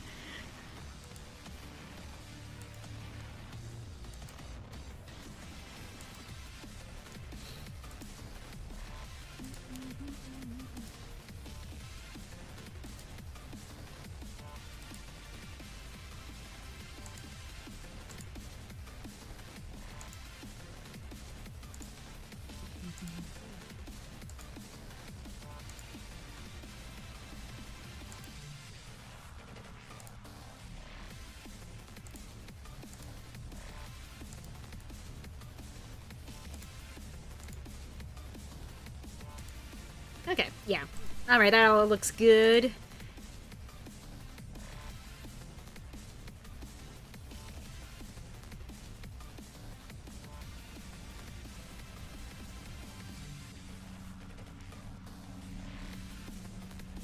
How many of Michael's supports end up in angst again? Let's see. I mean, the one with Michael, with him and Celeste kind of dabbles in that territory. The one with him and Forrest might. It really depends on the direction we take it. I don't know. There's nothing there yet. But there's potential. The one with him and Taylor does not, like, at all. If anything, that one's a more humorous one. And I don't think I've started any... And no. Michael and Aqua. That one also kind of is definitely... It's definitely one that kind of will go into that territory. So, like, 3 out of the 4? 3 out of the 4 are angsty. I did not plan for this. Maybe 2 out of the 4, but, like, it's most likely gonna be 3 out of the 4. Not gonna lie.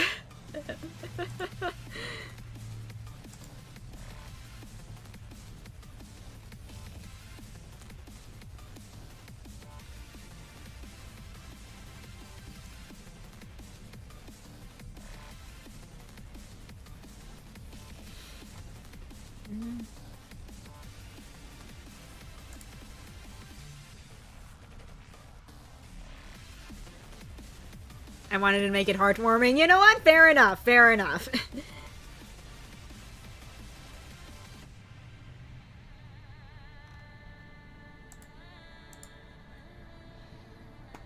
Man, I'm just thinking about Act 3 and how I really want to drop that that plot twist about what happened to Irvin. I'm just thinking about that this entire time, and I'm just looking through all this dialogue again, and it's just like, haha. Man, all of this, and then we get up to that point, and I'm just like, oh. I can't wait. I can't wait to see some raw reactions to that, because, whew, I'm like hyping myself up for it, like,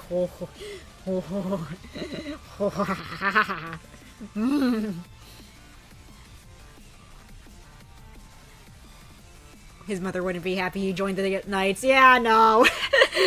Nope.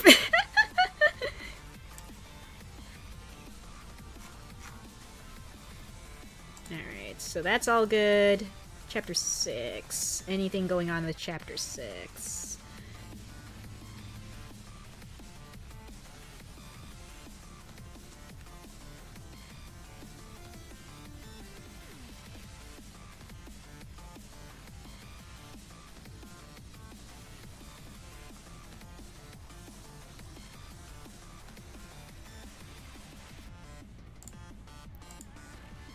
You know what, I'm gonna revise a little bit of this space conversation for Chapter 6. Just a little bit.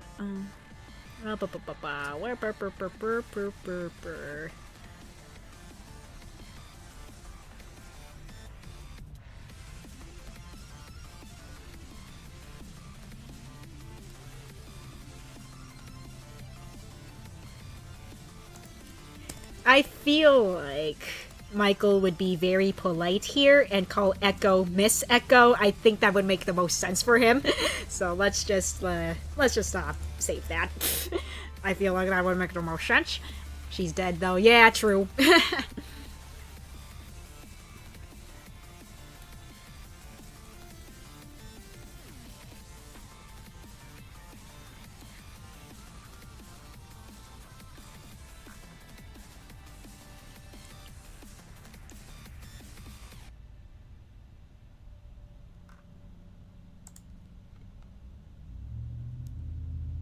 Miss Echo, yeah. Let's see, there...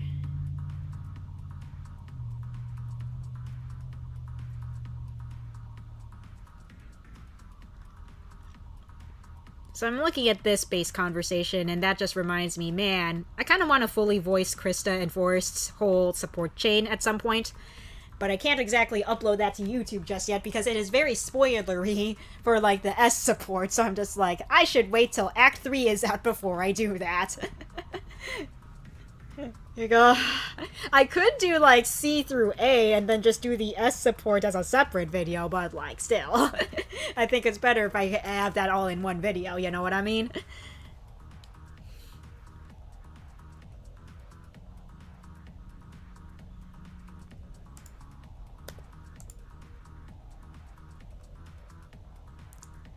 Also, Sam and I were talking about maybe doing a stream later this weekend of us playing through Cycle of Remorse one more time, just with all the changes I've made and whatever, just to showcase it before the FEE3 trailer drops. Maybe, mayhaps, I don't know yet. We'll see.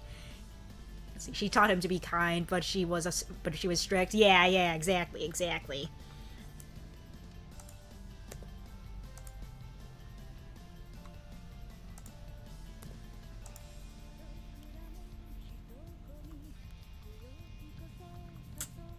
Man, Forrest is just really bad at hiding his feelings for Krista. He is filled with lust every time he looks at her.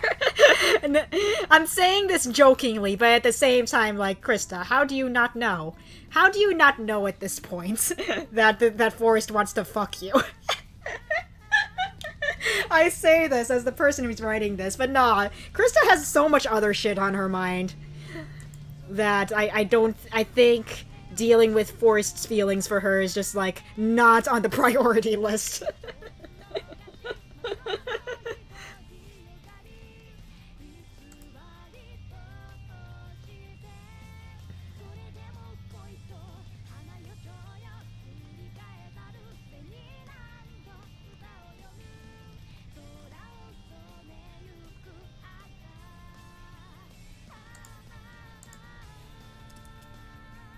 In contrast, Celeste's mother was mainly angry that she got dirt all over, not that she brought another kid home. Yeah, exactly.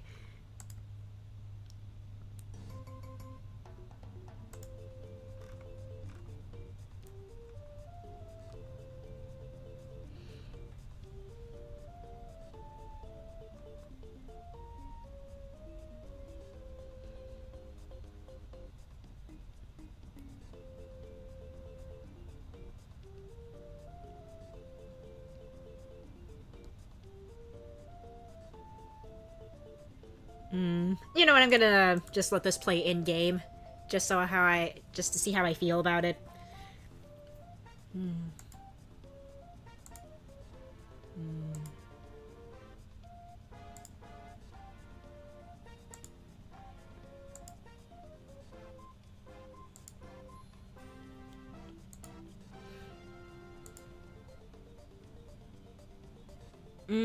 Okay, I can probably break it up after that sentence. Yeah, let's...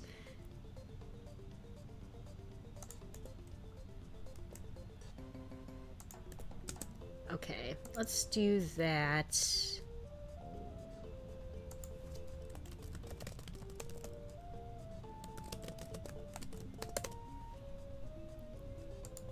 I imagine super dirty because practicing with an axe might make you slightly dirty. Yeah, true.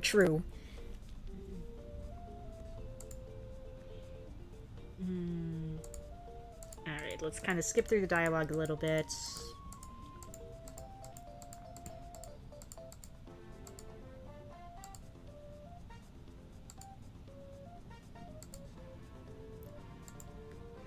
Okay, that looks good.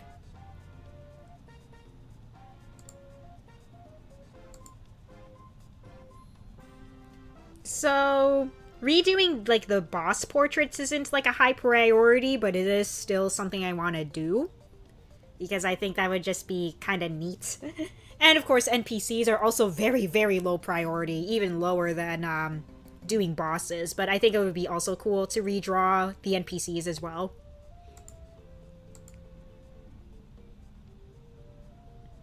Just to have some stylistic consistency, pretty much, but that's just something for another day. It's not like a huge thing I want to do, but yeah.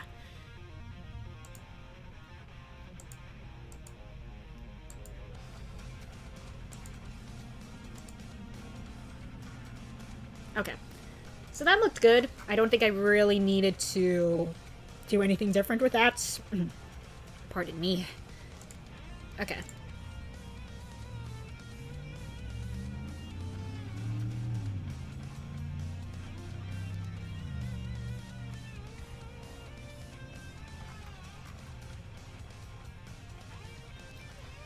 So imagine more dirty than the time I tumbled down the mountains with lots of mud. I had to take a shower and wash my clothes, so I just have to imagine something dirtier than that. Damn.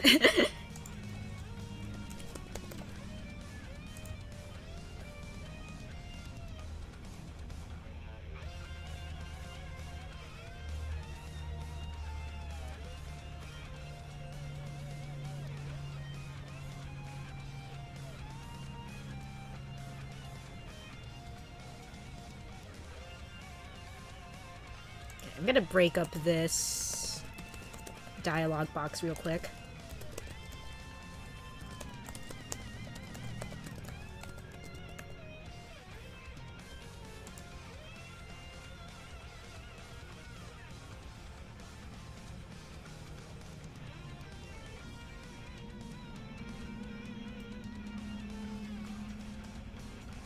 There you go. Let me see how I feel about this.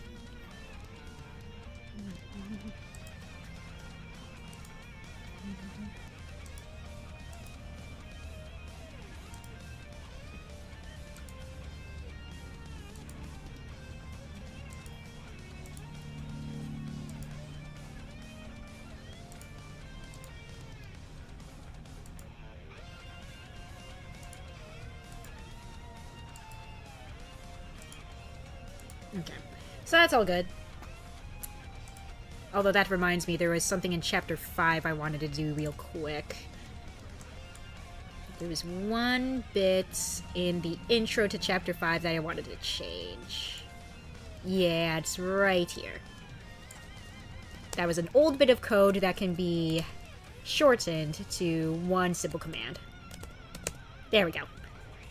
Okay, and plus it will look more consistent with everything else. I was 18 when that happened. Okay,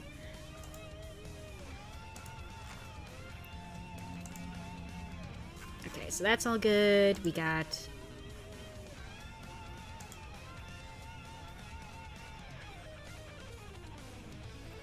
I'm just gonna check this dialogue for Anna.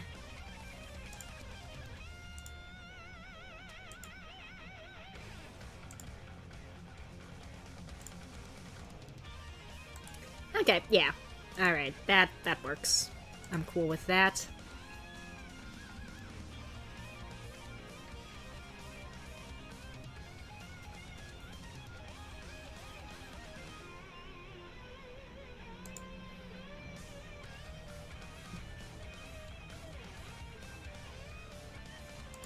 I'm gonna...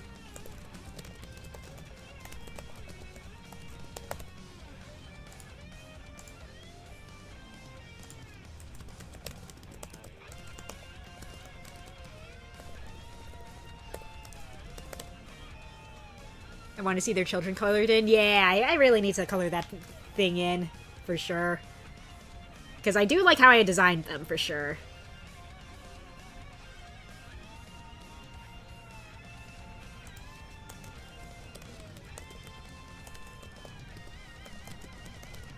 Okay.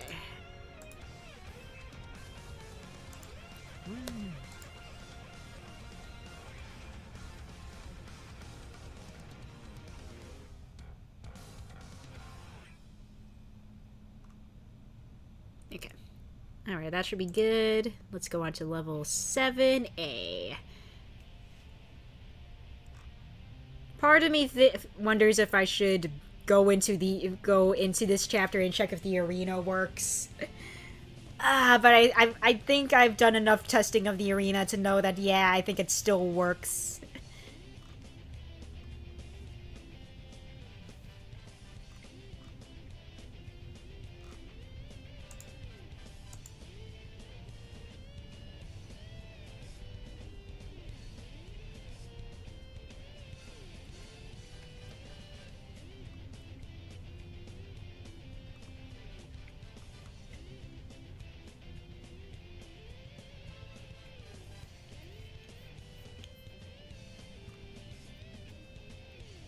Yeah, Metal Harbor.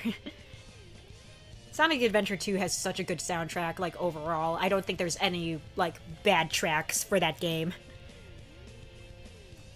I may have said that before, but I think it's worth repeating.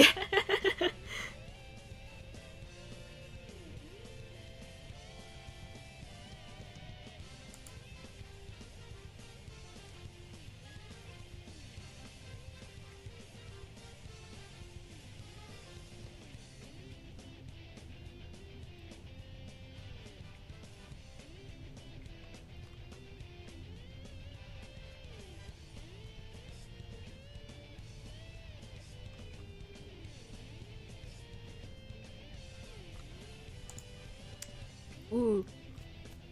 You know what? I think I'm gonna add in a new base conversation for this particular... For this particular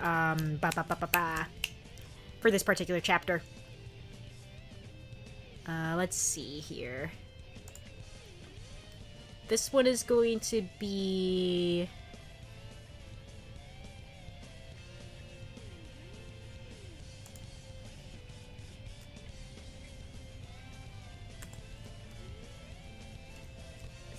if game.get unit Taylor. Wait, game.check alive. Okay, so Taylor needs to be alive for this one, but this is going to be a base conversation that involves both him and Felicity, actually.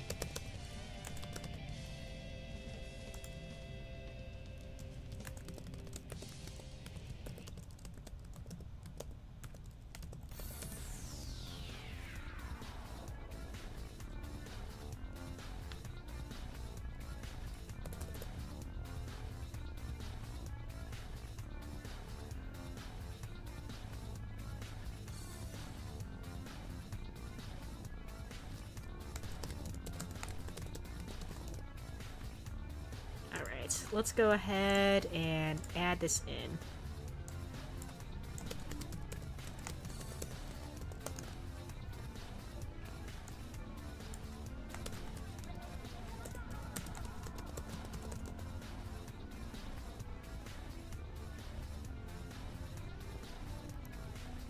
Hey, typing on phone. Yeah, typing on phone, it can be a pain.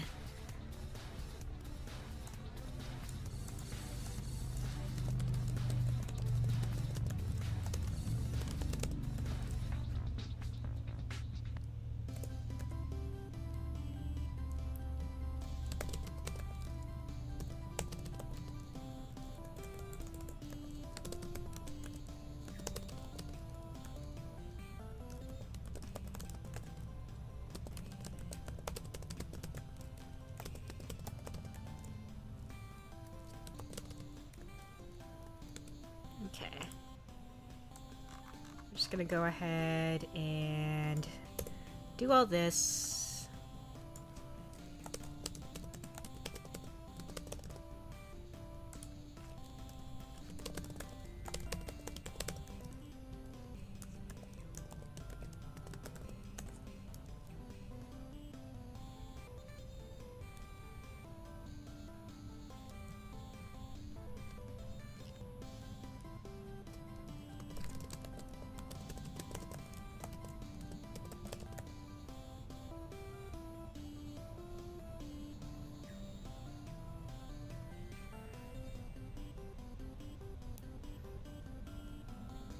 Ooh, we actually...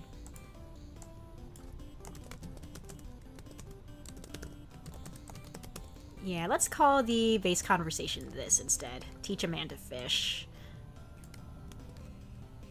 Kind of like that a little better.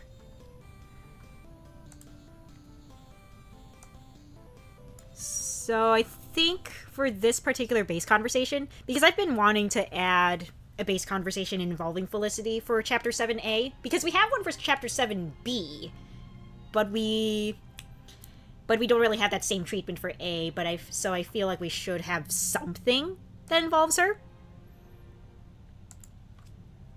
So for this one, the plan is to have this particular convo involve Felicity and Taylor. So basically Felicity's out at the lake observing the fish and is also planning on catching a fish. Taylor walks in on her, and then, yeah, all that good stuff. Felicity basically teaches Taylor how to catch a fish with his bare hands. Taylor will make a remark how he was good at fishing, and is a fan of fishing. It's kind of like a small little reference to Slimeheart, where in that game, one of the dates you could randomly go on with Taylor in that game is to go on a fishing trip with him. So that'll be a nice reference to that as well. The Michael and Taylor report was fully written by Sam, so of course no angst. I think I ended up writing both the B and the A, but I did work off of his C support, actually.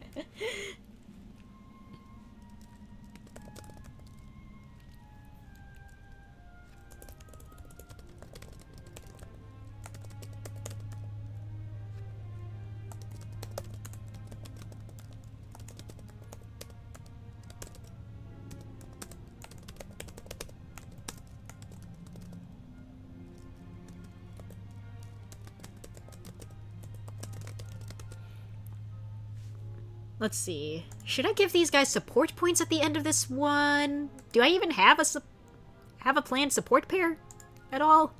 Can these guys even support each other? Hold up. What did I have programmed in here?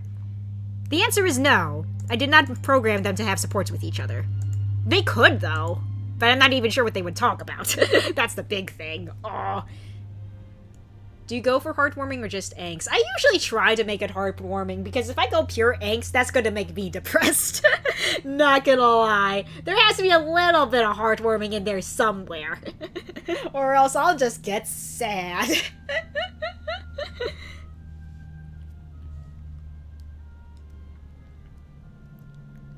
Okay. So I feel like I should try to get an item out of this one.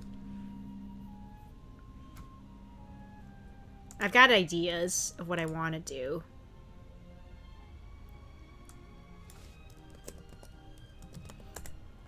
I'm gonna...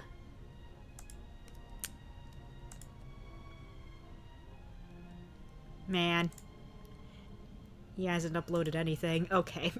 Alright, anyway. Alright. I was gonna look up... Fucking... Fish!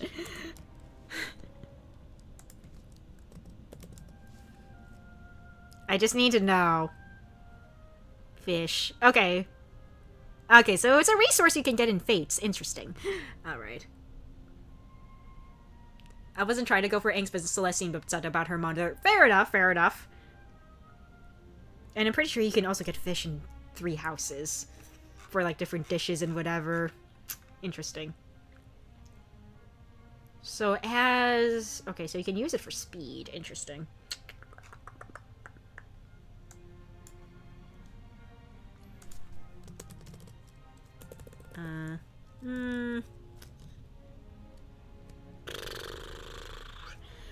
Blah, blah, blah, blah.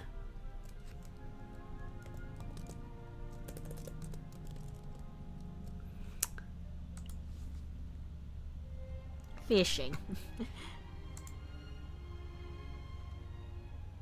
Fish.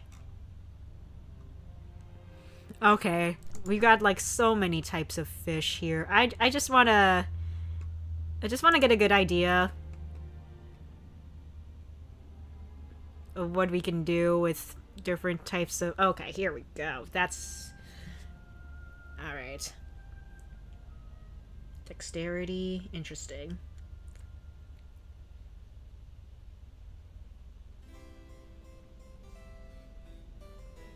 Speed.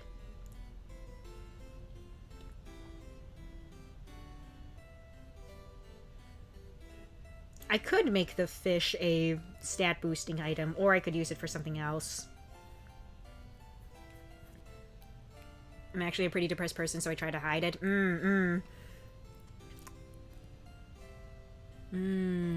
Let's see.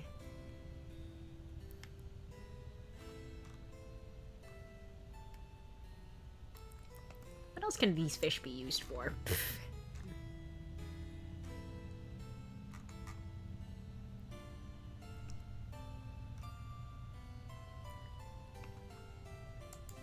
Okay. Defense. Yeah. Okay, maybe speed.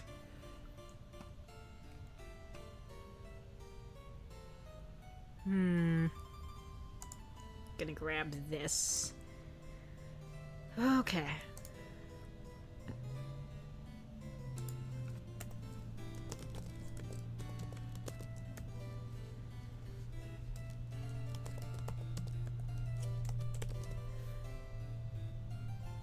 Alright, I'm gonna have to go in here. Items. Let's make a new item. We're making a fish. Let's go, y'all.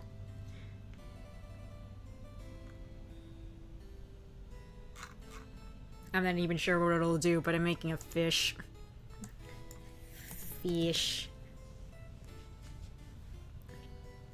It's only gonna be worth a few gold, too, so I'm just like... Alright, value... Actually, we've got some... yeah, template. You can use the fish. One use. Yeah. It's gonna be real cheap. I feel like it's only gonna be worth like 100 gold. So I'm just gonna make the value like 200. So that way when you actually sell it in a shop, it's gonna take like 50% off of that. Usable, valuable accessory. What if it was an accessory? What if it was a joke weapon? Wait. Wait. Hold on. What if it was a joke weapon? Wait. It's strange that the most angst was A support, then S is more heartwarming. Yeah, true. Okay, what if I made the wait. Wait. What if the wait. I'm making the fish a joke weapon. What if it was a wait, what if it was a sword? Wait, what if you used the fish as a sword? Wait, okay, first and foremost, can I get do I have to sprite up my own fish, or can I grab one from the repository myself? Hold on.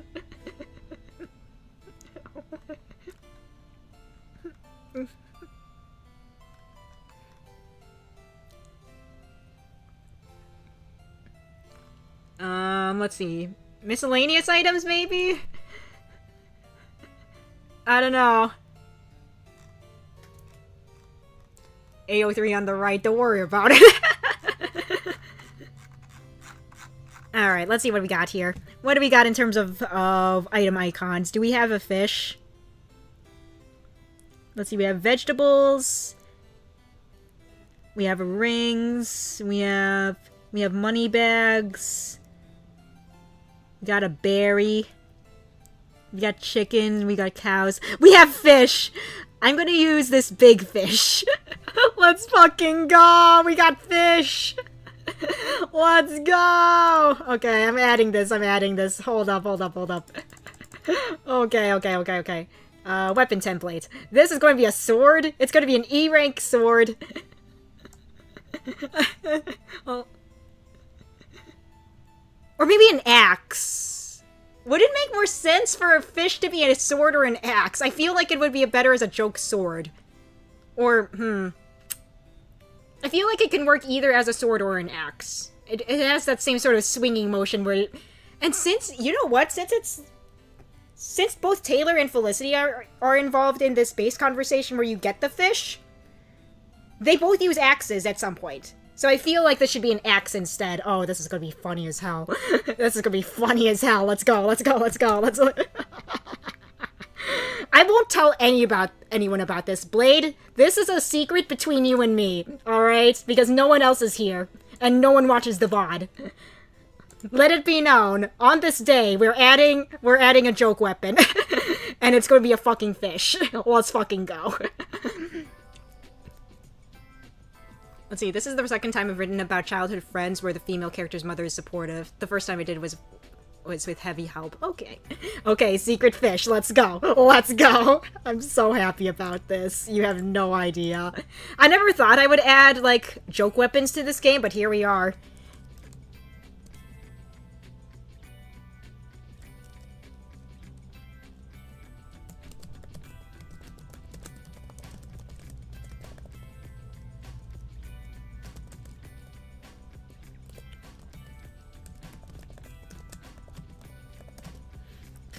Okay.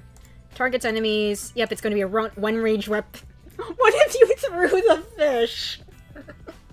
What if you can throw the fish? Do I dare make it a 2-range weapon? What is her mother's fate? I'd like to think she's still alive.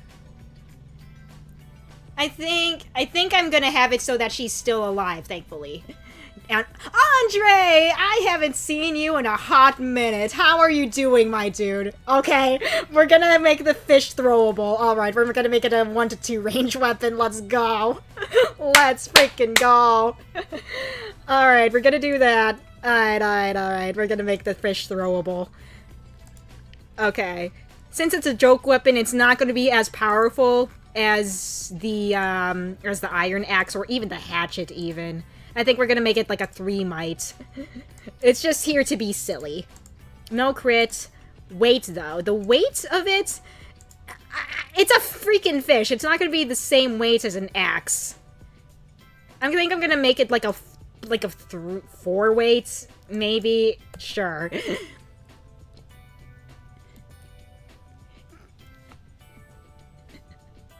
Alright, no crit on the fish. Okay, but what... No, we're not gonna be silly with it. You know what? We're gonna make it just like a really accurate axe. We're gonna make it like 85 hits. It's gonna have a pretty high accuracy. Or high hit, I mean.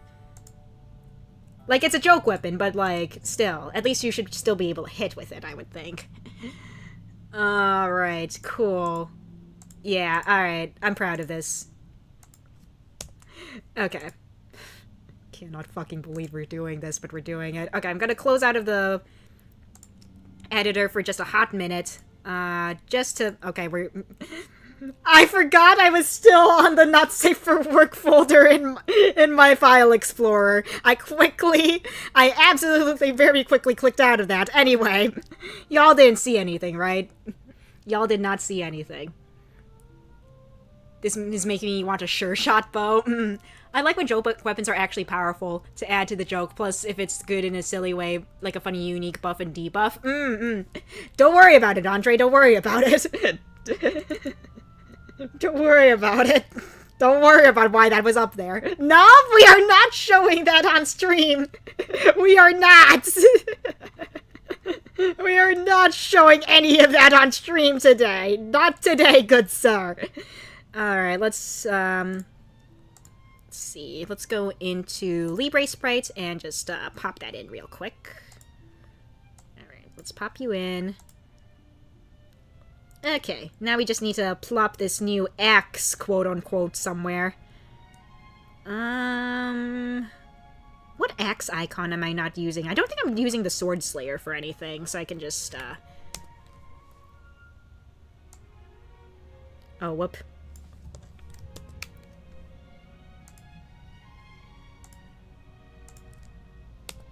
Okay, there we go. And now we pop that in. No.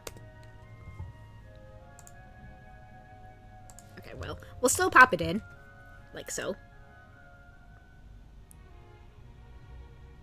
I'm just gonna make sure that all the colors are accurate. So let's make sure all the colors are accurate here. Yeah, okay, there we go. And then grab the outline.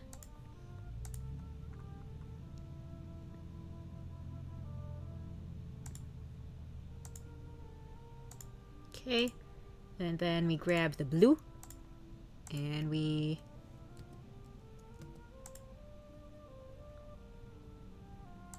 we're gonna add this to the thing. There we go. Now we've got a fish. Glad she's alive. I wrote that line in the S support not knowing, like Leaf saying he'll find Lachesis for approval to marry Nana. But yeah, I think, like... Yeah, I did want her alive from the very beginning, at the very least. Because that's too much sad if she's dead, honestly. Okay, so we got that. We got a fish. And don't save. Okay, we got a fish. And now we can reopen the stuff in the things. Okay, I'm going to go ahead and save that in my credits file. Let's see. Here we go. Weapon and item icons. Fish, fish, fish. F for fish. Alright.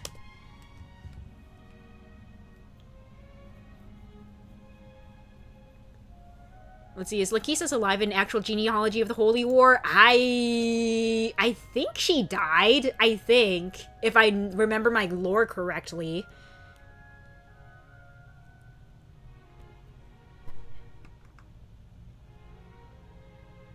Fish makes you heal all allies for 20% of damage dealt would be fun. That would be very silly. My suggestion is not a silly reference to a game I play where fish equals broken healing, totally.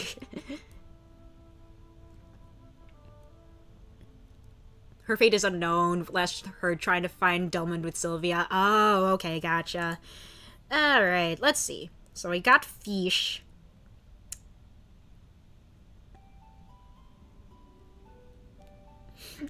Okay, this is going to be a very amusing base conversation. Let's see.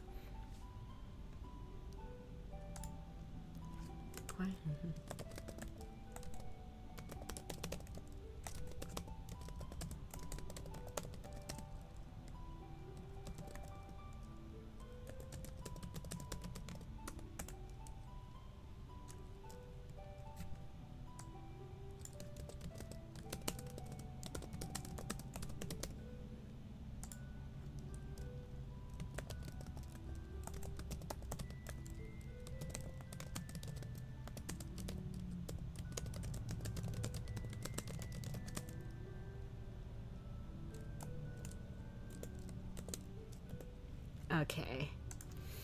Expression, handler. Normal, no smile.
Okay, do I have a water splashing sound effect in here by default, or no? If not, I'm gonna have to find one.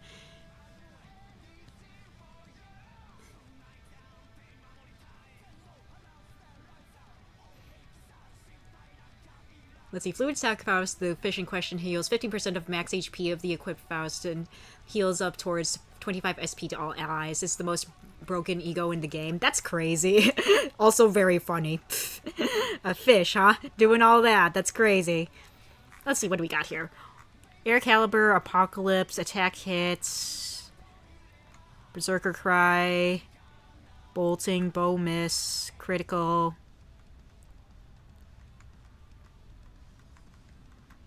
Footstep, Four Blaze, Gold Exchange, Heal Boop. Let's see, map in, map out, miss, next turn, no damage, poison, pure water.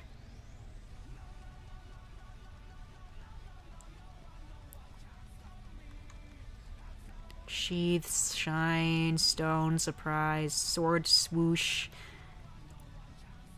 Unlock staff, warp, weapon, whistle, wind. Okay, nope, doesn't look like there's one in by default. I'm gonna have to nab one. Alright, I'll go all reliable. Mao.audio. It's one of 9 healing sources in the whole game. Damn. Let's see. Let's see. We need sound effects. System. Monoto? 1.0. Let's see. Voice, Nakikoe. Famicom. Let's see. System sounds. Thing sounds, maybe? I think that's going to be the best thing I can come up with. We'll also look through, like, the more magical sounds. Fight sounds is probably not it. I'll look through Famicom-like sounds, I think that's what it means.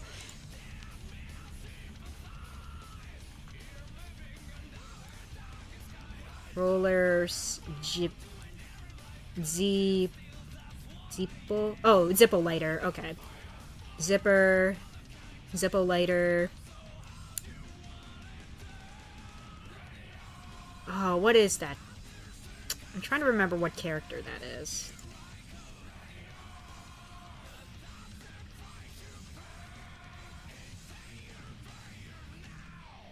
Let's see. Hopefully you can find something for water. Something sounds... Let's see, which is the better game? SNK Heroines or King of Fighters for Girls? Honestly, that is very much like comparing apples and oranges.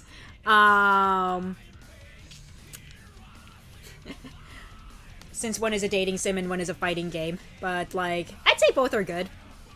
I didn't really play SNK Heroines too much, though. But I played King of Fighters for Girls quite a bit. Let's see, 7 of them are Ego, supers of the game, and 2 of them are IDs, the actual characters, and you can only equip one of those IDs at a time because they're of the same character. Let's see, sounds for stuff. Toilet flushing. That's probably not the type of sound I'm looking for, but... Yeah, definitely not. Let's see, sounds of switch pressing. Okay. Radio... Let's see, electricity sounds. Posocon. Nope, no computer sounds. Claw sound? No. Something crumpling. Oh, paper sounds. Okay. Noise, drill. I have no idea. I do not know how to read that. Lobopoi. Oh, robot-like? Mecha, she... Oh yeah, that does sound robot-like. Okay.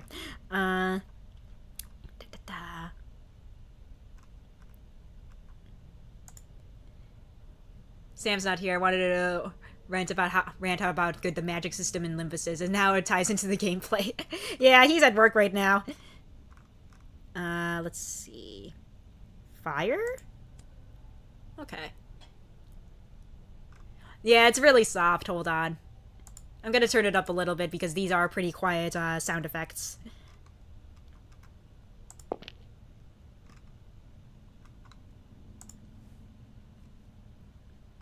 Let's see.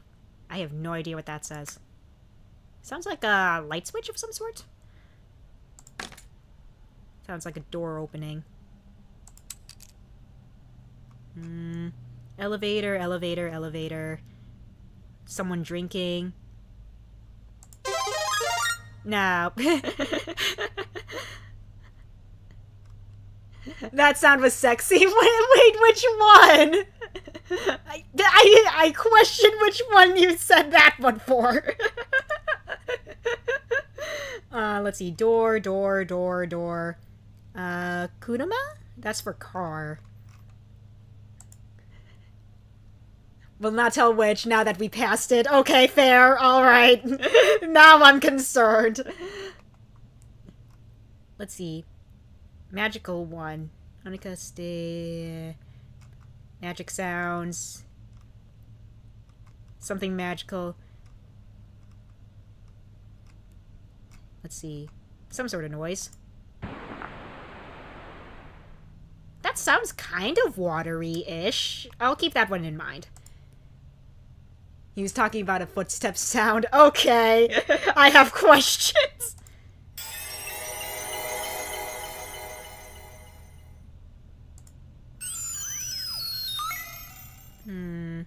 Kind of sounds more electric-y than it does magically, but maybe that's just me.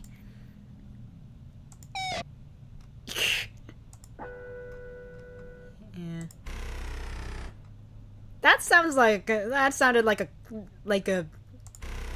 that sounded very mechanical. We'll leave you guessing. Okay.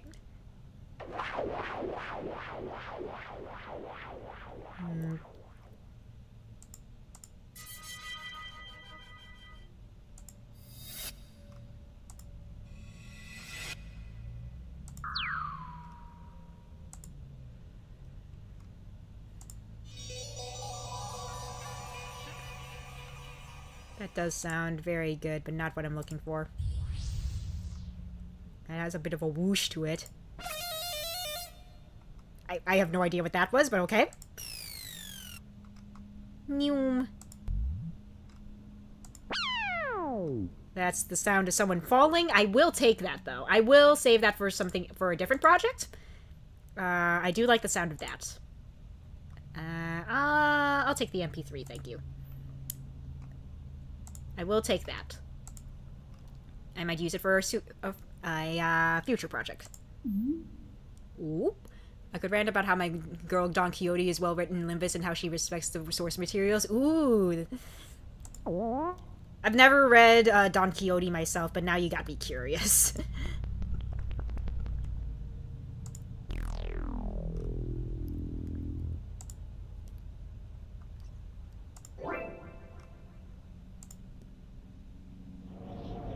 That is a very windy wind.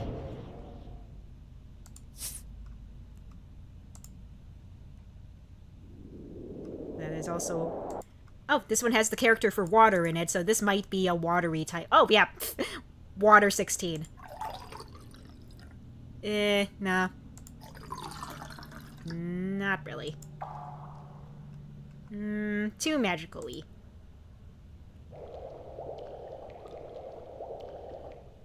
Good ambient noise for, pretty good ambient noise if you're, like, underwater or something. I might use that for a future project. I'm gonna save that real quick. Read it. You should read the Tales of the Knight and Sad Figure Don Quixote de la Mancha.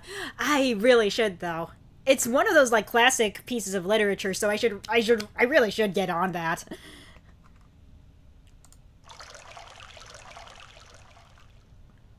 I need to delve more into classic literature in general. I will not spoil the book because it's good. Alright, I'll take your word for it, but yeah, I really should.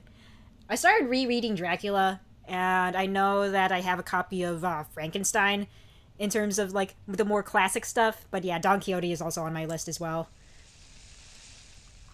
Okay, that is not what I'm looking for. How about this? Kind of, but not quite. Not quite. Ooh, that's, like, exactly what I'm looking for. If we have, like, a more powerful splash, I'll do that, but that is kind of the vibe. That is the vibe. I'm gonna keep that. How about this one? Ooh. Kind of like that. Okay.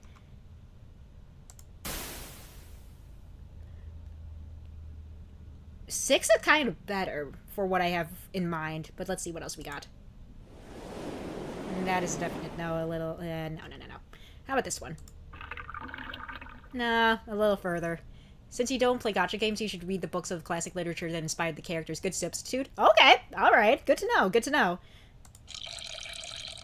That is definitely not the type of sound. It doesn't have oomph, but I'll compare it once we kind of collect what we have here. Kind of. Okay, let's see what we gathered here. Let's try number 7. Maybe. I kind of like the length of 6 more than 7, because 7 kind of outstates its welcome a little too long. How about number 2? It doesn't have as much oomph as 6. How about 1? It lacks the oomph. I think 6 is our winner here. Hey, Sam, good to see you. I'm working on things. I am trying to get sound effects for a certain new bass conversation that's popping up.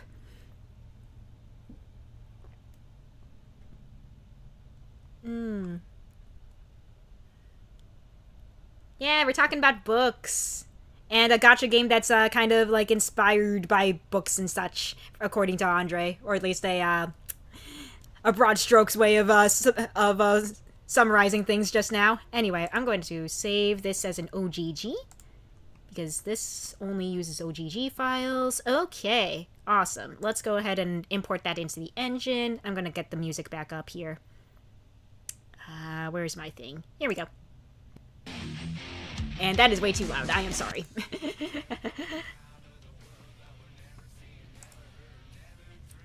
Okay, let's go ahead.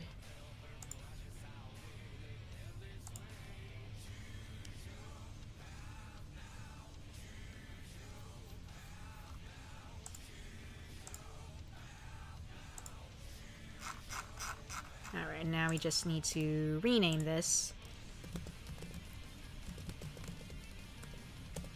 Okay, cool. And then I need to update my credits, just to make sure.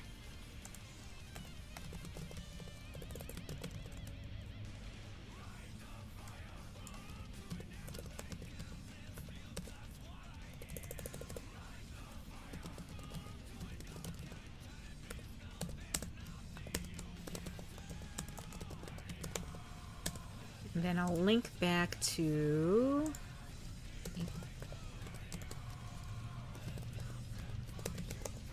Okay, there we go.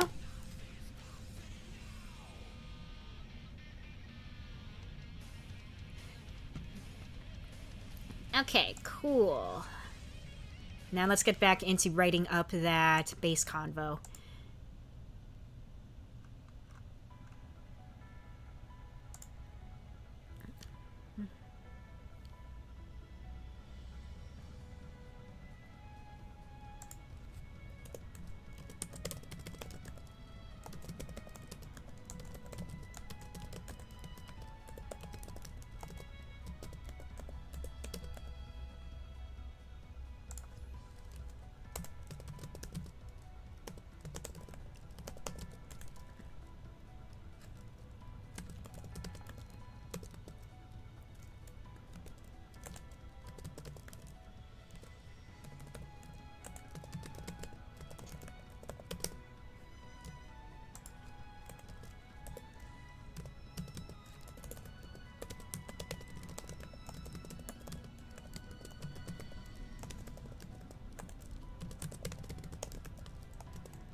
I'm gonna have to note down these books. Hold on.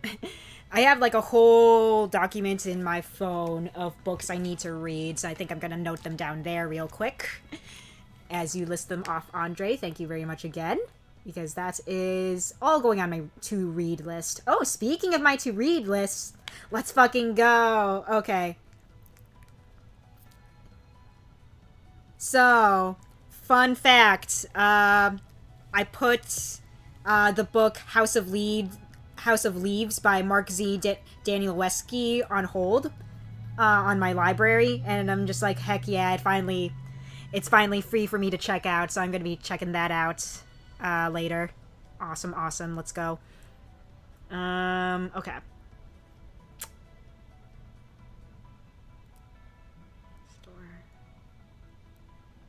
Let's see, where's my... There's my thing.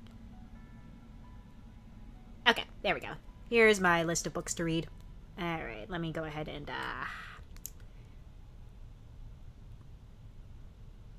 let's see. The Wings by Yin Sang.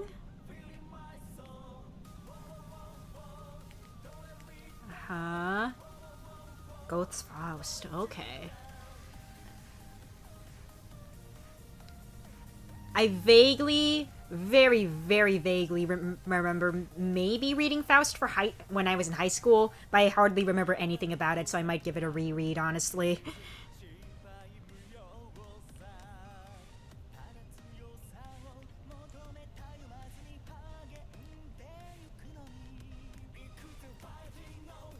And then, of course, Don Quixote.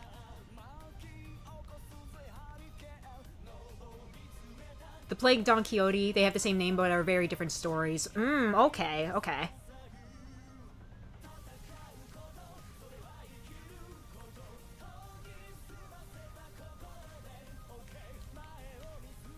Bernal de Cervantes. Okay. But yes, all new stuff I need to put on my to-read list. Let's fucking go.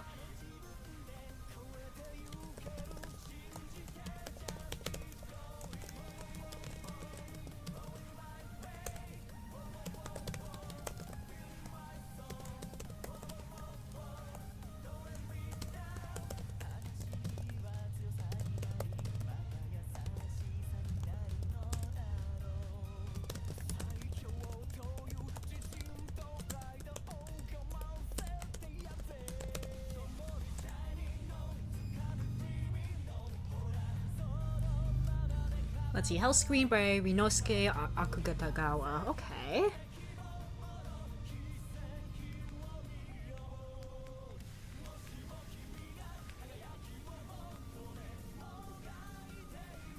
Oops. Rinosuke Akutagawa. Alright, cool.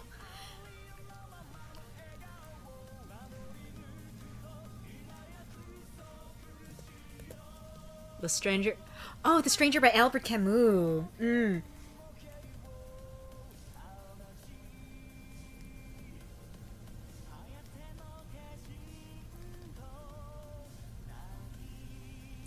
I've never read it myself, but yeah, I've heard that one's also pretty good.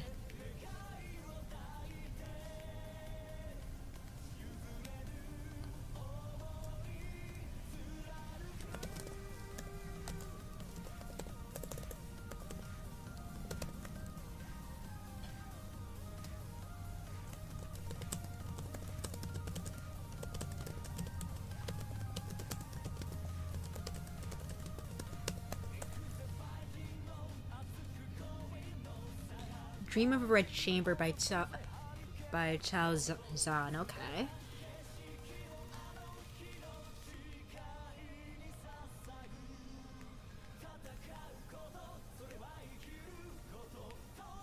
All right.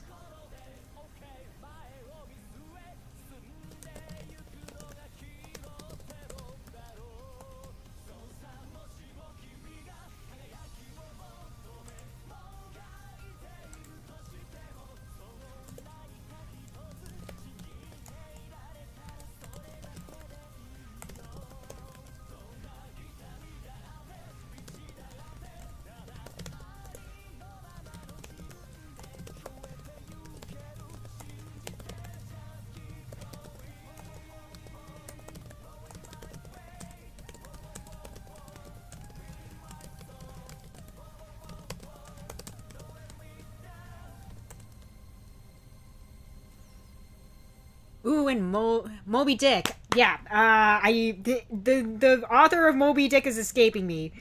I remember having to read that for high school. I'm gonna be real with you guys. I did not read the whole thing. I just kind of looked up summaries of it online when I was in high school. I'm gonna be real, but I think one of these days I will want to like give it an actual chance of reading the whole thing. Crime and Punishment. Okay.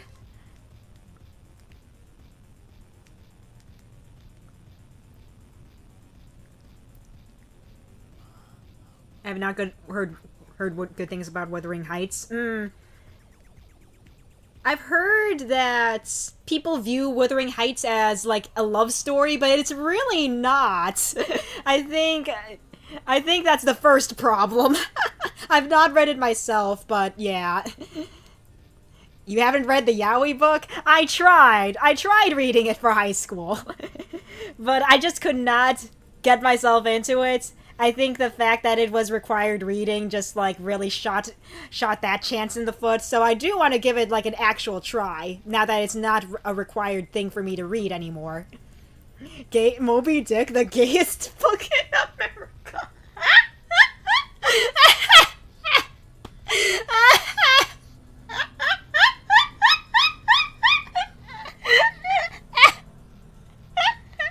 I'm not even sure how to respond to that.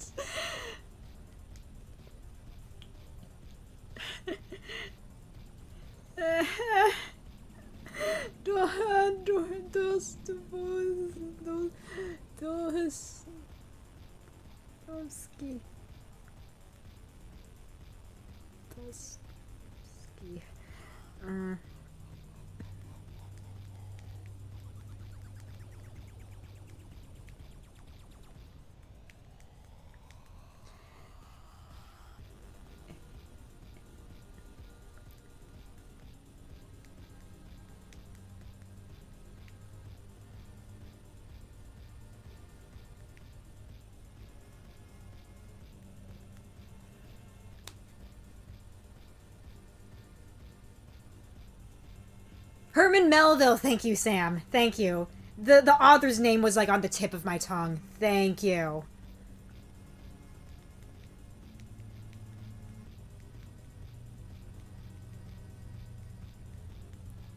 Okay, cool.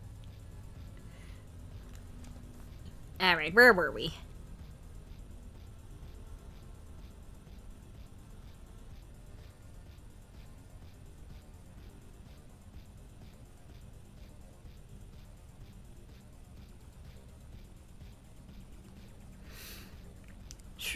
Alright.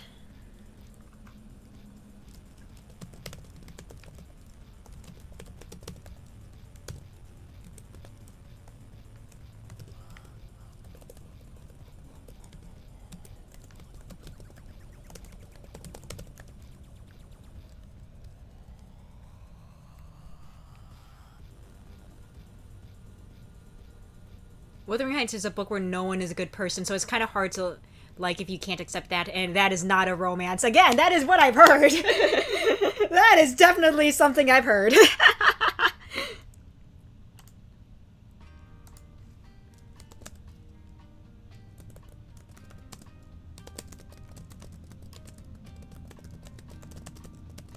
Okay.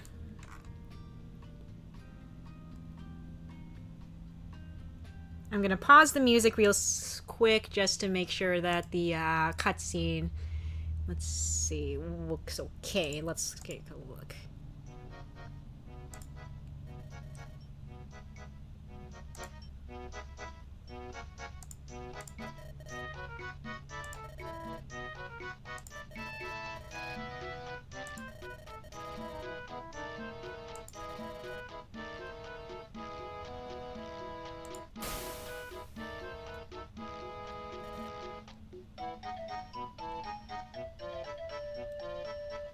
I did read the Odyssey, and I actually, and while that was required reading, I actually did finish that one. I did like the Odyssey, at least.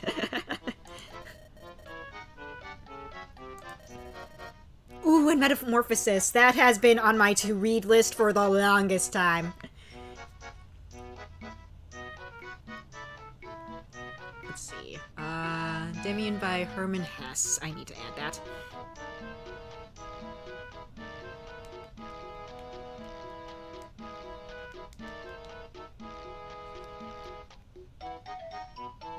And all books by Agatha Christina. Interesting, okay.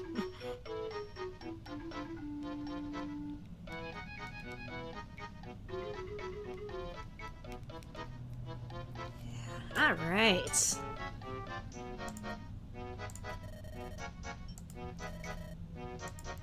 Okay, cool. Alright, that works. Awesome. Alright.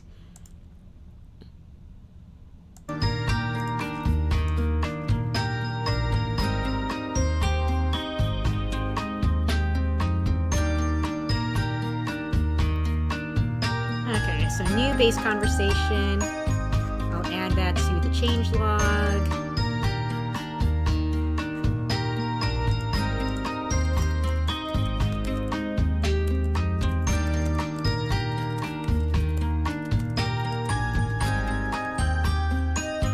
Acoustic 42 going hard. Hell yeah. Fuck. It's too loud. I'm sorry. I forgot how loud it was. Ah! Okay, we're good now.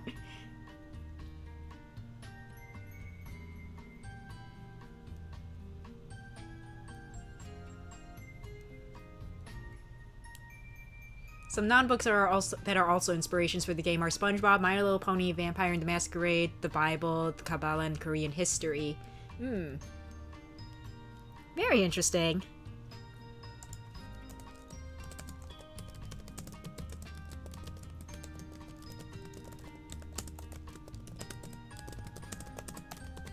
Okay, so that's all good.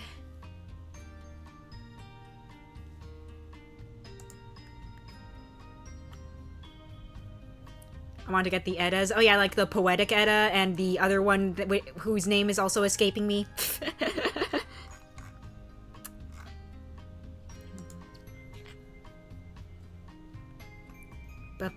Okay, so we should be good with that.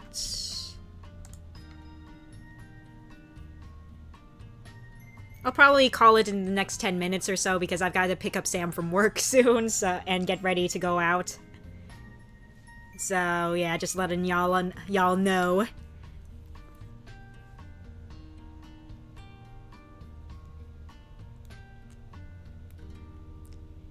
Yeah, it's good shit. It's good shit. I will admit right now, I've reread Chapter 6 specifically more times than I would like to admit publicly.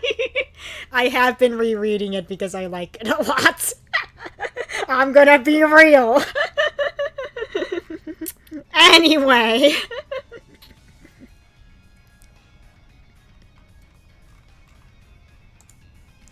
I also just needed to vent a bit about a hard fight in the game, so excuse my language. That's fine. No worries.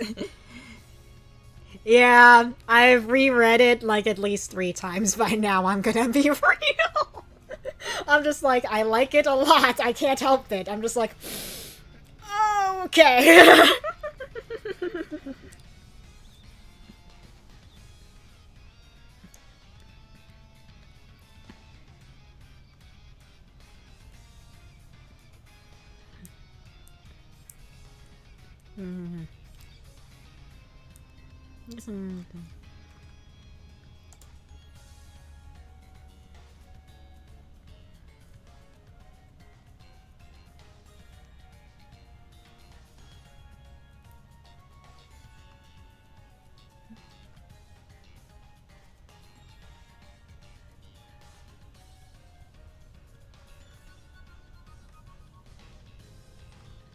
Okay, so that's all good. I like lemons in pie. Those are, yeah, actual lemons are delicious.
Any other chapters you've been rereading? I'm trying to think if I reread any of the other ones recently. I did give Chapter 5 another reread as well, actually, now that I'm thinking about it. Oof. Oof. Oof. That sucks, Andre. That sounds like a really bad time. Oof.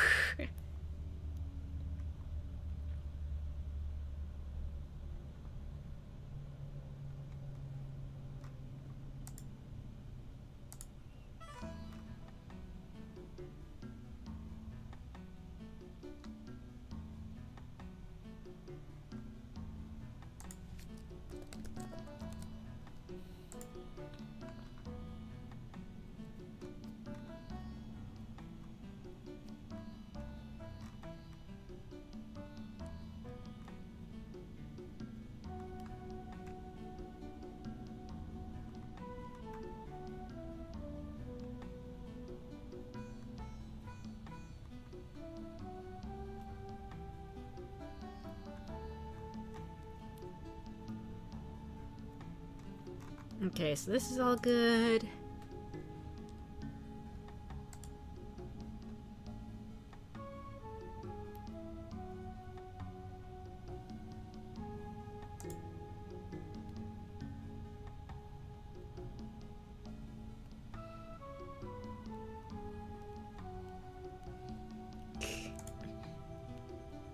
Okay, we can probably get rid of all of this.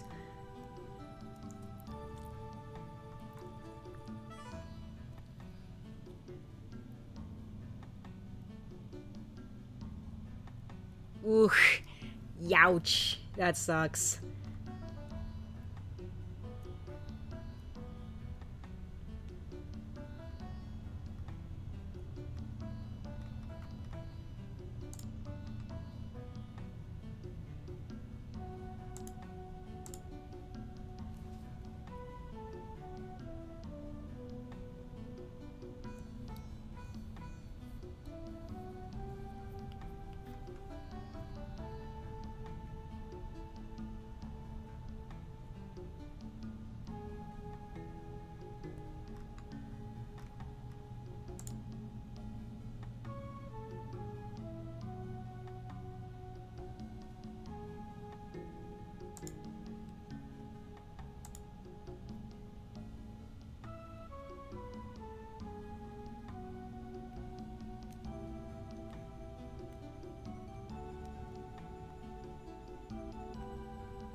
Oh yeah, you're talking about Kagetsu. Yeah.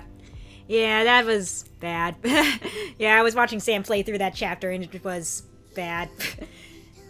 One of these days, I'll give Engage the good old college try, but today is not that day.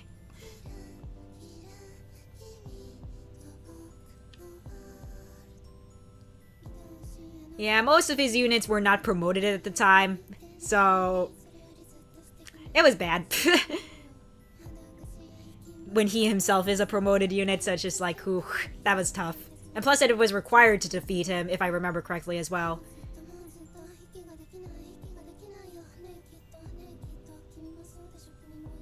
Oof. Damn, that sucks, Andre. Oof.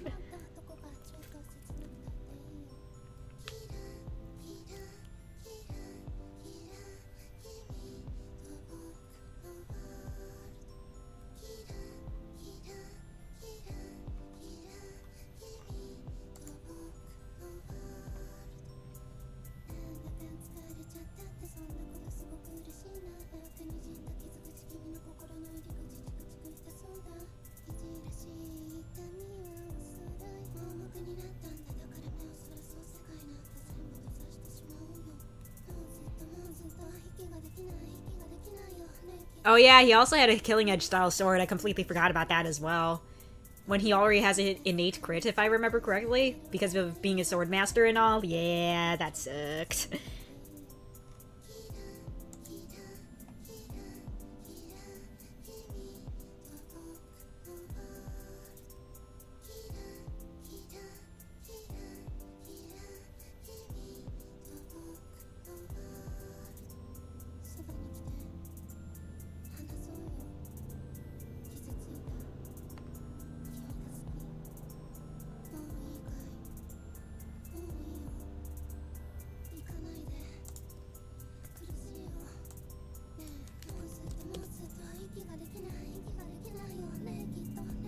I tweaked Chapter 2 to make Asher more of a flirty bisexual. I will give that a look later. I will give that a look.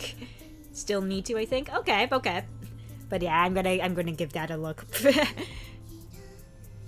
We'll see, it's not as bad as other difficulty spikes in Project Moon non-gacha games because they are non-gacha, and PM can throw everything they want and not be unfair because there are no whale slash free-to-play thing. True.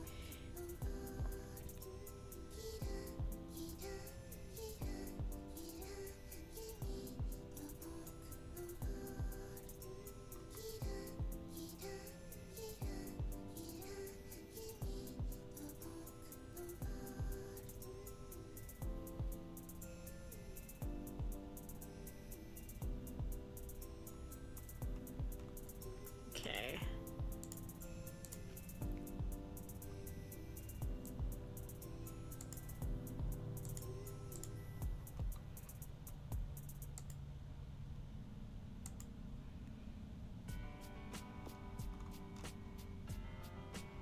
Ooh, you know what? We can get rid of all of this because that was an old piece of code that we don't need anymore.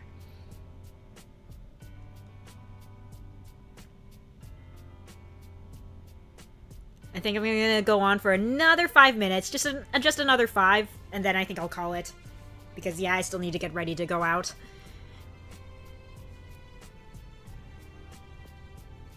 Ooh, ouch, that sucks.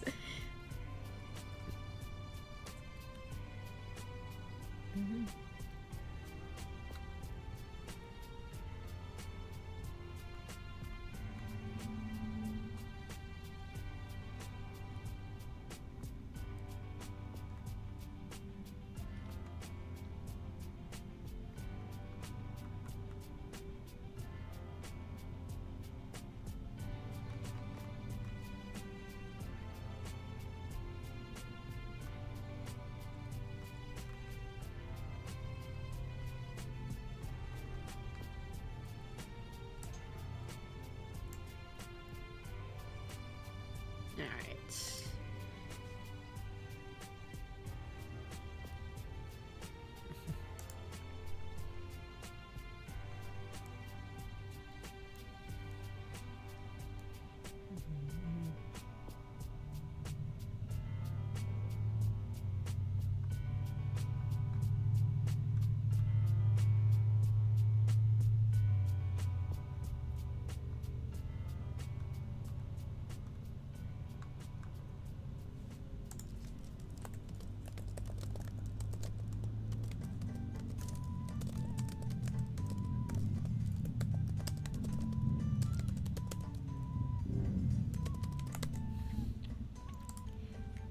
Yeah, feel any better after getting that all off your chest, Andre?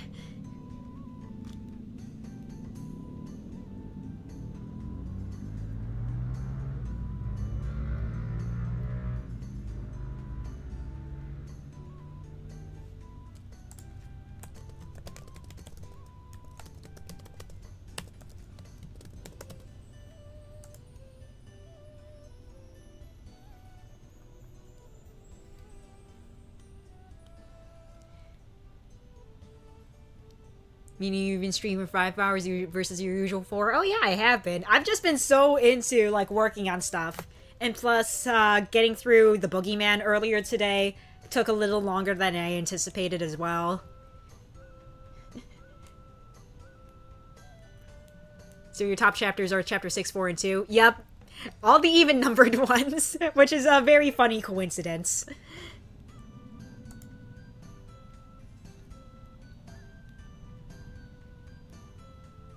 But yeah, you know what? I think once I'm done checking through all the dialogue and stuff for this chapter, which is actually right now, I'm gonna make a quick note for myself to know that I left off at chapter 7BB for checking dialogue stuff. So give me a second. Left off at chapter 7BB. Okay, so I think I'm gonna call it here. Thank you guys so much for sticking around and watching. So yeah, FEE3 trailer is coming out on Tuesday on the Fire Emblem Universe channel. Yippee! I'll see if I can get a watch along crammed in after playing through the Hanged Man on Tuesday, but we'll see how things go. But anyway, thank you all so much for watching. I will see you all next time. Goodbye! Woo!